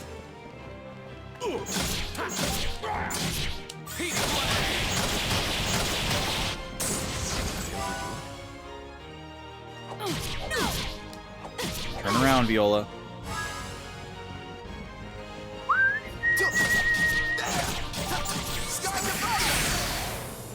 You can't win if you think too much. Alright, nothing to that.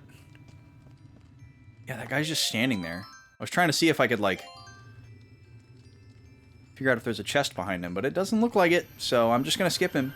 He's probably annoying. Man, I've had Pokemon on the brain big time, Draconics. I watched this, really, really artistic retrospective video on YouTube about Pokemon Gold and Silver, and I've watched a lot of, you know, Pokemon retrospective videos in my day, and just retrospective videos in general. Like, it's a super hot meta right now, but this was very, very different. It was almost like a short film type of style. It was very artistic, definitely done by somebody who is very into, like, film and not just like making YouTube content. It was very artful, it was very thoughtful, and taught me a lot of stuff about Gen 2, and I guess Japan for that matter, that I did not know. And it really gave me the bug to play specifically Gold and Silver, not Crystal, not the remakes, specifically Gold and Silver, because I haven't played those in a really long time. And I wanted to, like, I kind of want to, like, book club Gold and Silver with some people. So if anybody's interested in a semi-casual, semi-challenge Gold Silver run, if you have a copy of Gold and Silver, I came up with a little rule set we can do that should be pretty fun. What are all these going to lead to?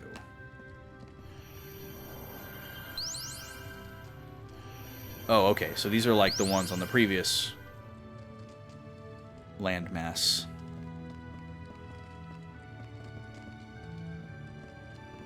But what is the point? Okay, there's a chest. This one has a chest. That kind of makes me want to go back to the other one, because that chest was very invisible. And maybe he was guarding a chest and I just couldn't see it. I don't know who has the best dark wave, or dark attack, Draconics. I'd have to take a look in the menu. Why are you punching? What are you doing, Viola? You paid dearly for that.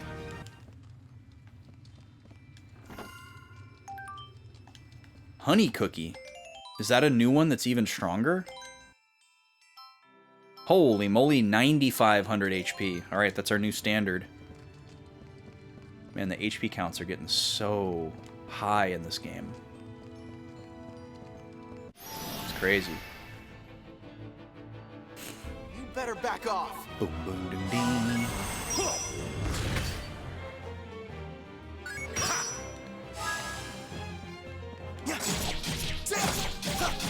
I don't mind these fast, easy encounters, though. Your end is near.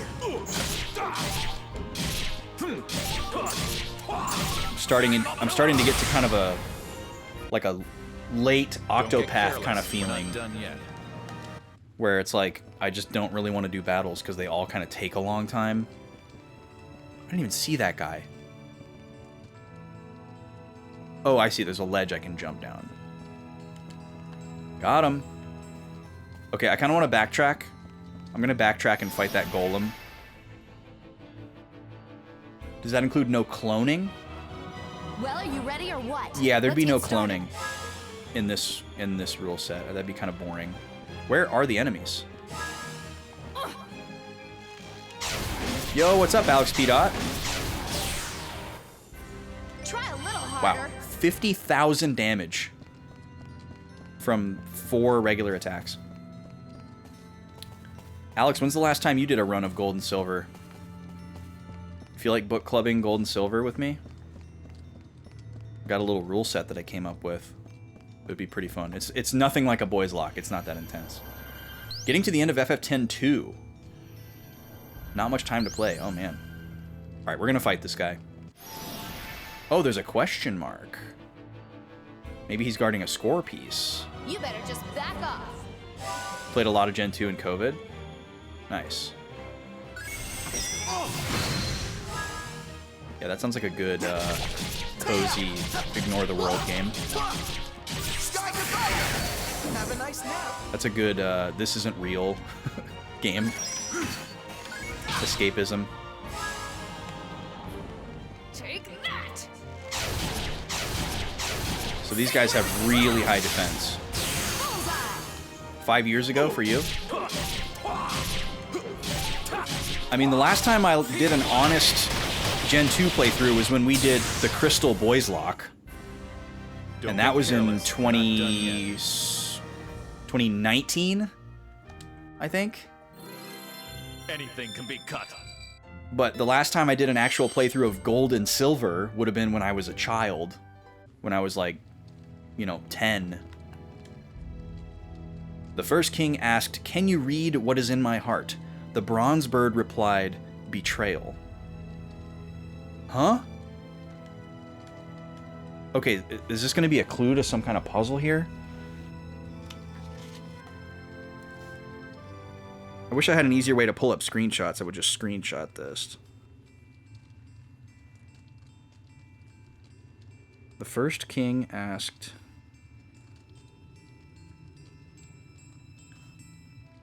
Why did I write that twice? Can you read what is in my heart?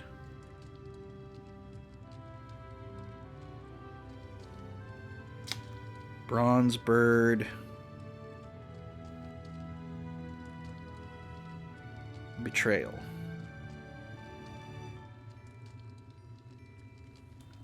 Ooh, spooky. Chikorita was your starter. Nice. Boys Lock 2 made you want to play it. Part of the reason why you did your Gen 1 Boys Lock was to get the mons that you needed to complete your Gen 2 decks. Oh yeah, that's right. You did a complete decks for Gen 2, which is no small feat.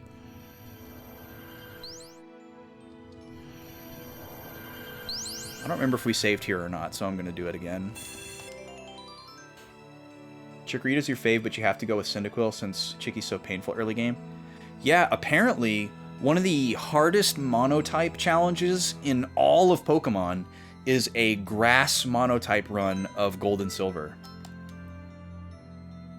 I'd be interested to try that at some point.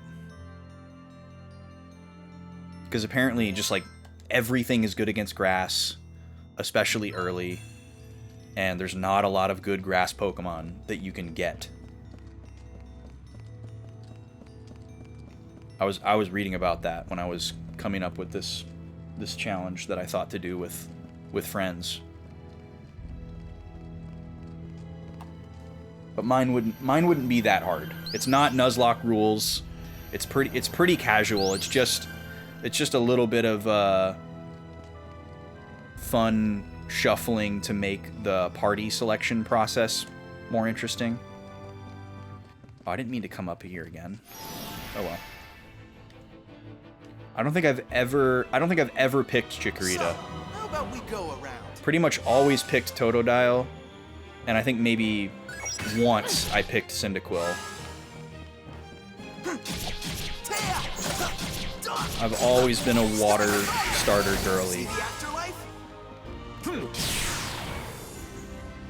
The first time I didn't pick the water starter was when my first playthrough of Black and White. I chose Snivy because I was super into the Smugleaf meme. And I wanted to go against my own grain and not choose the water starter. Plus I wasn't super into who was the Gen 5 water starter? Oshawott? Was that Oshawott? Actually, Oshawott was super cool. Wait, so all of these lead up here? Okay, so it's like there's only one correct answer, I guess. Alright. And these guys respawn, which really sucks. Water. What a great name. They really went for it on that one. Maybe I didn't choose... I don't remember. Because I definitely remember using Samurott.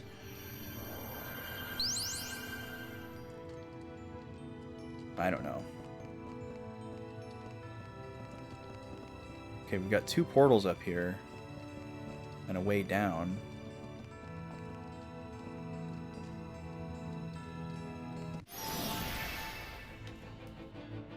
But I definitely had a Serperior in my Pokemon White. So I don't know. I don't remember doing a second playthrough. I still have my save file on my cartridge. So maybe I'm just misremembering using Samurott. Maybe I'm just thinking of my, another character in the game having... God, Viola, you are so busted. I love you so much. Okay. Is there another clue over here, possibly? No. What about over here? Oh, dang it. Oh, well, that's probably the one we needed to go to. It's in this chest. You're not usually a fire starter person kind of reason?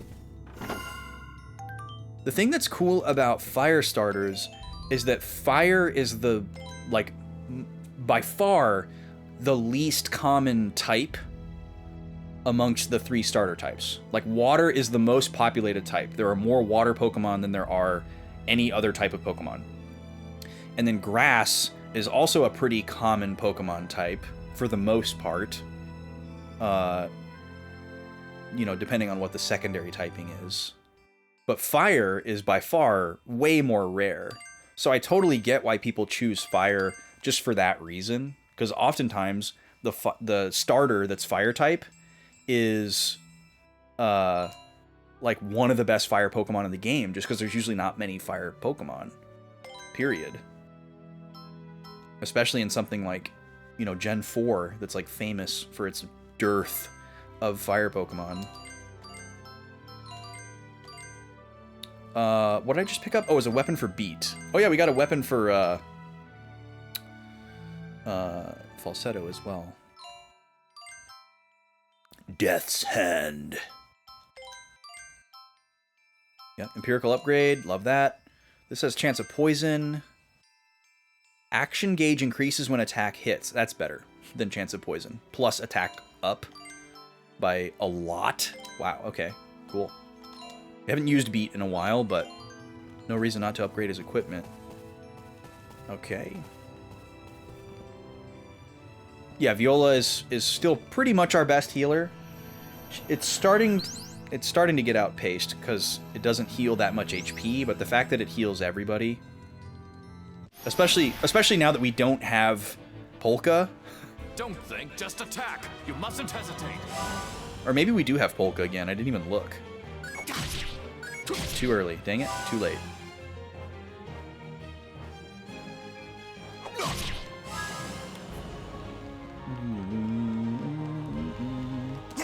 Phantom Wave! Did your stomach drop?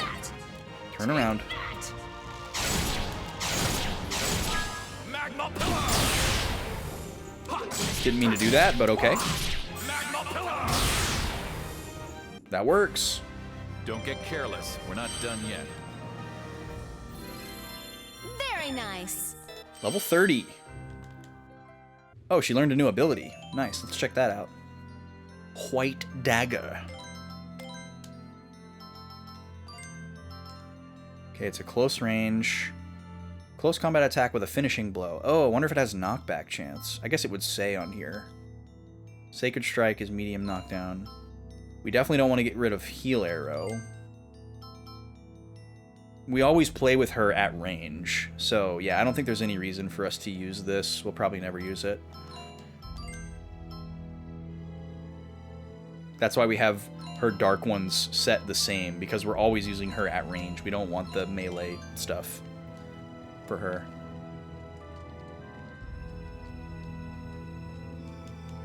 It's so weird that we got that one random clue. Alright, let me see if I can get past this guy. You gonna move? But yeah, if y'all are interested, we could get a little group together in Discord to do a Gen 2 playthrough. Go in strong. I got a little rules doc I could share. I promise it's not scary. It's fun. It's just a way to make it more fun to play with friends, basically. Like, you're still doing your own playthrough, but you're kind of like playing alongside your friends. Take that. Sacred Strike. Good going.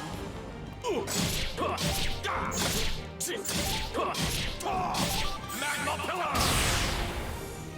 Nice. Don't get careless. We do have We're not Polka? done Okay. yet. I didn't even notice. It makes sense, though. She did get out of bed. Alright, where does this go? Ah, okay. Now we're in a blue place. Sure. Save again. Conceit Island. This is a weird dungeon. I don't really get it, but okay. Whatever. It's an RPG. We do what we must.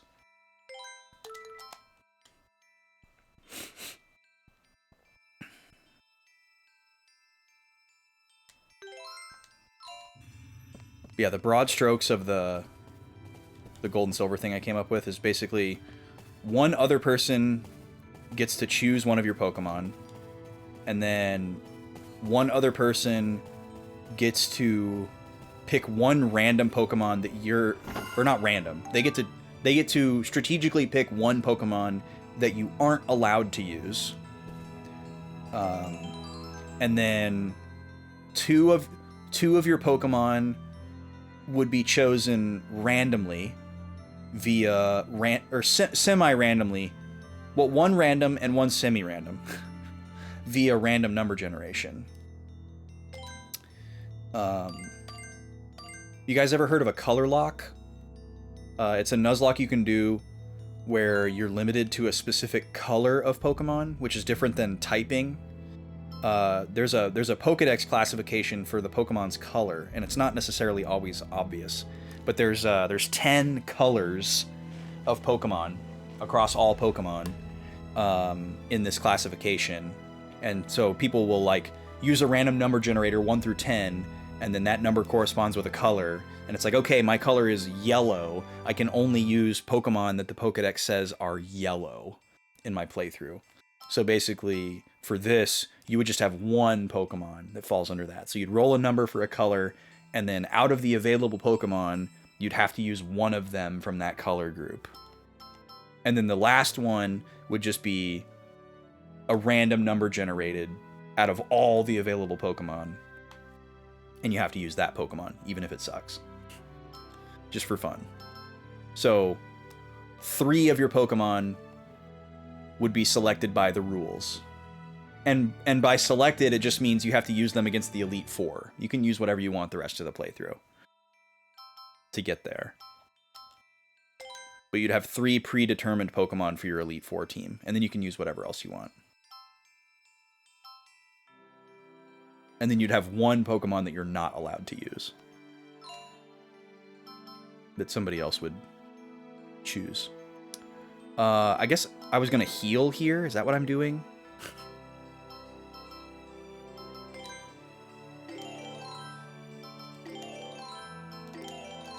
I don't know why I'm choosing to heal here.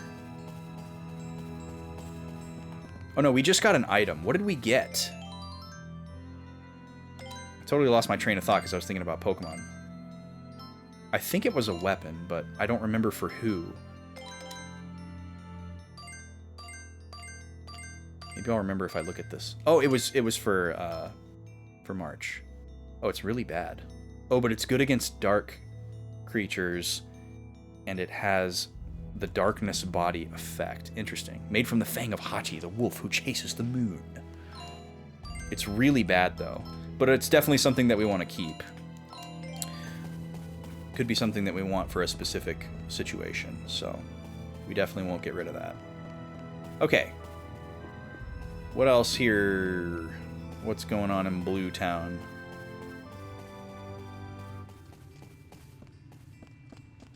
More big fishies wandering around. Looks like there's only one teleport pad, so... Can we go up here?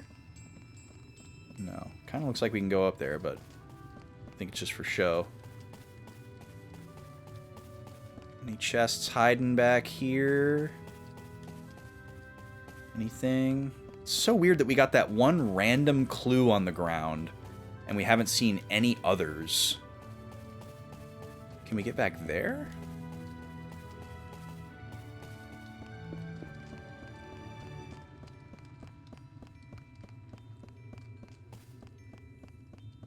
No. Okay, so it looks like we have another Sabrina's Gym situation here.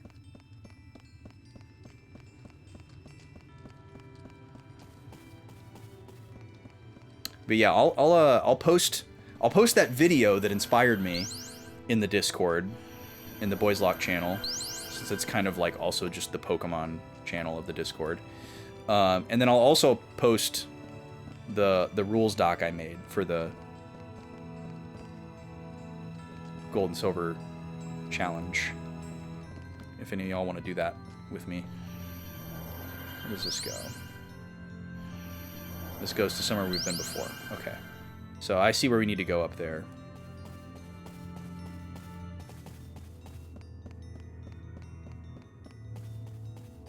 We can go back, jump down, and then get to that portal that's inside the fence.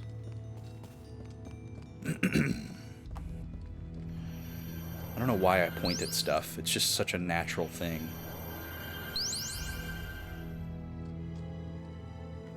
But it means absolutely nothing to y'all.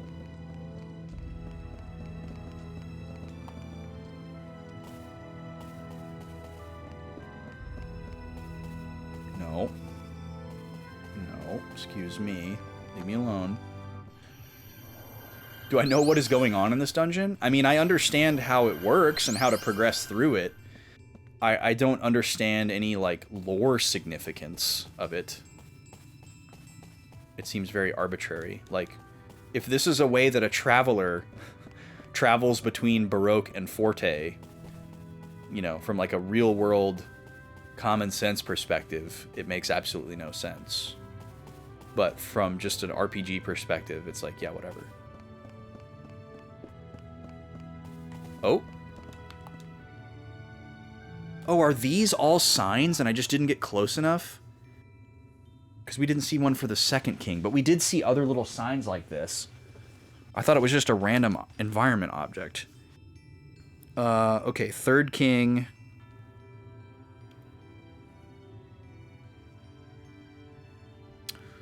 Can you read what is in my heart? The bronze bird replied, conceit. Okay, so there's a formula here. Now I feel the need to backtrack for the second king. Because there might be like a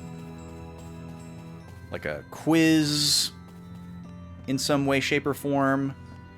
Or maybe there's like an enemy that we have to fight that has some kind of gimmick. And this is the clue. This won't be too costly to go back for, so not that worried about it. We may have to do a couple of fights to get it. There wasn't one up there. It was on the previous island. One per island makes sense.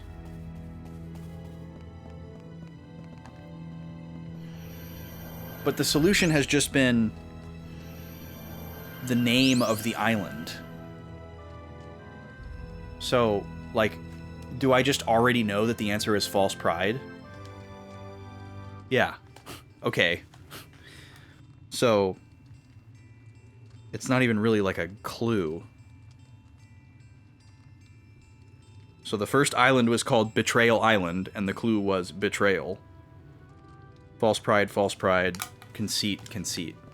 Alright. Well, luckily we didn't have to go through that guy to find that out. That would have been really annoying.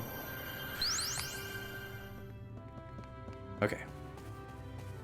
But we do have to go back up here again, and we will probably have to fight one guy to get back over there. That's okay.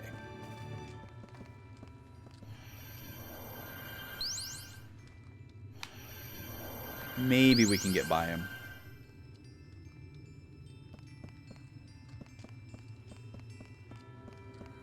There we go. Easy peasy, Mr. Frodo. What are those symbols on the walls there? They kind of look like snails. Can't really see what it is. Forgot how extra barky the dogs are when Rocky's here. We're dog sitting my friend's dog this weekend while they go on a trip.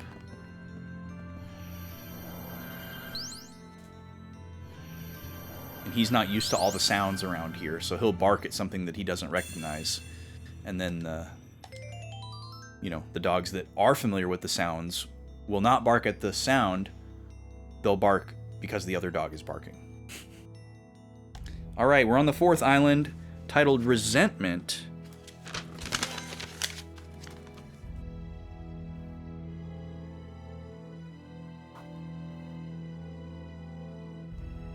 So we'll write that down. If I do see the little signpost, I'll read it just to make sure. But I'm sure it's going to say resentment. All right, it's seltzer time. I think it might also be like chocolate snacky time. Maybe I'll go for some peach rings. Need a little something. Little sweet toothy something. I was thinking chocolate initially. Ooh, no, I know what I'm gonna go for. Hello? Yo, Draconics. Dude, thank you for 18 months. Appreciate you, man. You've been super supportive of this stream for a very long time. And it does not go unnoticed. We're going to spin the wheel in a second here. It'll be our first spin of the night. We spin the wheel every sub, resub, gift sub, 500 bits, or $5 on Ko-fi. Okay, looks like we have another... Oh, nope, never mind. Okay, so there are multiple teleporters accessible, once again. You forgot about that? You forgot about your resub?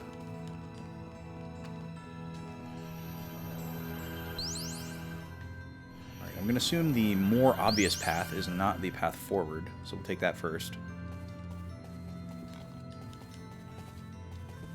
Oh, the Prime. Don't forget about the Prime. Prime is great. 1 free sub. You can use it on anyone you want. Okay, so there's a chest over there. Oh, this one probably is the way forward because I see the sign there. Okay, well, let's make sure we don't fight that guy twice. Oh, but we don't have a choice because there's nowhere for me to jump down. Oh, wait, I can jump down right here. Haha! The observant worm gets away from the bird. That works, right?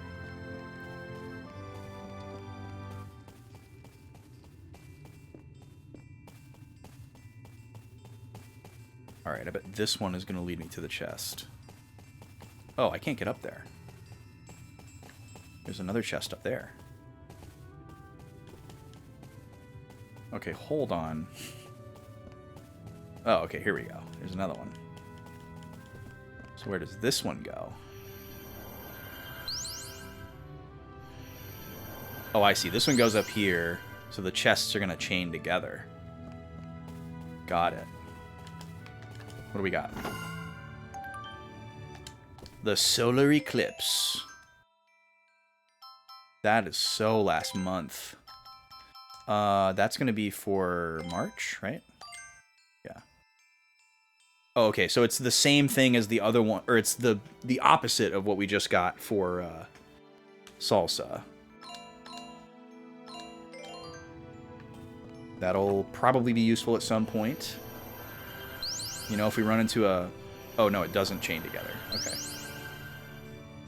So how are we supposed to get up to that one, then? Where would the other teleporter be? Excuse me. Because this one leads to the center. The one in the center just randomly leads over here. And then this one goes to the path forward. There'd have to be one more somewhere. Alright, let's take a closer look here. Maybe we missed something. Maybe it's hidden a little bit. Maybe there's like a weird camera pop somewhere that's unexpected that gives us a different perspective. Hiding behind one of these walls or something. That's the one we came from. So it's not that one. Not back here.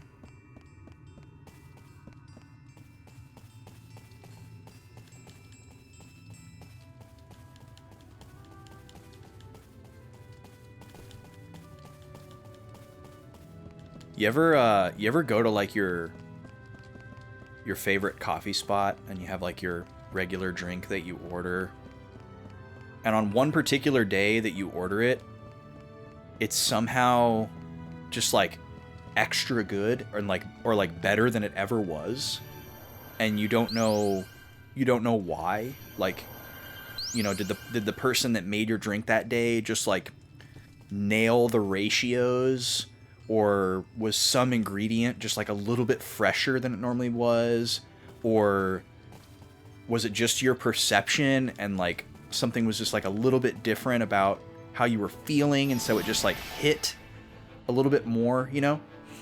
You don't really know why, but you perceive it. Time to fight or die. And then you're just like chasing that. So like every time that you go back, it goes back to being like as good as it was all the other times, but not as good as the one time that it was like a little bit better. Whoa, that was a big attack.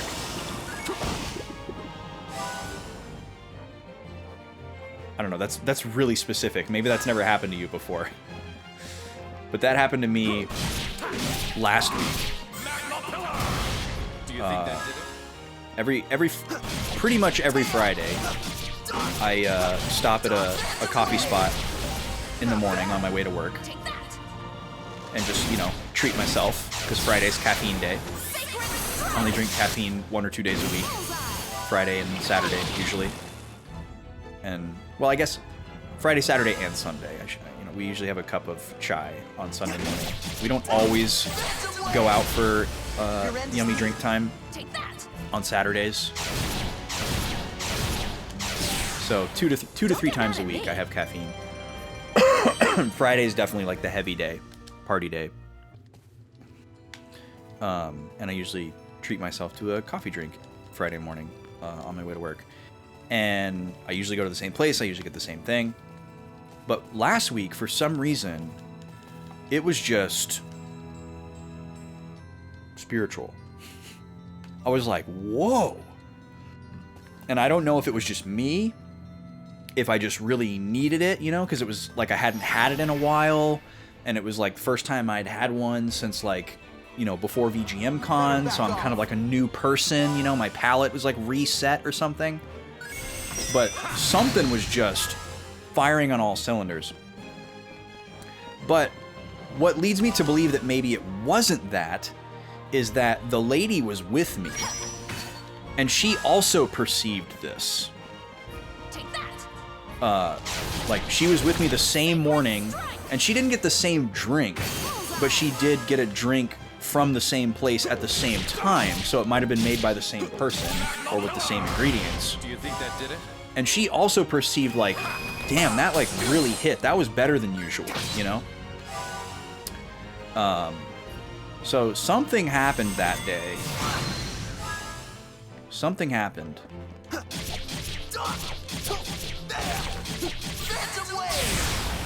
Your end is near. Don't get mad at me. And then today I went there in the morning and got the same drink. And it was good, I'm ready to take but it was not as good as it was last week. Something happened last week. So now I'm just going to be chasing that forever. I'm like doomed to chase that drink. Yep, resentment is the clue again. I don't know how to get to this chest over here though, y'all. There's a chest over there.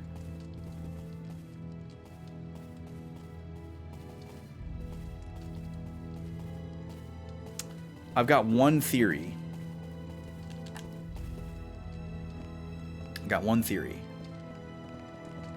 Let's see here. Can't get through here.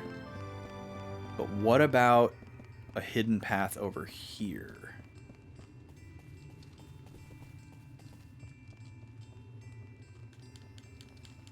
No? Huh. How am I supposed to get up there?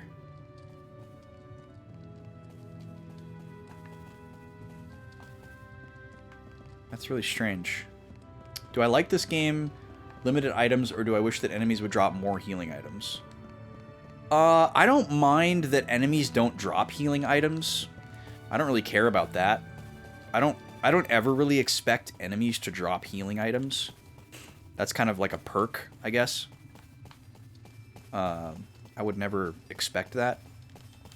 But having the limited inventory that's shared amongst all characters is definitely a big part of the difficulty of this game. But it's not too bad. Like, really the main source of difficulty is blocking attacks.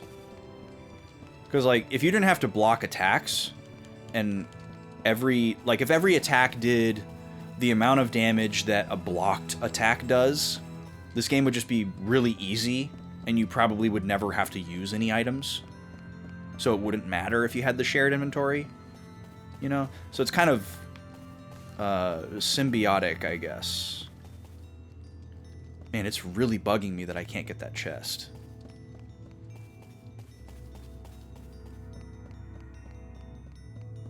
But, oh well.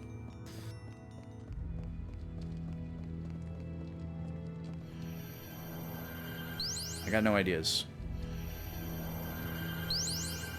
I mean, unless that other teleporter just leads me to it, but it seems like it has to lead to the next area. I thought I was going to be able to jump off right here.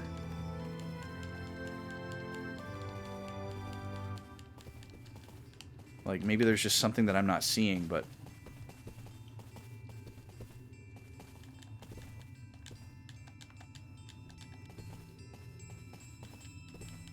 Nope. Yeah, I don't know. I don't know how you get that.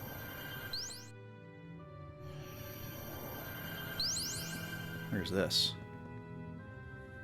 Jealousy Island. Are these like the 5 stages of grief or something?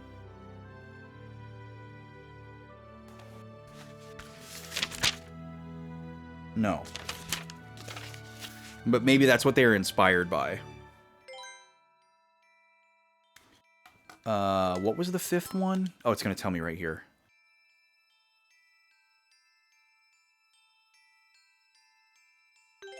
Jealousy.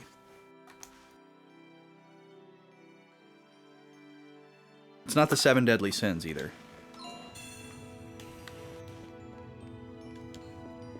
But yeah, I don't really mind the shared item inventory. Like between like Earthbound and Dragon Quest. It's, you know, that's pretty similar. I've dealt with that in a lot of different games. Having to like scroll through it and like equip it and use it is definitely a different type of coordination that I'm not super used to. Kind of like Kingdom Hearts, actually. Where you have to like scroll through the menu while you're moving around. Like D-pad and analog stick at the same time kind of thing. Now, why would you let me come back here if there's nothing back here? That's maddening. This looks like a spot where there would be a teleporter. That's also maddening.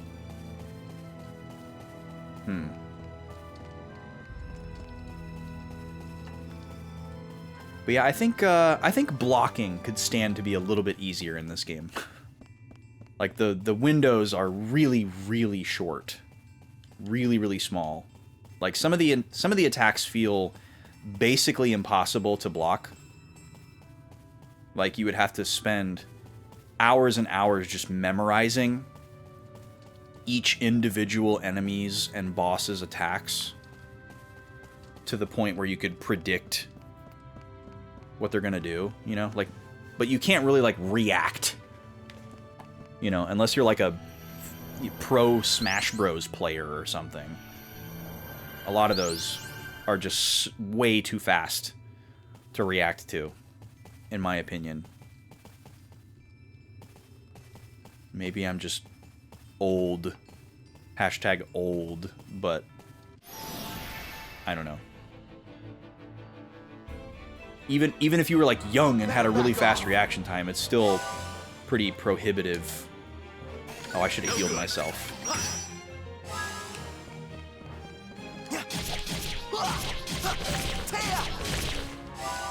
Crap.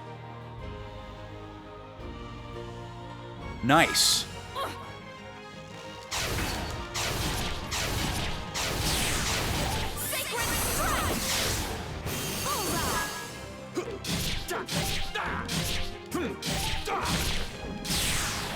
All right. We got lucky there. We're not done yet. We need to heal. I forgot how low Jazz's health was.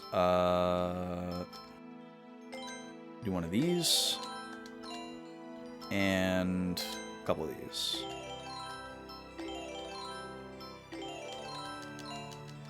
We should have stocked up on items in a go-go as well. That was kind of foolish of me to not.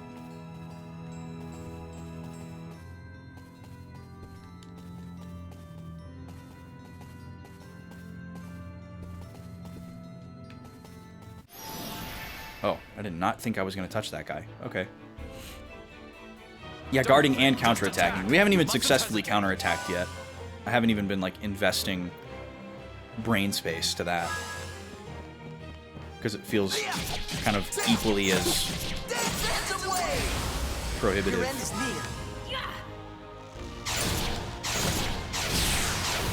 I love the idea of it, you know.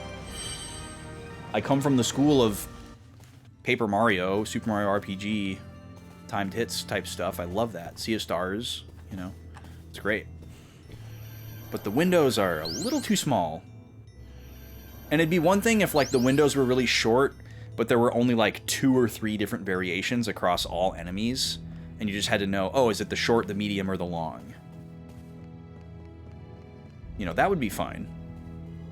But every single enemy and boss is, like, a little bit different, and you gotta do, like, 2 and 3 in a row on somebody like Fugue. Well, actually, on somebody like Fugue, you gotta do, like, 8 in a row, which is just crazy.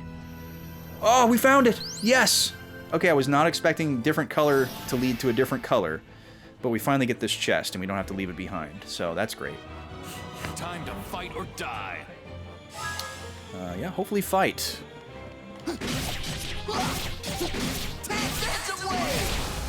Your end is near.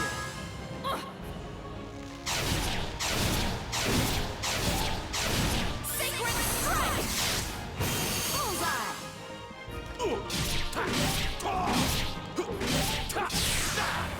Magma pillar! We got him. Ow.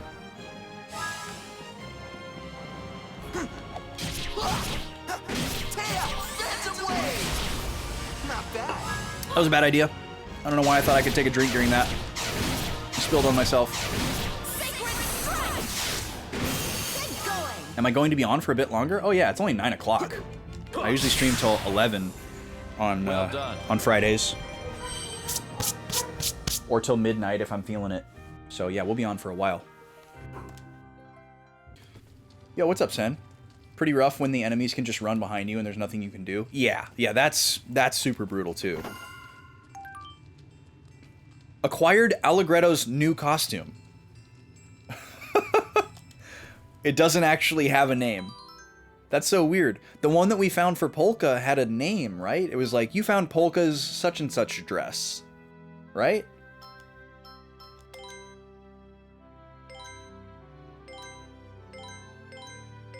Oh, she has another one. So does Greta only have one? This definitely makes him look a little more sophisticated. I feel like it resembles someone else. And then Beat has an alternate costume. So I feel like the fact that there's no silhouette here means that this is Greto's only alternate costume. I could see it for Polka being like that there's, you know, it only shows us the next one, and there could be more than 3. But with Beat, it shows us 1, so we know that there's at least 1 more. But I think we're done on Greto. Need that as a GIF. I guess it kind of looks like Jazz's outfit, but Jazz's outfit is a little more Balthier coated. Okay, cool. Not where I would have expected to find that, but I'm really glad we got it. I would have been freaking out if I had known that that was in that chest and I couldn't figure out how to get it. Yeah, it'd be one thing if, like, you know, the block windows were really short, but you could always block. But the fact that on top of that, the enemies can just completely remove your ability to block at all and do crazy damage is really brutal.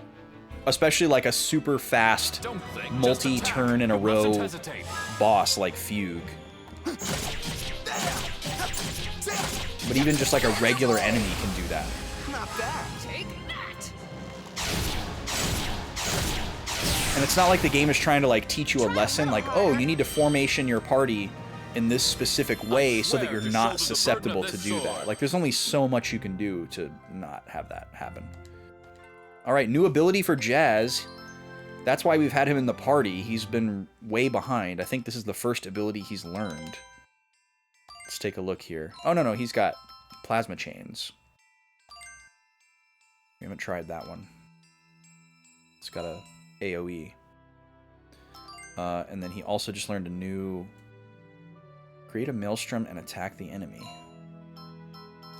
These both seem good. Magma Pillar is a nice AoE around Jazz, and then this one is like a cone out in front. And you don't have to have anyone necessarily close by. Cool. So now he's got a full stack of 4. I have many doubts in my ability to remember which one is which, but the damage scaling in this game, it's pretty wild. How about we go around? Pretty wild damage scaling, absolutely. I don't have any like I don't really have any like positive or negative feelings about it. Like I couldn't say it's like awesome or oh it sucks, I hate it. It's just happening. He's blocking it and it's doing 4,600 damage. My other characters are doing like 300. Viola at range is just absolutely busted. And Greto is strong. He's like really strong. But his like end of the combo boosted skill is doing 3,600 to his back. It's just that's way crazier to me than the damage scaling. Okay, number 6, Suspicion.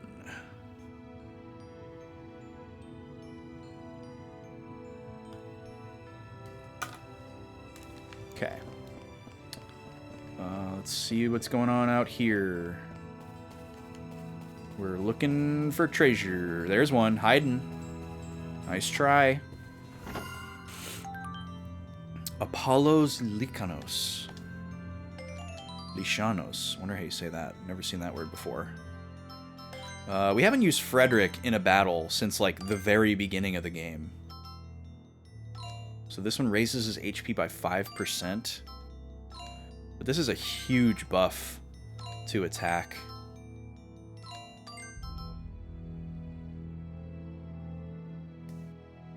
The Finger of Apollo, the god of music. Is Apollo the god of music?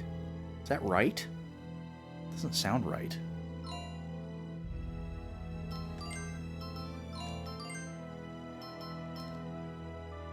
Oh, we have an accessory that increases HP by 10%. And speed by 10%. Nice. I don't really understand what the speed stat does in this game. I guess it's just turn order.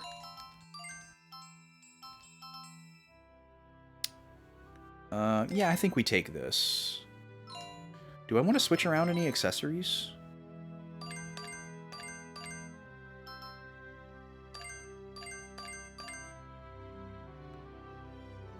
Oh, that's right. The movement speed one we should put on Jazz. Oh, no, wait, he has it.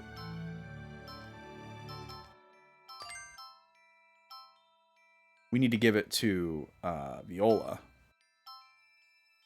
We can get rid of this attack plus 3 for the movement speed. Oh, wait, no, this is not movement speed. Okay, it's his speed. Okay, I misunderstood.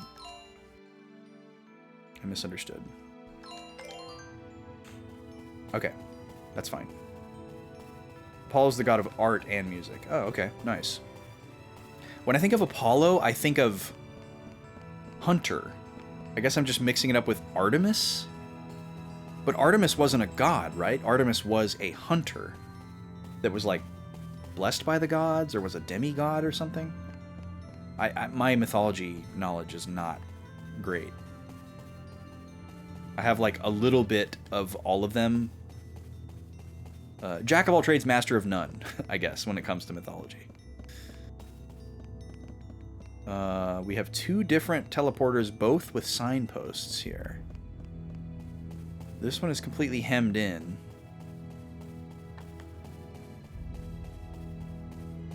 Oh, Artemis is a goddess. Okay.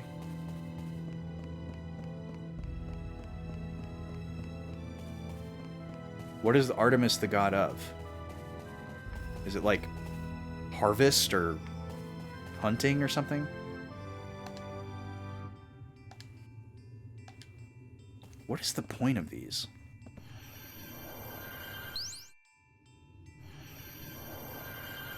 Okay, so once again we have a teleporter on the last, or not the last, the previous island that we cannot reach.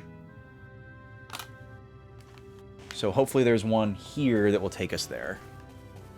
Wilds and Forest, Wilderness, the Huntress. Okay, so I was on the right track.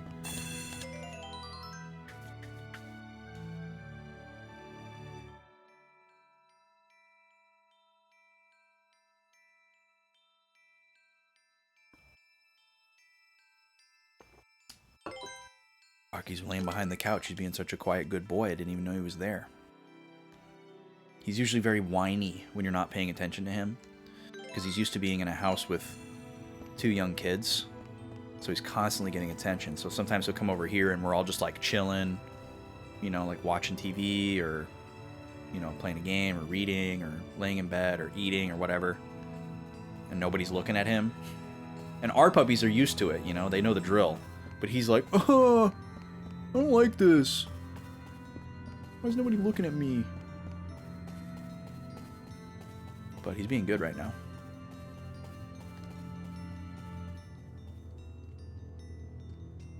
Again, there's a bunch of these little circles that look like dormant teleporters.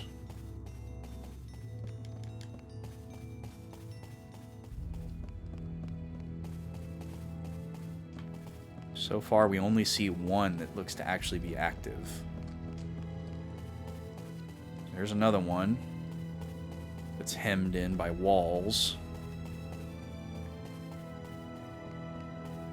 This area reminds me of a lot of different things.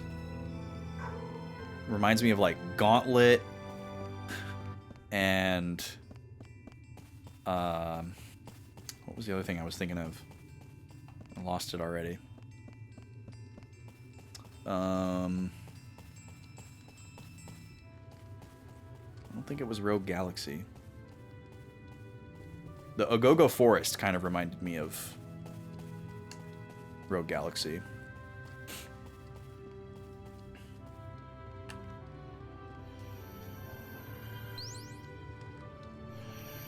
Okay, that brings me over here. Okay, so we can jump down right here, it looks like. Anything over here? Another place to jump down that's not helpful. Okay. So we go this way. Reminds you of Dot Hack. That's a pretty good shout, actually. Just kind of like a very generic area. Fantasy area. I love Dot Hack so much. I want to play those games so bad.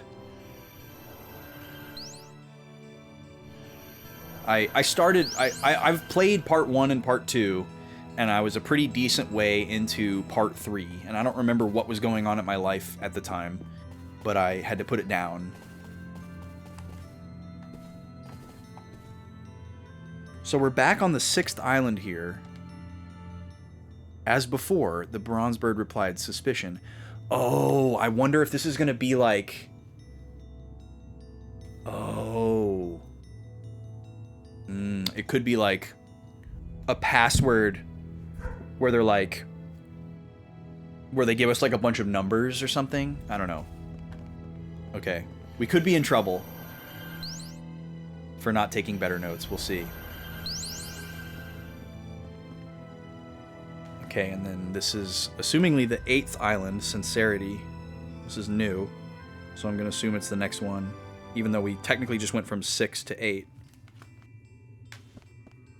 Oh, and it's kind of like we're jumping around in musical form to different rehearsal letters.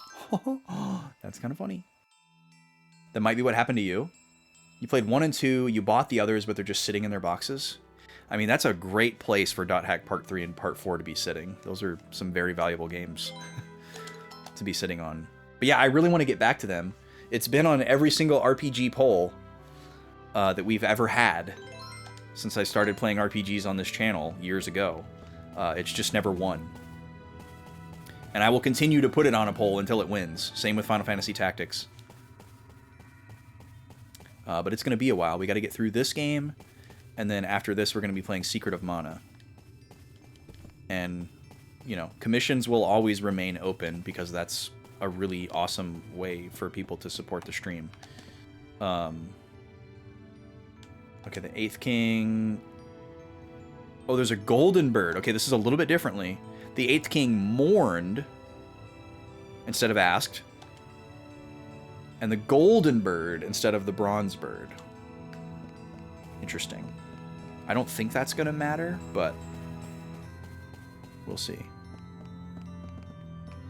So not a lot going on here. What's up, Gooby? Welcome in. I might have to... I was going to say, I might have to up the cost of the commissions. I've been going back and forth on that. I've been thinking about it for a while. Like, at first I was like, oh, well, I don't want to set it too high because no one will ever do it. But now that it's become like kind of a regular thing, which is great, I love it so much. I kind of thought like maybe it's a little too cheap. Maybe it's a little too inexpensive. Maybe I should make this a little bit more, because I don't want people to feel like they're getting cheated out of their ability to vote, you know? Like obviously if every game is a commission, from my perspective, it's great because you guys are giving a ton of extra support, financial support, that I wouldn't otherwise be getting, which is great, even though that's not necessarily what I'm here to do. It's great motivation. But I don't want the other viewers to feel like they're losing their ability to at least sometimes pick what's next, you know? So I'm not committed to anything. I'm just letting y'all inside my head. I've been thinking about it. I haven't made any decisions yet. Nothing's changed as of now. But it's something I'm thinking about. If you have any thoughts, feel free to share. The streak is broken. Oh, you didn't have tofu today. I see. More Indian cooking. You ate pizza with pepperoni. Luca's embarrassed and sad. I ate pizza with pepperoni yesterday. And many, many other things. Wow, I'm such a noob gamer right now. I don't even have a pro towel to wipe up this condensation. Actually, it's not condensation. It's what I spilled. Okay, so we're suddenly in an area that looks like a go-go forest. And the music changed to be much more upbeat. And it says Cello Tree is the name of the area. So I don't know what's going on right now. I mean, look at this. This looks nice. This looks really nice. This doesn't look like we're headed to a town full of enemies. Or a land of misguided people led by a sociopath. Oh, cutscene.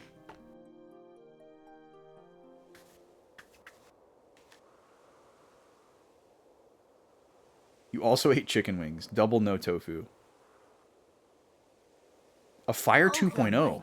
Interesting. I knew you would be coming sooner or later. Wait, you know Polka? Huh? How do you know my name? It's certainly been a long time, hasn't it? I can't quite remember how many years has it been since last I saw you.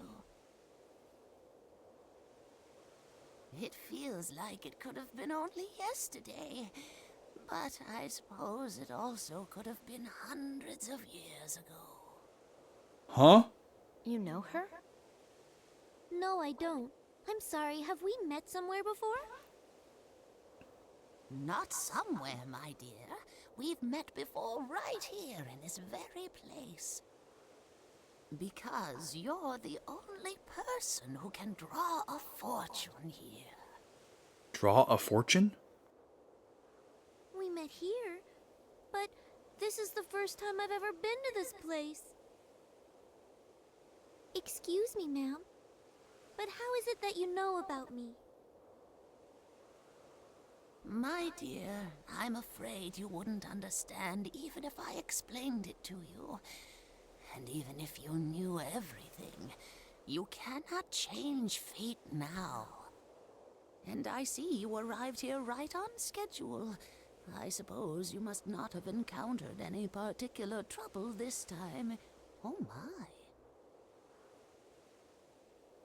Well, now what have we here? I never expected to see you. She knows Frederick too? Ma'am? You mind explaining what you're doing here in the first place? I mean, Don't tell me that waiting here for Polka to show up is all you ever do. First, Polka is going to draw a fortune of bad luck. Wait, you actually know what fortune she's gonna draw before she does it? What does she mean, draw a fortune? Is she talking about like tarot cards?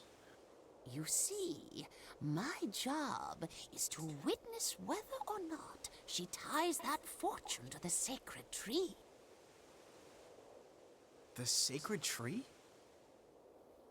The tree standing right behind this fortune-telling hut. Its real name is the cello tree. It has stood on this land for thousands and thousands of years. For the tree, it's as if time is always standing still, for it never grows any taller, but neither does it ever wither. And that is why the people who live in this land have come to call it the sacred tree. Who else lives here besides you? They think it blessed because it doesn't age. Now, Polka, go ahead. Draw your fortune. What does that mean? You will know soon enough whether what I have told you is the truth or not. There's a little box? There's a little box. What do you think? Are you gonna do it? This whole thing is kind of weird. I'll do it. I'll draw one. There's no way she could know what I'm gonna draw before I do it. That doesn't make any sense.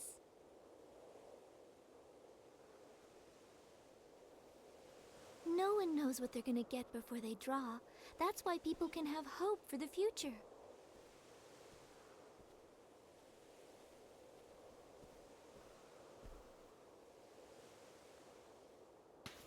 What if there's just like one of those little like buzzer things in there and she's like, nah, I gotcha. Just a prank.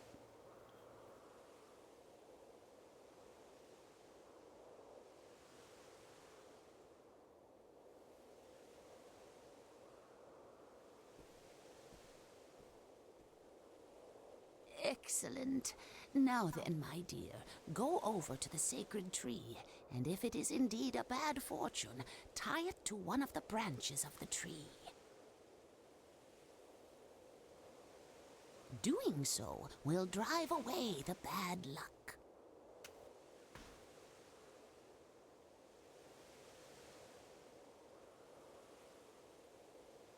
That's settled. Now, as for you, there is no need for you to draw a fortune, is there?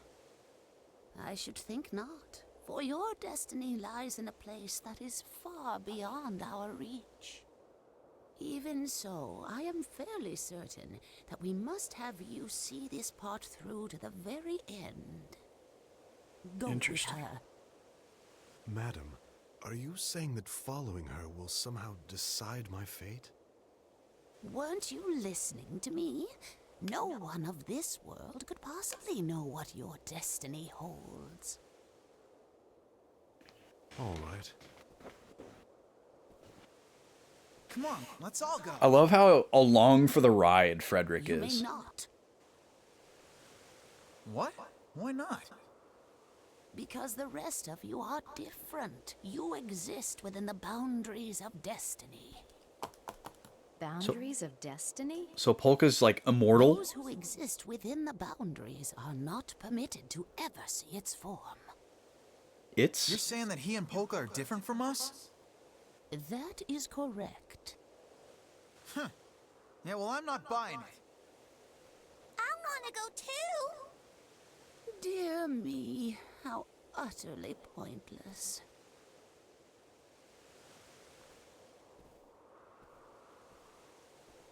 Oh, Frederick!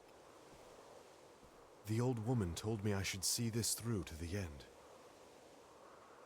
Oh, she did? Quite the epic way to I'm gonna open describe that. What's this? But it's just blank. Huh?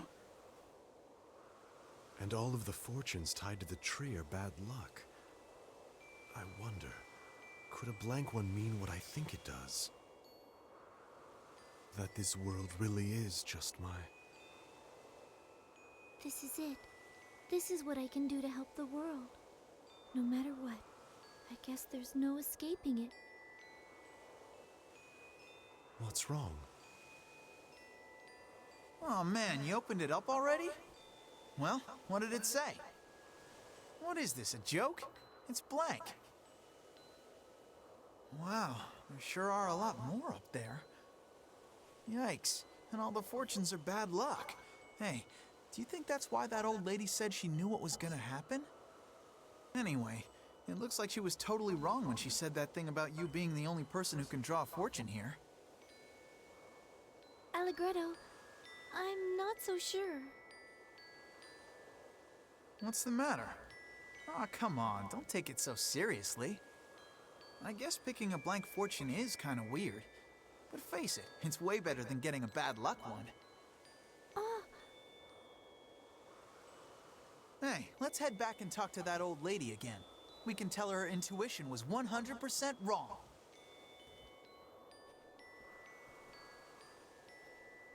He's right. This isn't a bad luck fortune, not yet. Frederick, I think I should try having faith in this fortune. Things will be different from now on, and I'll wait. I won't resort to that until the last possible moment.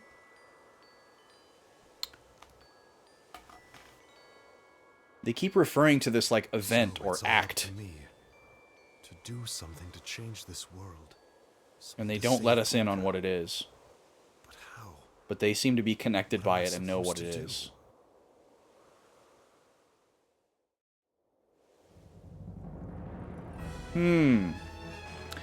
That was really bizarre and interesting. Let's drop a save. I was not expecting this. We're just on our way to Forte. Maybe because of the queen?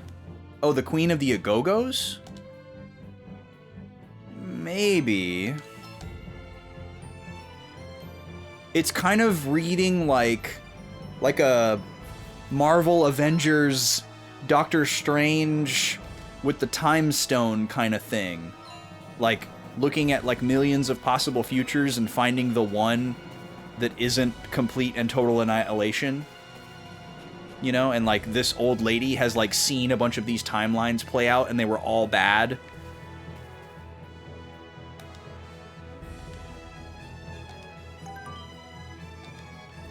Oh, we got an item. What is a Saint's Mirror? Is that the AoE Phoenix down? Which, by the way, we need to equip more items. Wait. Goddess Bouquet is all recover. What is Saint's Mirror? Oh! Oh, wow. Everybody recovers KO and all HP, infinite range. So it's just and it only takes up 2 slots. Wow, that's like a final boss item type of deal. Okay, so let's see. We'll take all 3 trumpets. Oh, we only have 1. Oh my god, we're so low on items. This is so bad. We're gonna have to put one of those on, and then let's do one of those.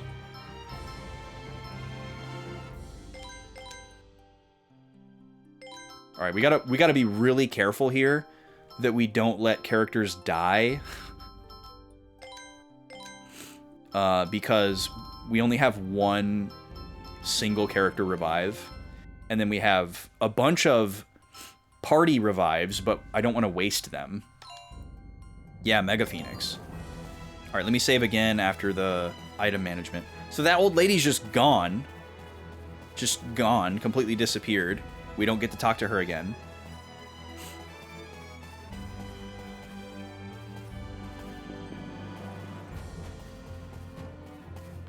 That's really strange.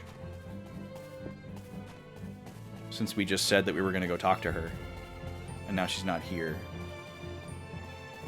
It doesn't look like there's like a a door that we can go in.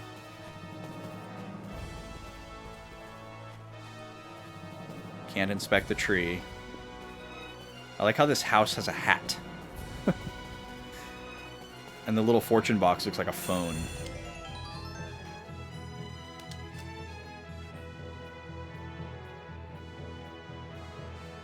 The person who... Oh, maybe implement a rule for the person who commissioned the game can't consecutively commission the next game. Yeah, that's a good idea, Sen. Definitely a good idea. I don't think that has happened, but it... Well, let's see. The first commission game was... Skies of Arcadia? I was thinking that Secret of Mana was the third commission game, but I can't think of what the other one was. Yeah, Draconic commissioned Skies. And then after Skies, we played... Gosh,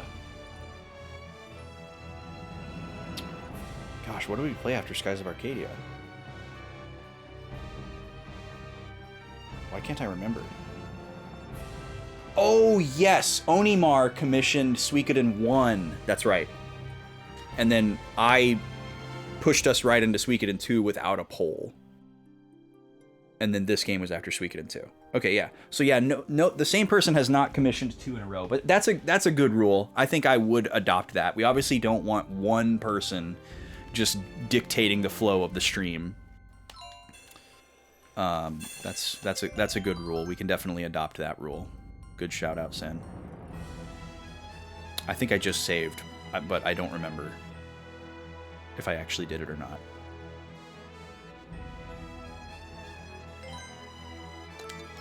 But yeah, I need to figure out if I need to move the goalposts as well.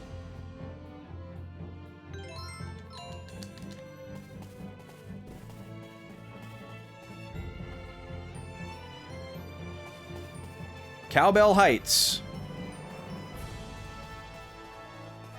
Christopher Walken loves it here.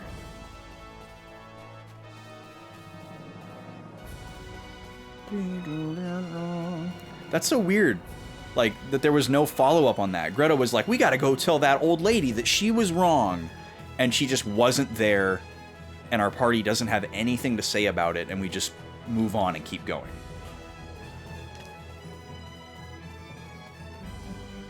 Well, Wild Arms 3 was the first RPG that we played on stream.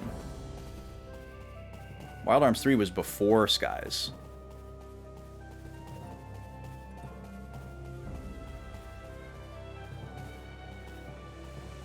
Yeah, Wild Arms, then Skies, then Suikoden 1 and 2.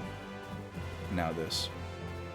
It's crazy that Wild Arms was that long ago, but it's only been this many games. It takes so long to beat an RPG when you play it once a week. Oh, we're at Mount Rock again. We've already been to Mount Rock. Oh, does this guy have a shop? Please be a shop. Hey, is that you, Jazz?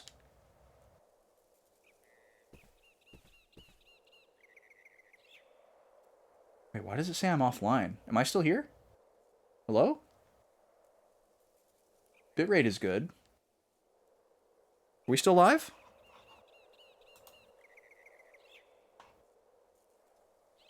Yeah, everything looks fine. That's weird. My chat client just randomly went offline. And now it says I'm live again. Huh. Okay. A little spooky. Thanks for confirming. It is you. Well, of all the things, I didn't think you were still alive. I was sure you'd been done in during the rebellion, but... So, you survived. Falsetto, too. Thank goodness. Uh-oh, is he going to bring up Claves? But as for the mountain... The situation on the Forte side has gotten much worse since then. They've increased surveillance and the work has gotten brutal. The men are dropping like flies. To tell the truth, some of the miners are still angry with Tenor. Wait, who's Tenor? Tenor's a new character. Yo, Socks, how you doing? Welcome in. By the way, what did you come back here for? No, on second thought, don't tell me. You've got your reasons, I'm sure. If you're heading up the mountain, it's best to be prepared. I don't have anything special, but buy what you need. Oh, you better believe it, buddy. We are so happy to see you. Oh, this guy can heal me as well. Oh, thank goodness. We are a long ways away from a shop, so it makes sense that they put this here. Let's see.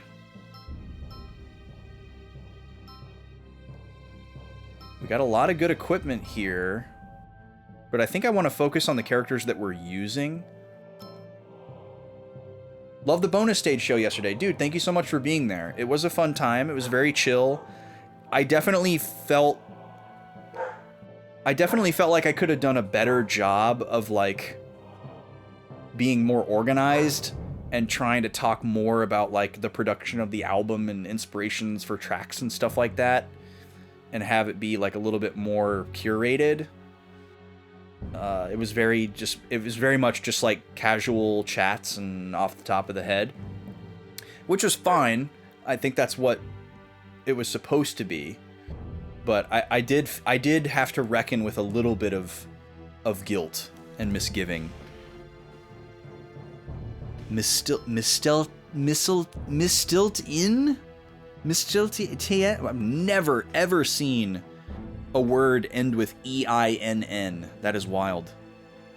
It must be French. Misselton or something. That's wild. Killed Baldur and started Ragnarok. Oh, it's Norse. Cool. That's a pretty epic description of a conductor's baton. It killed Baldur and started Ragnarok. We also use it to conduct symptoms. Here's Artemis. We're getting lots of mythological figures here. We'll definitely take Artemis's bow. It shot her lover Orion. Why'd she do that? She playing Cupid? We're not using salsa right now.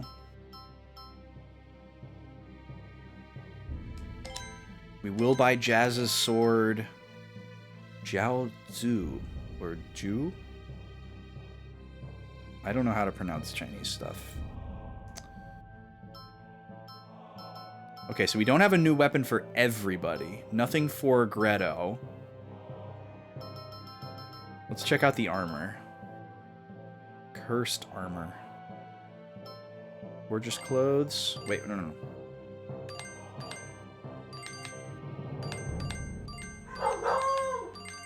Man, the dogs are going crazy tonight. Rocky! Rocky! No. It's because the lady went out. So they're on high alert. Let's see. Fog cloak. Obscure jacket. Okay, we can buy one of these for Viola. I'm going to try to be really frugal here and only buy stuff for the characters that I'm using. Because we do need to buy, like, regular items here. So we need a bunch of these. Let's buy 10 of these. We can buy these now. These are super cheap, so we'll buy 10 of these. Oh my god. All recover 12,000, so that's basically a full party heal. None of our characters have that much match XP yet. And that's all it's got. Heal all status effects. Wow. This is a regen. Wonder how many turns that lasts for. Or maybe it's for the whole battle. I'm gonna buy two of these. And then we've got some stuff we can sell. Just to recoup some of that. We're gonna sell all our weapons and armor that aren't empirical upgrades and have no additional effects. Why aren't we using that? Oh, because the current one increases our speed. That's right. Increases EXP. Whoa, that's the first time we've seen that. No, I don't, Draconics. Being that we've played this game as long as we have, it doesn't really seem like grinding is that important. Because our characters do a ton of damage, new equipment is getting thrown at us all the time, and our stats are skyrocketing all the time. We seem to level up pretty fast. The most important thing in the game is definitely just blocking attacks. Okay, hold on. We need to do our equips, because apparently I am not aware of some of our equipment.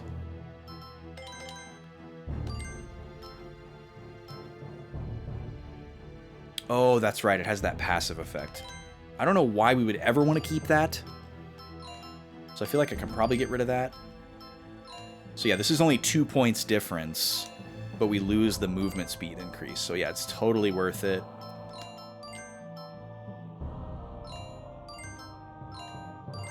Five, lose 2. Yeah, it's not worth it. And we had this the whole time. Oh, this one increases movement speed. I see. Well, this is too much of an attack upgrade, so we're going to have to let that go. So she did have a movement speed increase. I didn't even realize. So now only 2 of our 3 characters have the increased movement speed. But since she's the ranged character, I think it's okay. Oh, air body makes the wearer invisible. Now, we have another item that's giving us shining body, right? Oh, that was also on this bow, so her shining body is gone. Okay, that sucks. Shining body is really important because it makes sure that she can always heal. We no longer have that, so we'll have to keep that in mind. We haven't been healing a lot lately, though. We need to get it back in a better habit, as it is. I guess let's go ahead and do everybody's equipment because we might be selling stuff for other people.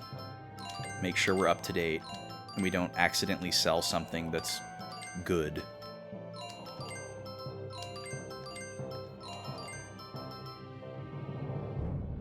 Okay, that has a stop effect. That's why we're not using that. Increases EXP by 5% for all. Wow. That's pretty cool.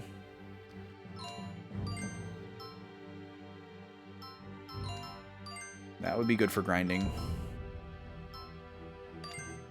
Okay. Now we can recoup some cash here, which really doesn't seem to be important as we head into a dungeon, so maybe I'll just skip it.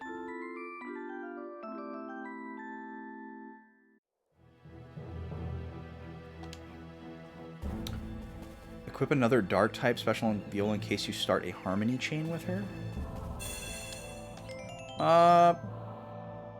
I think I'm good. We haven't even like utilized that mechanic at all. So I'm not really super concerned.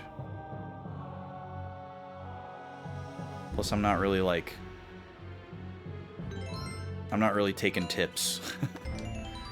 That's not really my style. So I do want to make sure we don't have any duplicates though, except for this one. Because yeah, we don't want to use any of her her melee attacks. That's the other thing too. Like she has 2 dark type attacks, and only one of them is ranged, and we always use her at range. So we want to keep her ranged, entirely ranged. No worries, no big deal.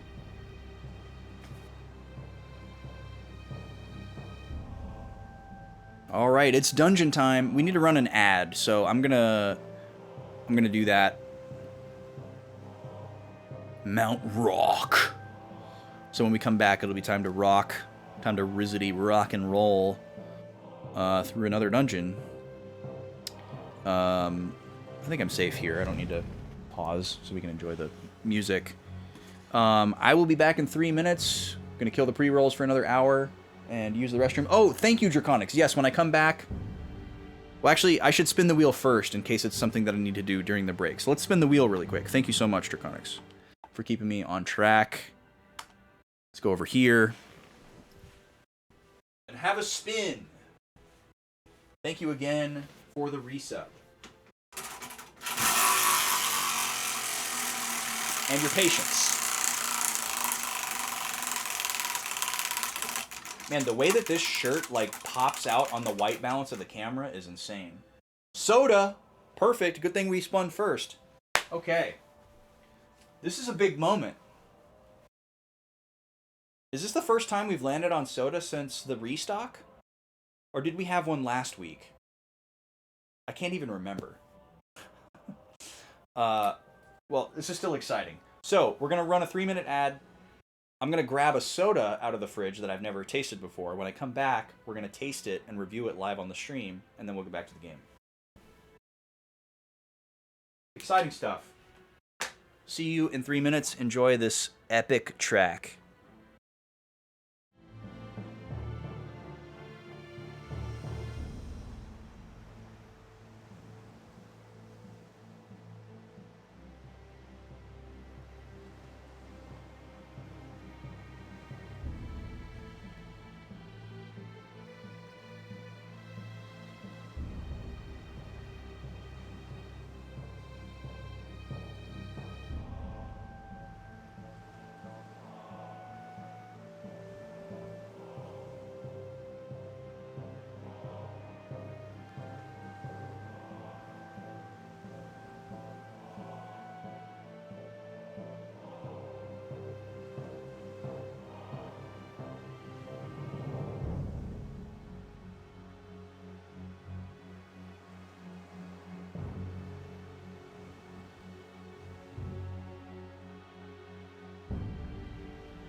All right, we're back.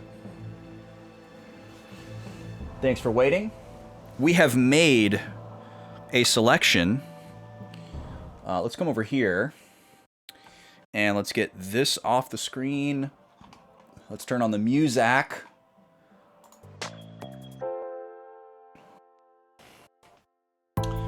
pause the game so I don't have to listen to 2 different kinds of music at once. All right, we're gonna be tasting a soda that we've never, I don't think I've tasted this before. If I have, I apologize. I don't remember tasting it. But first I'm gonna have a little snack. I said I was gonna have a little chocolatey something earlier, and I'm gonna do that now. I'm gonna shout these out again. We had these for the first time on Sunday, and I had another one on Tuesday. These might become a staple. You guys have probably seen Justin's before. They're kind of like fancy Reese's, and they'll have different kinds of chocolate, different types of nut butters, filling. But these ones I've never seen before. This is the super dark chocolate almond butter cup with espresso. And it is fire. It is so good. It is very, very coffee forward. There's definitely coffee inside the like almond butter filling. You can see the like little black flecks in there. Well, I guess I shouldn't say definitely, because there are little like brownish flecks in almond butter usually from the skin. So maybe there's just espresso in the chocolate outer part. I don't know, but it's very, very strong espresso flavor. It's very, very good. It doesn't really taste like almond much at all. That's a pretty tame flavor in comparison. You can certainly taste the chocolate. Let me give you a close-up here.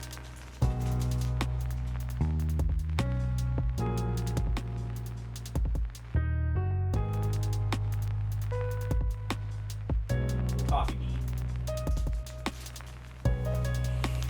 All right. Again, we've tasted these before, but I just wanted to give it another little shout out because they're so freaking good. Peanut butter with honey. It has the honey right in there.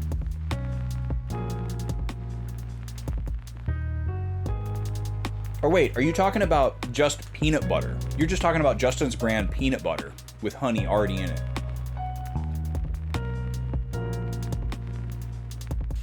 Oh, it's not that I don't like peanut butter. I love peanut butter. I can't eat peanut butter.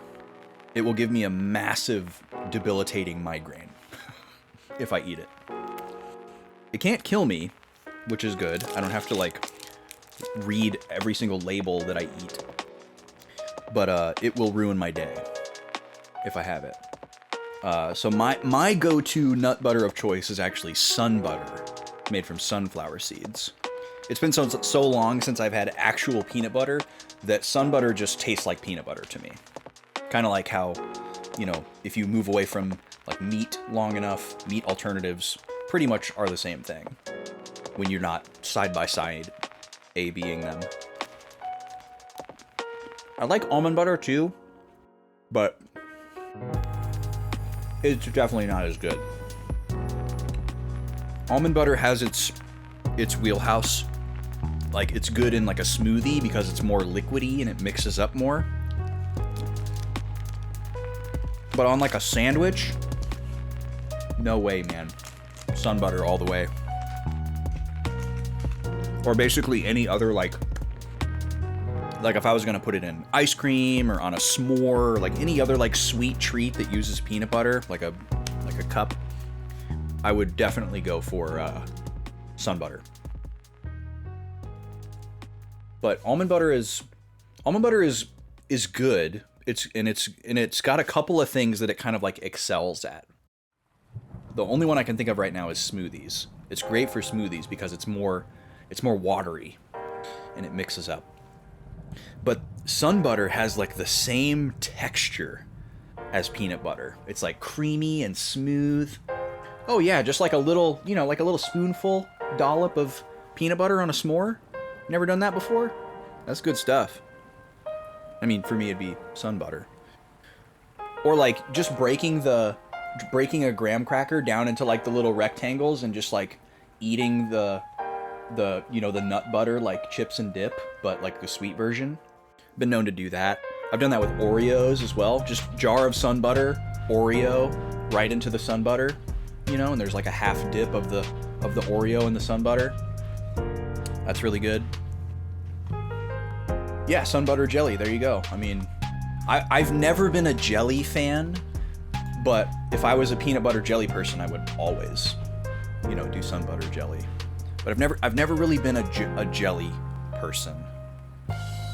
I'll have like a really like I'll have like a no sugar added fruit spread on a hot piece of toast in like a really thin layer. And I need the fruit spread to also be hot. But that's pretty much all I can do when it comes to jelly. And you love snacks like that? Yeah, you'll have to try it. Yeah, it's a little bit of a level up from M&Ms on a plate in the microwave. You gotta step up your game, Luca. Okay, we're gonna taste a soda. This is a birch beer. I haven't had a birch beer in a really long time. And this is from Sioux City. Fairly common brand. You can get these at local grocery stores and stuff like that. It's national. Where does it come from? Is this a Mukilteo, Washington? Whitestone, New York. White Rock Products. Oh, okay. Nice. But yeah, they have a bunch of different flavors. Oh, you put them in a bowl? You're not an ape? I swear I specifically remember you saying that you used a plate so that you could spread them out and that they wouldn't melt together. But maybe I'm misremembering that. You thought I was going to say hot dog? Putting a hot dog on a plate? That was my first college roommate. That was his meal of choice.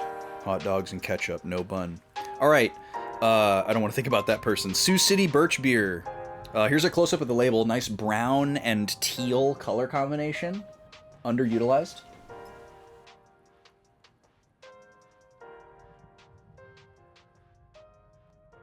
Also, I haven't given you all a close-up of the shirt. Here's a close-up of the shirt. New shirt. New shirt alert. Oh, hot dog and fruit spread. Oh, no. Absolutely not. Do not pass. Go directly to jail. All right, this is a twist off. Ah, it smells so good. So, if you're not familiar, birch beer is adjacent to root beer. And there are different colors of birch beer. You'll see white birch beer, red birch beer. I've seen pink, which I believe is mixing white and red. And I can't think of what the other colors are. If there's like a yellow or brown birch beer. But basically, what I'm about to describe to you is something of my own creation. Don't take this as law. But when I approach a root beer and I taste a root beer, I'm sure a lot of you have heard me say this before, so I'm sorry if it's a repeat. But I consider there to be 3 pillars of a root beer flavor profile. And those are vanilla, anise or anise, which is the root in the root beer, and then wintergreen, which is like kind of like a minty, nasally, fragrant flavor. And birch beer, also kind of in the family of root beer, is basically just all in the wintergreen direction. So it doesn't have the like anise, like black licorice flavor that a lot of people don't like, myself included. I don't really want to taste a whole lot of that in a root beer, just like a note. And birch beer doesn't really have a lot of the vanilla either. So basically, if you took a root beer and you removed the root, that like black licorice flavor, and you remove any semblance of vanilla, you're just left with basically a wintergreen soda. And that's pretty much what birch beer tastes like. And I really, really like it. I'm a big fan of wintergreen. It's kind of a mint of choice, you know, if we're talking peppermint, spearmint, wintergreen. I really, really like wintergreen. It's such a great smell, fragrance. It's so fresh. It hits so good. Ah. Let's take it out.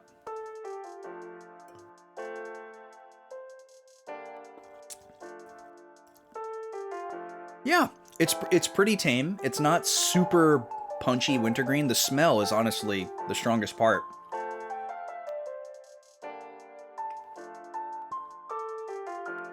It's very refreshing. There's probably a lot of people who would think, oh, this just tastes like a root beer to me. And you'd probably have to A-B it. It's not as sweet and syrupy as a root beer can sometimes be, and it's also thinner. It's not like frothy and thick like a root beer sometimes is. And some people don't like that about root beer. So try birch beer. If you're like on the cusp of liking root beer, but there's certain aspects of it that maybe you're turned off by, such as the frothiness or maybe vanilla or black licorice flavor, try a birch beer. It's similar, but it doesn't have those things.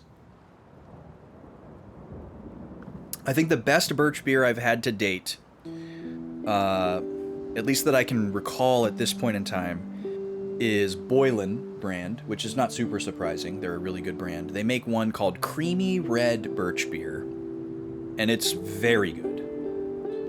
But I haven't had a birch beer that's wildly different from another. Whereas I feel like root beer, there's a lot more going on. Because again, you got those three pillars, and it's like, how much of each one do you kind of lean into? Where is the majority? Where are the percentages and the ratios? Whereas birch beer, as far as I can tell, is just one flavor. It's wintergreen. So it's either strong or it's weak. You know, like a ginger ale or something. So I feel like there's less variance. But maybe I just need to know more about what birch beer is. Very good, though. Oh, my shirt. This is a Final Fantasy inspired shirt. This is from the Yeti. It's not official, but this is a Moogle. This white creature is a Moogle, and this yellow creature is a Chocobo. And in a lot of the early Final Fantasy games, there's a character called Fat Chocobo, and it's basically this big, giant, chubby Chocobo that allows you to store your items because you would have a limited inventory otherwise. And on this particular shirt, it looks like the Chocobo here is like a baby Fat Chocobo, and then the Moogle is also kind of chunky, chubby. Like, Moogles are usually fairly round, chubby little guys. But this one seems to be like extra so, and he's got a piece of cake on a fishing pole, and he's motivating the Chocobo that he's riding on. So here's another look at them.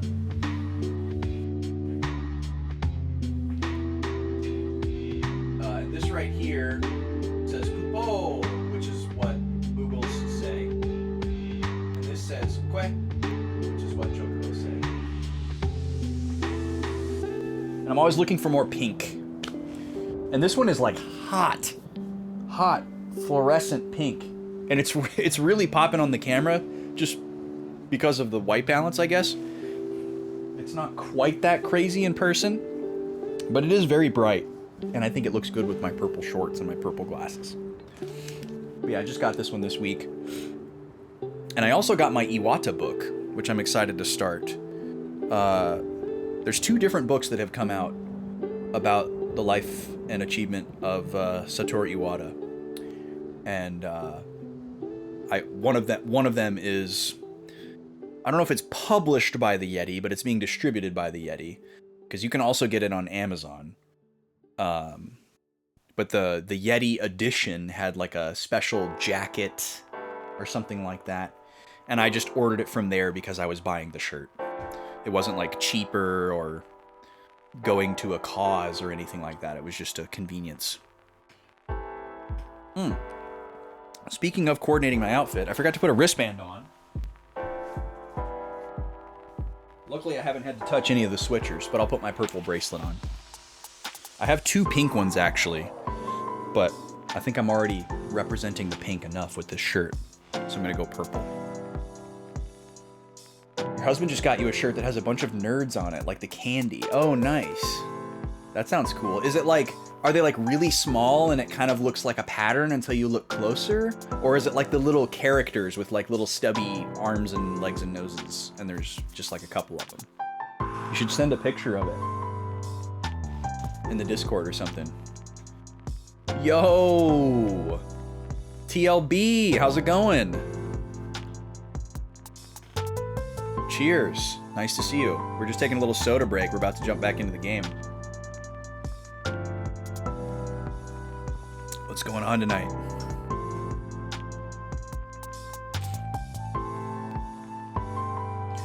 Okay, let's kill this Muzak and go back to Motoi Sakuraba.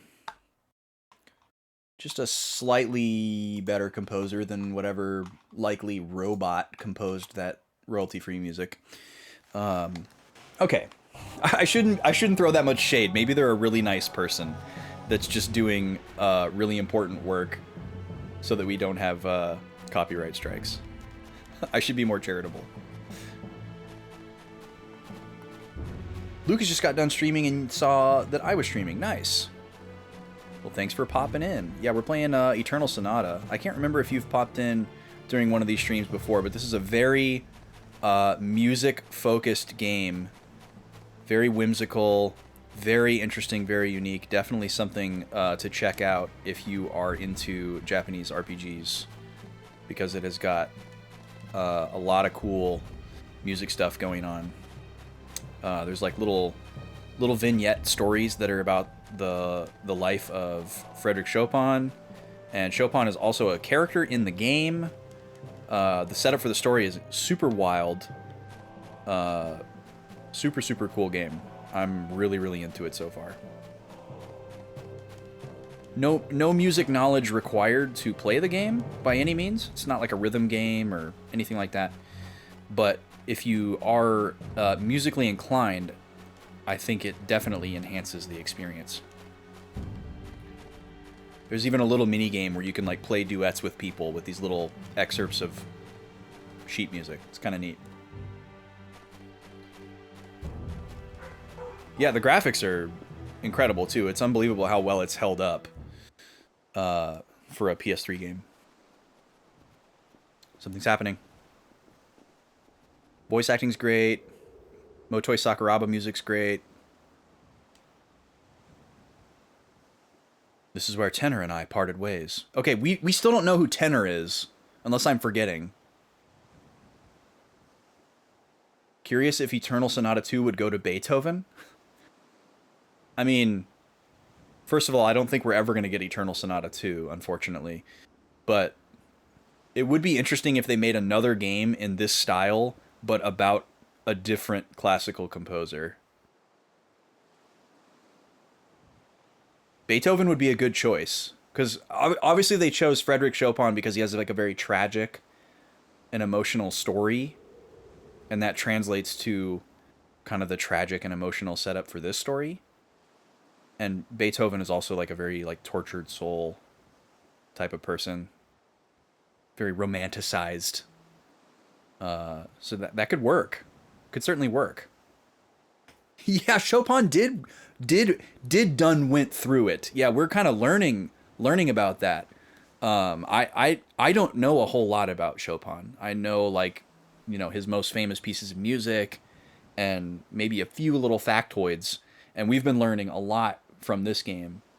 So the main part of the game is entirely fantasy, made up, just uses Chopin as like a jumping off point character, basically.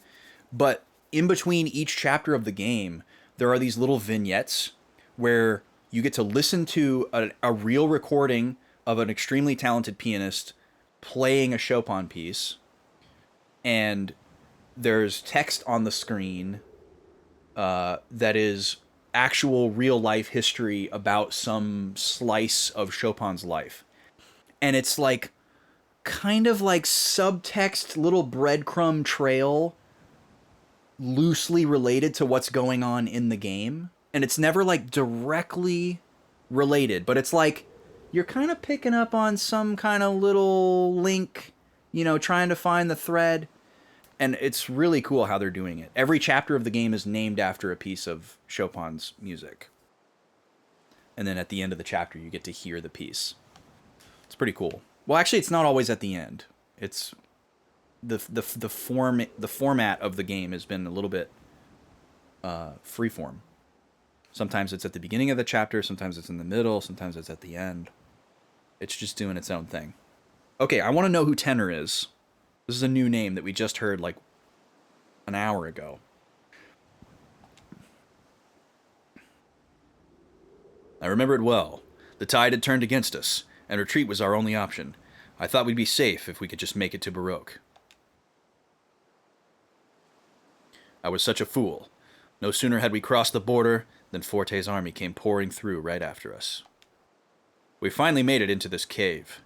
This is the spot where those of us who remain banded together to make our final stand. Well, they messed up the grammar on that sentence. This is the spot where those of us who remain banded together chose to make our final stand. Maybe that's what they were going for.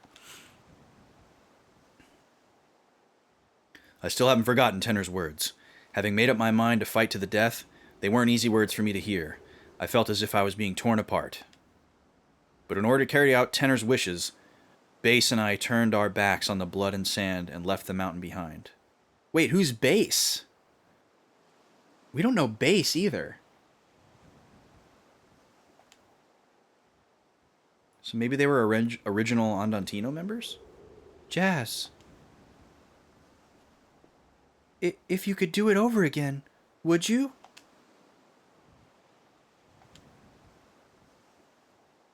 I'm sorry. Kind of a weird question for Polka to ask. We can never turn back time. Even if such a thing were possible, I wouldn't want to. Because it would only be a negation of the choices made by the friends who've died along the way. You're right. Something wrong, Polka? God, Greto is becoming such a dunce. He was kind of like street smart when we first started this game, but he's starting to become really dense. Like, he's asking her if something's wrong as we're listening to this, like, really tragic and guilt-ridden story. Like, he's, like, not even listening. No, it's nothing.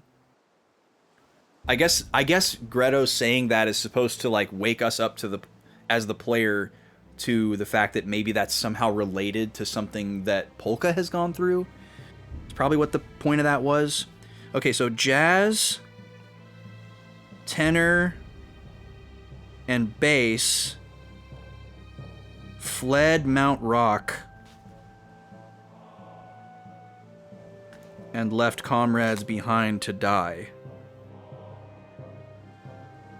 I think that's what we're supposed to glean from that.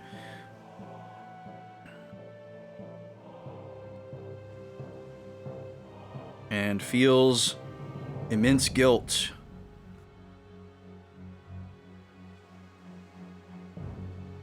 Okay. Onward.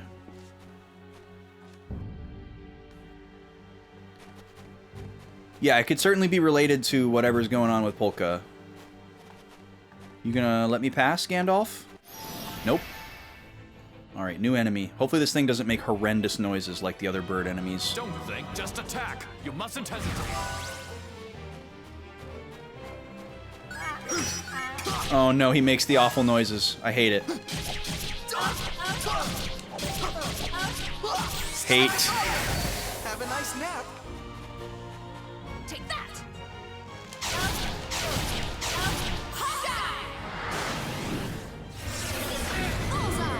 Well, that attack is not good. Blocking while sneezing.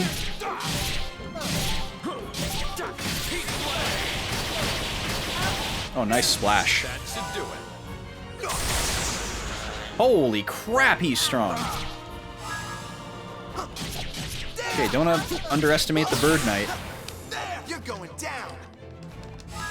Take that! I hate that noise that he makes so much. It's so uncomfortable. It's the #1 reason why I don't want to fight them. Alright, well, we want this chest. We've never not wanted a chest. We've never been disappointed by a chest. Better back off.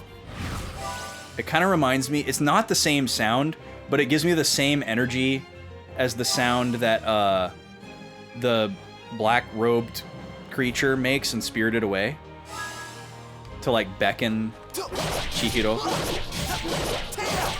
It's not a similar sound, but it has similar uncomfy vibes. These guys have so much HP, but sometimes they don't attack. So we don't really mind them.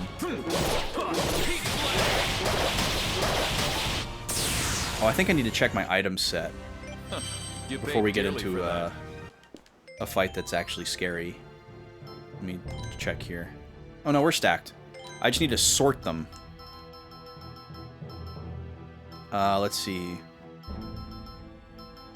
Oh, yeah, this will work fine. So let's move these down here. Wish there was a way to sort these automatically. And then we can just move this right here.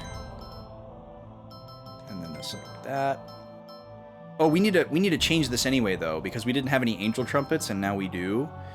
So let's see. We need to remove some cookies. We've got too many cookies. And we can get rid of... Should we get rid of the floral extract? Oh, yeah. It takes up 4 points? Holy crap. Yeah, that's not worth it at all. So let's see. We need 2 more of those, and then we can have 1 more cookie. We can do a big cookie. There we go. Now I gotta resort these items. Let's see. This isn't so bad. Oh, dang it, I removed it. Wrong button. Okay, this trumpet goes right here. And this trumpet goes right here, and we're sorted. Okay, so we have like with like for easy navigation. Cool. Yeah, the like HP and like damage scaling in this game is crazy compared to other RPGs. To be at level 27 and have 10,000 max HP is very unfamiliar. All right, let's heal my man Jazz. And the spectrum of damage is crazy too. Like, it's very common for us to do regular attacks in battle that do like 300 to 400 damage, but also attacks that do over 10,000. It varies super wildly. Like, it's not weird that we're doing all these hits like less than 1,000. But then watch Viola. 10,000 from just one regular attack. Just because she's far away. But then that does 500. It's strange. The big numbers make the good feelings. Yeah, for the most part. Yeah, and then he just did 15. He just did 50,000 damage with that combo. Pretty nuts. Oh, this is a loading zone. Okay, we don't want to hit a loading zone because it respawns enemies. So I want to finish exploring this loading zone, which might just go over to here. Yep, okay, 2 different ways we can go. I'm going to go the colorful way, because it looks like the path less traveled. Hopefully it leads to like a dead-end room with a chest or something.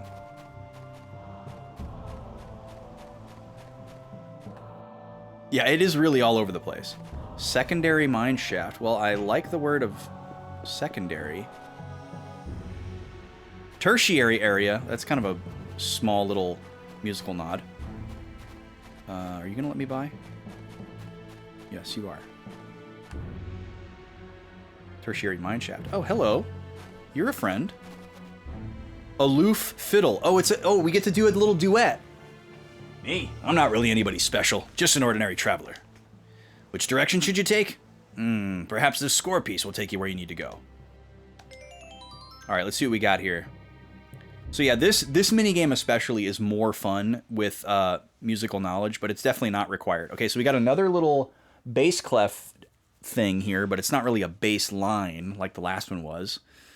What do we got here? E, D, C, B. Oh, but they're all steps. Only the first one is a leap. Interesting. Okay, so that could all kind of be a 5 chord. They're all pretty much in C major or A minor so far, with a few exceptions. Very rare to see an accidental so far. And then we're ending on A. So this could be another A minor example. Yeah, I wish I could preview them. So basically what we do is we go down the line of pieces that we have and play them along. and we get a rank. Most of the time we get rank F because they sound terrible. But as far as we know, it looks like there's a rank B, a rank A, and a rank S match with each NPC that we have found so far. And you get items as rewards for each of those.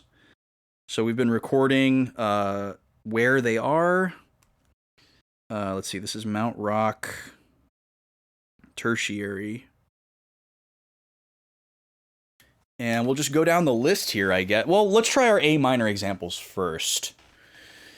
We can skip a lot of these that are C major. Let's try this one.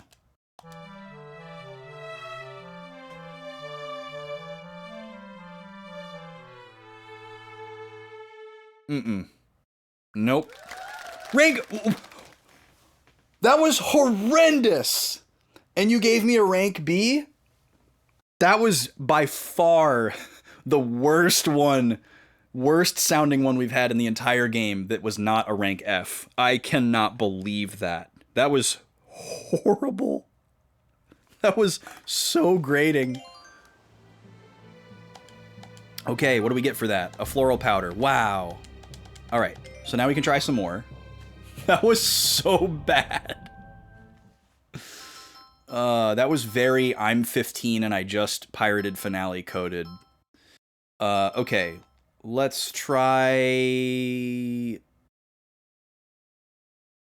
Actually, let's try this one with the Dorian note in the first bar.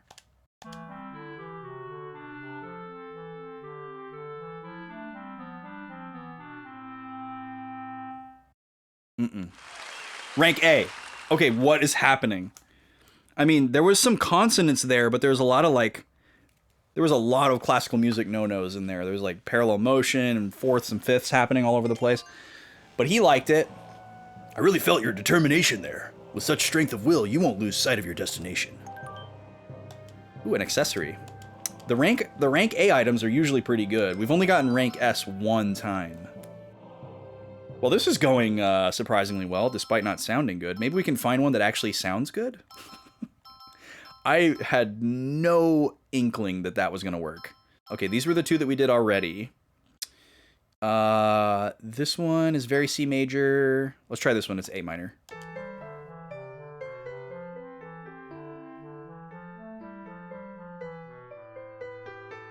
Okay, that sounded great, so we'll probably get rank F. I have no idea how this game works.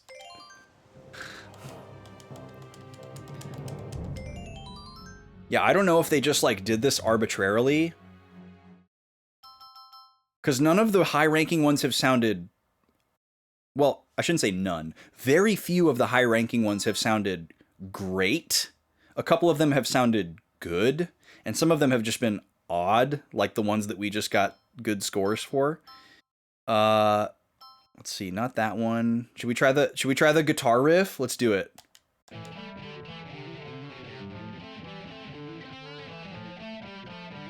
So bad. I can't wait to hear the one that goes with. Because that's clearly just Sakuraba having some fun. We need a frickin' minor pentatonic guitar riff in here with a blue note. They can't all be... let's see. Oh, we could try this one. This one's kind of... It ends on C, but it's mostly dancing around A. Oh wait, that's the same one. Did the stems move? Am I crazy? I swear the stems were facing the other way the last time I played it. I think I'm just going crazy. I can't believe I did that twice in a row. Can we find the rank S? Okay. This one's very C major. I guess now we'll just try the C major ones anyways.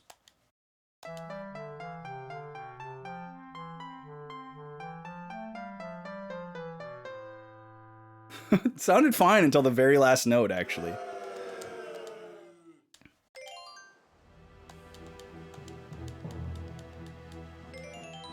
Alright, we'll just go down the list now arbitrarily. We have one that's in, like, D, kind of?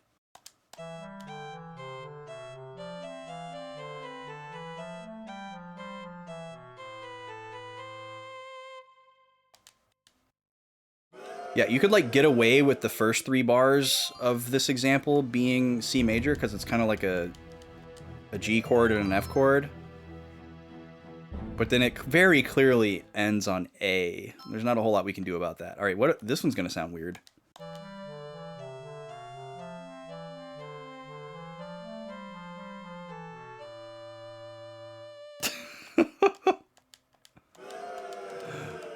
If that one would have been the S rank, I would have just hung it up, you know? Okay, what do we got left here? Did we do this one?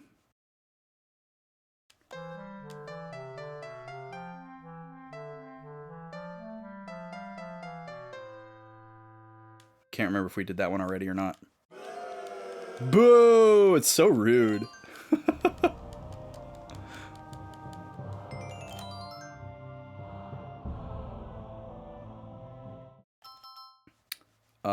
That one was our rank A, and this one was our rank B.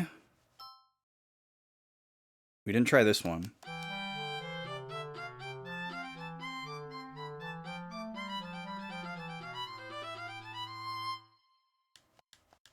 Again, first 3 bars kind of work.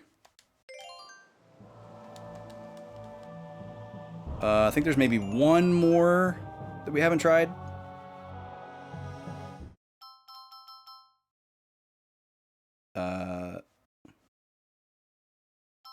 Yeah, we tried that one. We do this one? I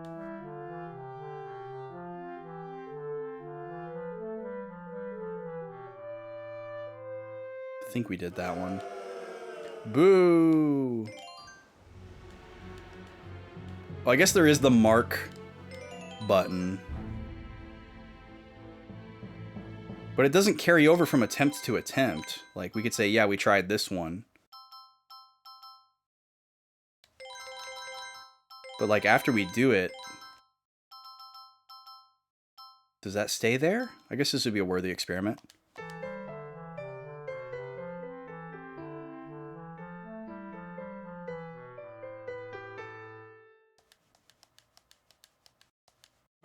I can't believe that one's rank F. That's the only one that sounds remotely good.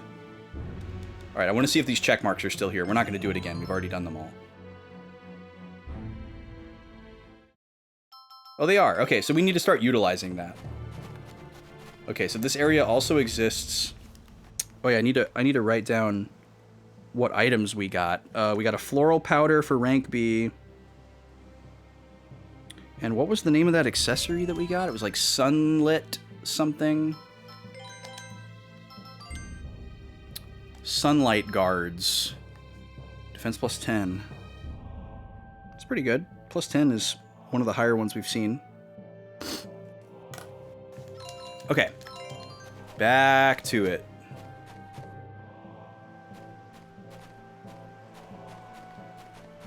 No. No. Dang it. Don't think, just attack. You mustn't hesitate.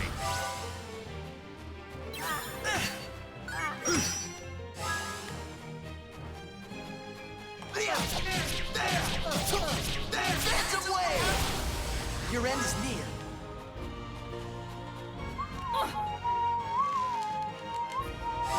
Ran out of time.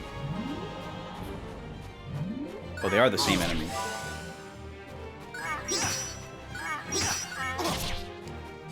Come on, man.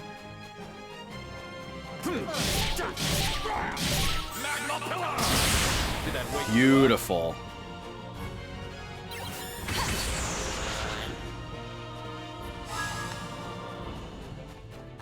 Oh, Greta, we miss your speed boost, man. You're finished. Have a nice nap. It's definitely more useful on Jazz, though. Sacred strike! Bullseye!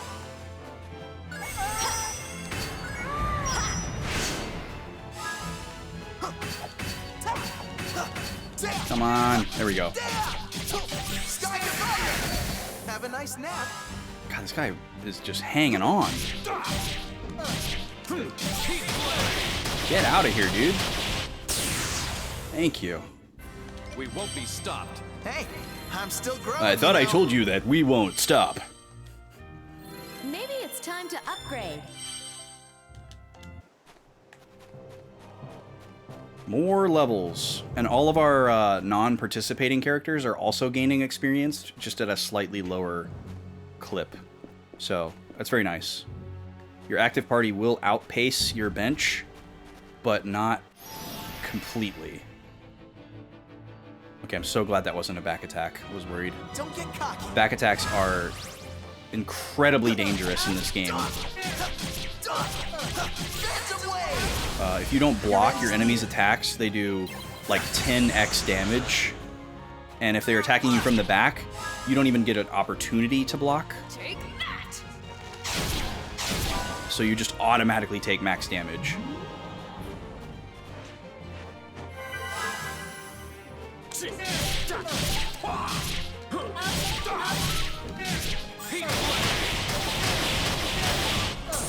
That should do it. Alright, just need to get Greto out of the way here. So he doesn't die. I don't want to waste any items.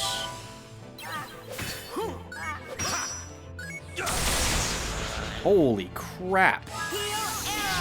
Alright, we're double healing.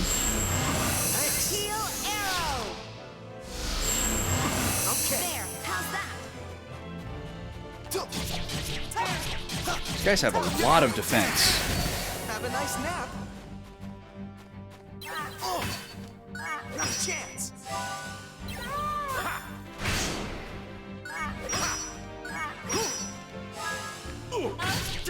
Get out of here.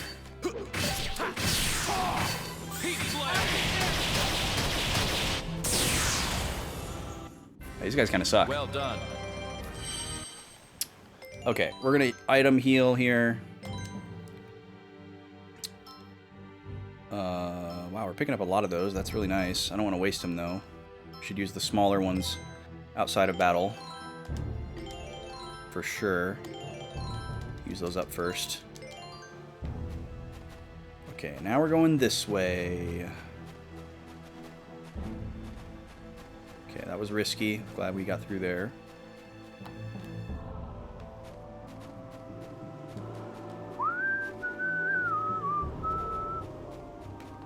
Oh, there's wind. I was like, my controller's drifting. Oh no, there's wind. Which is actually nice because we get a speed boost. Okay, we got a chest. Just gonna fight you head on. Apply directly to the forehead. Don't get cocky.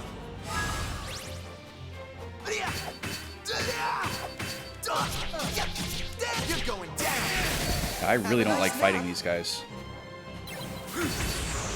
Okay, so their first one is pretty consistently a block opportunity. Take that. Oh, that's really unfortunate. Still made the most of it. Oh, the one time it's not a block. Okay, they're all grouped. This is great.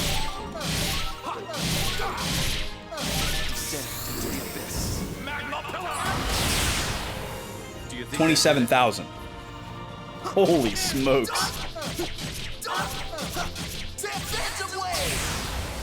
We're as tough as they come.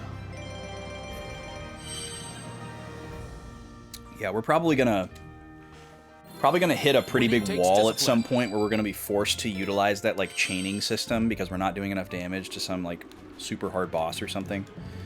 But until then, we're kind of just doing it how we do it. Please, Greto. Please. Open.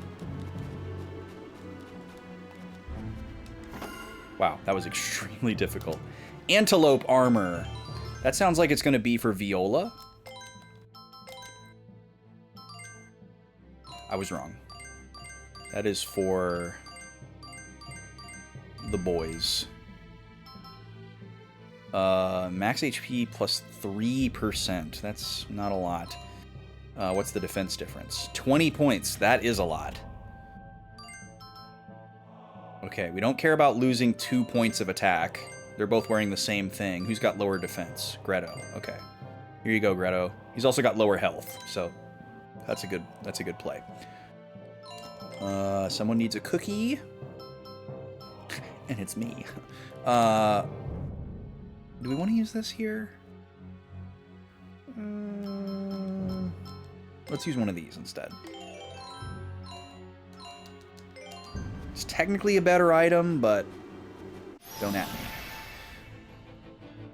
Acceleration curve settings on the camera so that you can 360 nose scope.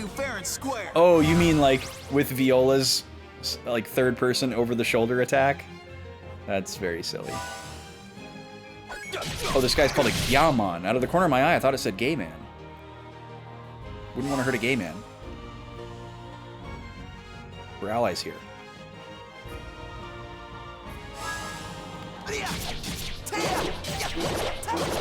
Okay, how am I gonna get Viola far enough away?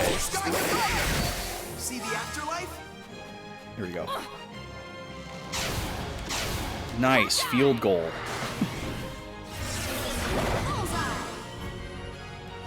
Oh.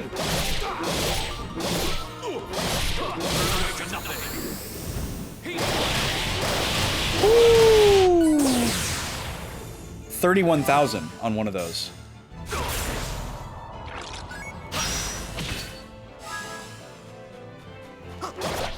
Jazz got poisoned. Cut through the cloud cover and rain upon them. Sky to fire! Yeah, God, that's so much damage. It's crazy. Yeah, it would be nice if you could pivot a little bit faster, but I think there's a better way to do that. I think there's a way that you can like change your enemy that you're kind of auto-targeting, but I could be wrong. Do I want to go against the wind here, Bob Seger, or with the wind? Oh, I bet this leads to that chest that I saw. And then ultimately I do want to go against the wind, Bob Seger. Just attack. You mustn't hesitate.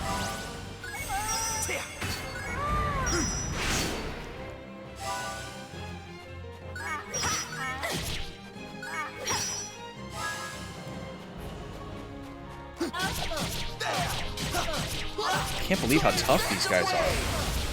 Your end is near. They don't take any damage from physical stuff.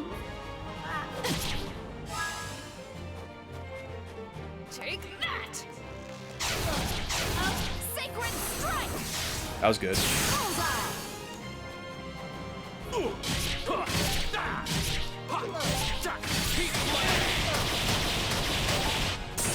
That should do it. Ow.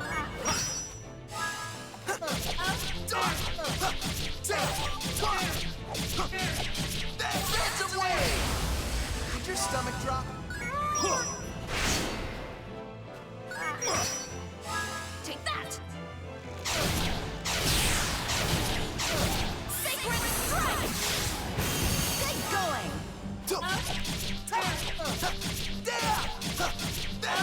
I should have healed with Viola. That would have been a good value. What did you expect? Because she heals for free. We save items. Here we are in the tertiary mineshaft. Grabbing our chest. The Sunbringer. It's a good sword name. Looks like that's for Greto. Yep. Greater damage to dark.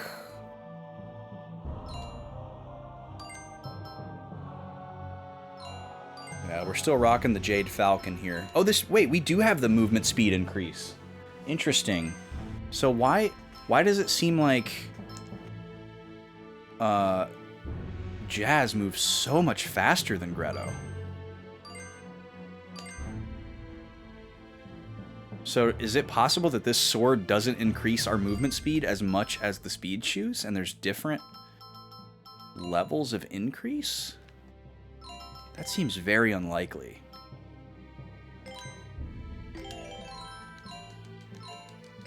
Alright, now it's Bob Seger time.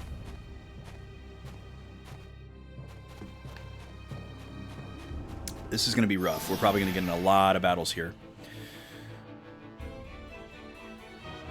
I'm gonna pound you fair and square.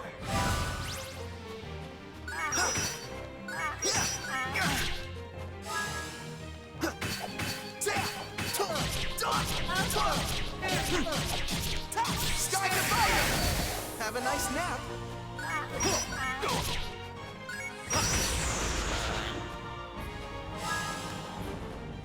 Heal arrow! One more. Nope. It's a good start.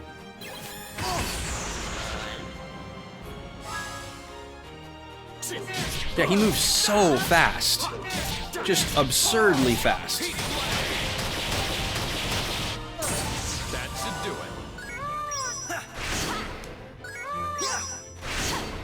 it. We might need to bench Greto.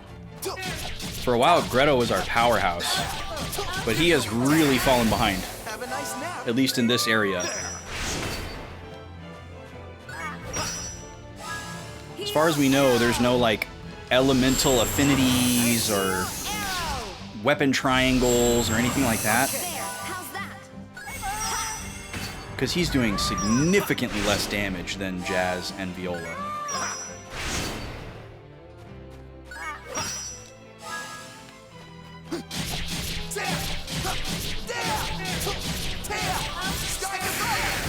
Have a nice nap. So maybe we'll bring our girl Salsa back.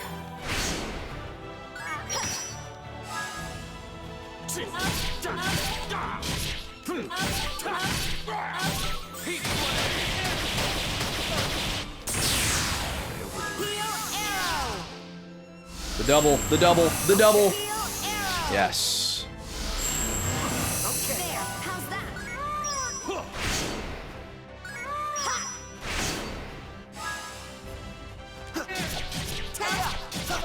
I'm gonna let Viola take this next turn so we can double heal again. To get some more free heals. And then we'll let Jazz get the kill. Yeah, I'm gonna bench Greto. We won't be stopped. Sorry, dude. So that means we gotta figure out who we want to bring in instead. Maybe we'll try Falsetto. Let's compare them.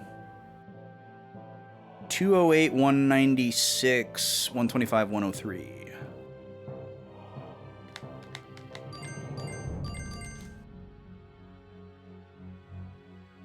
So Falsetto is stronger and faster, a little bit lower defense, and lower magic. Oh, actually a lot lower defense. Okay, so she's Glass Cannon, which we love. We love a Glass Cannon on this channel. Beat is just really weak.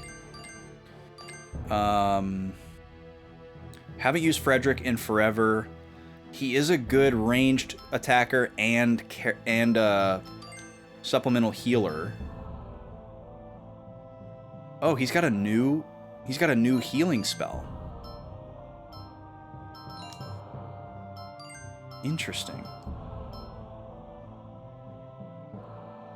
True, we don't get notified when our benched characters learn abilities. That's something to keep track of. He's got a debuff, which is pretty interesting. We really like Salsa and March. So Salsa has really poor magic, but pretty good otherwise. March has great defense and much better magic. Let's see. Let's put these two together. So we have status on the triggers and then attacks on the normal. That makes good sense. And then what about Polka? Polka's also a good off heal, so that Viola can continue attacking. She's very slow, so she's always going to go last. But she does have an infinite range, 2 infinite range attacks, and a non-infinite range heal. This is a tough call, actually. I think I want to try falsetto. Until, like, needing 2 healers becomes a thing, I think I'm gonna go with falsetto. We'll try that out. Check our equipment here. So let's see. Air body. What does air body do again? More HP is good. Speed is good. She's already really fast, though. What else we got? Defense plus 10. That we should probably give her that. And then the other one, do we go with max HP or air body? I remind myself what air body does.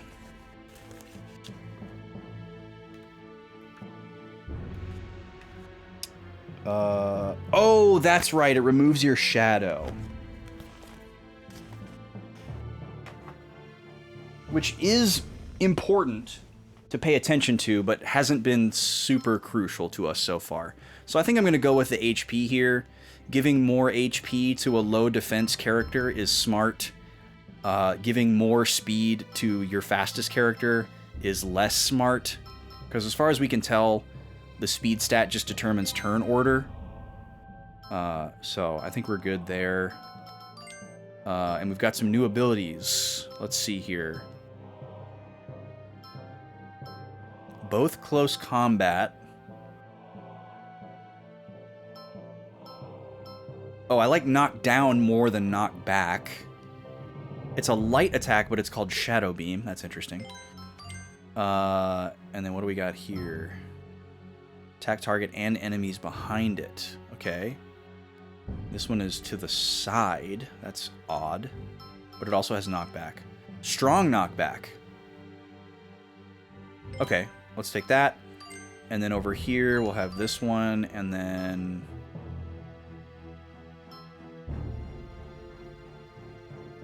do we want knockback into the side or straight back?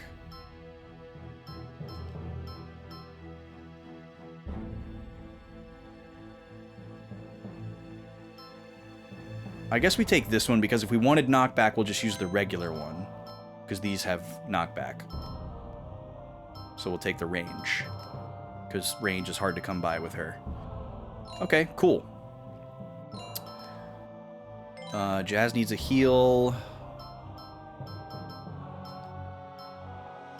Let's see. I guess we will use this over the floral powder. Alright, we need to get to the end of this area. Hopefully some of these enemies play nice. Yes, keep facing that way. You love looking over there. Okay, we made it back to where we started. Yep, we're just chilling. Nope, we're friends. We're good. We're so good. Yes. This isn't good. Okay, perfect. Maybe, yes. Okay, beautiful. Beautiful. Oh, we're doing so good. Oh, we're doing so good. Oh, my goodness. Legends. Absolutely legends. Okay, so with the Shadows Draconics, so you know how there's the light and the dark attacks that only, you know, if you're in the light, you can only do your light attacks, and if you're in the dark, you can only do your dark attacks. And then there's statuses that attach light and dark so that you don't have to worry about that. Well, also, if you're standing next to an enemy or one of your party members and you're in their shadow, that counts as being in the dark. So if you're wanting to use your light skill, but one of your other characters is in the way, depending on where the light source is, you'll actually be in the dark, even though like you're surrounded by light and you're just standing in the shadow. So the air body status removes that character's shadow. So basically, if you have like two close combat characters that are always up right next to each other, and you want to make sure that one of them can always use their light skills without having to worry about character number 2's shadow getting in the way, you'd give character number 2 the air body status so that they're never impeding character 1's ability to use light skills. It's kind of complex, but that's what it is. It removes the wearer's shadow. And then that's an example of why you would want to remove their shadow.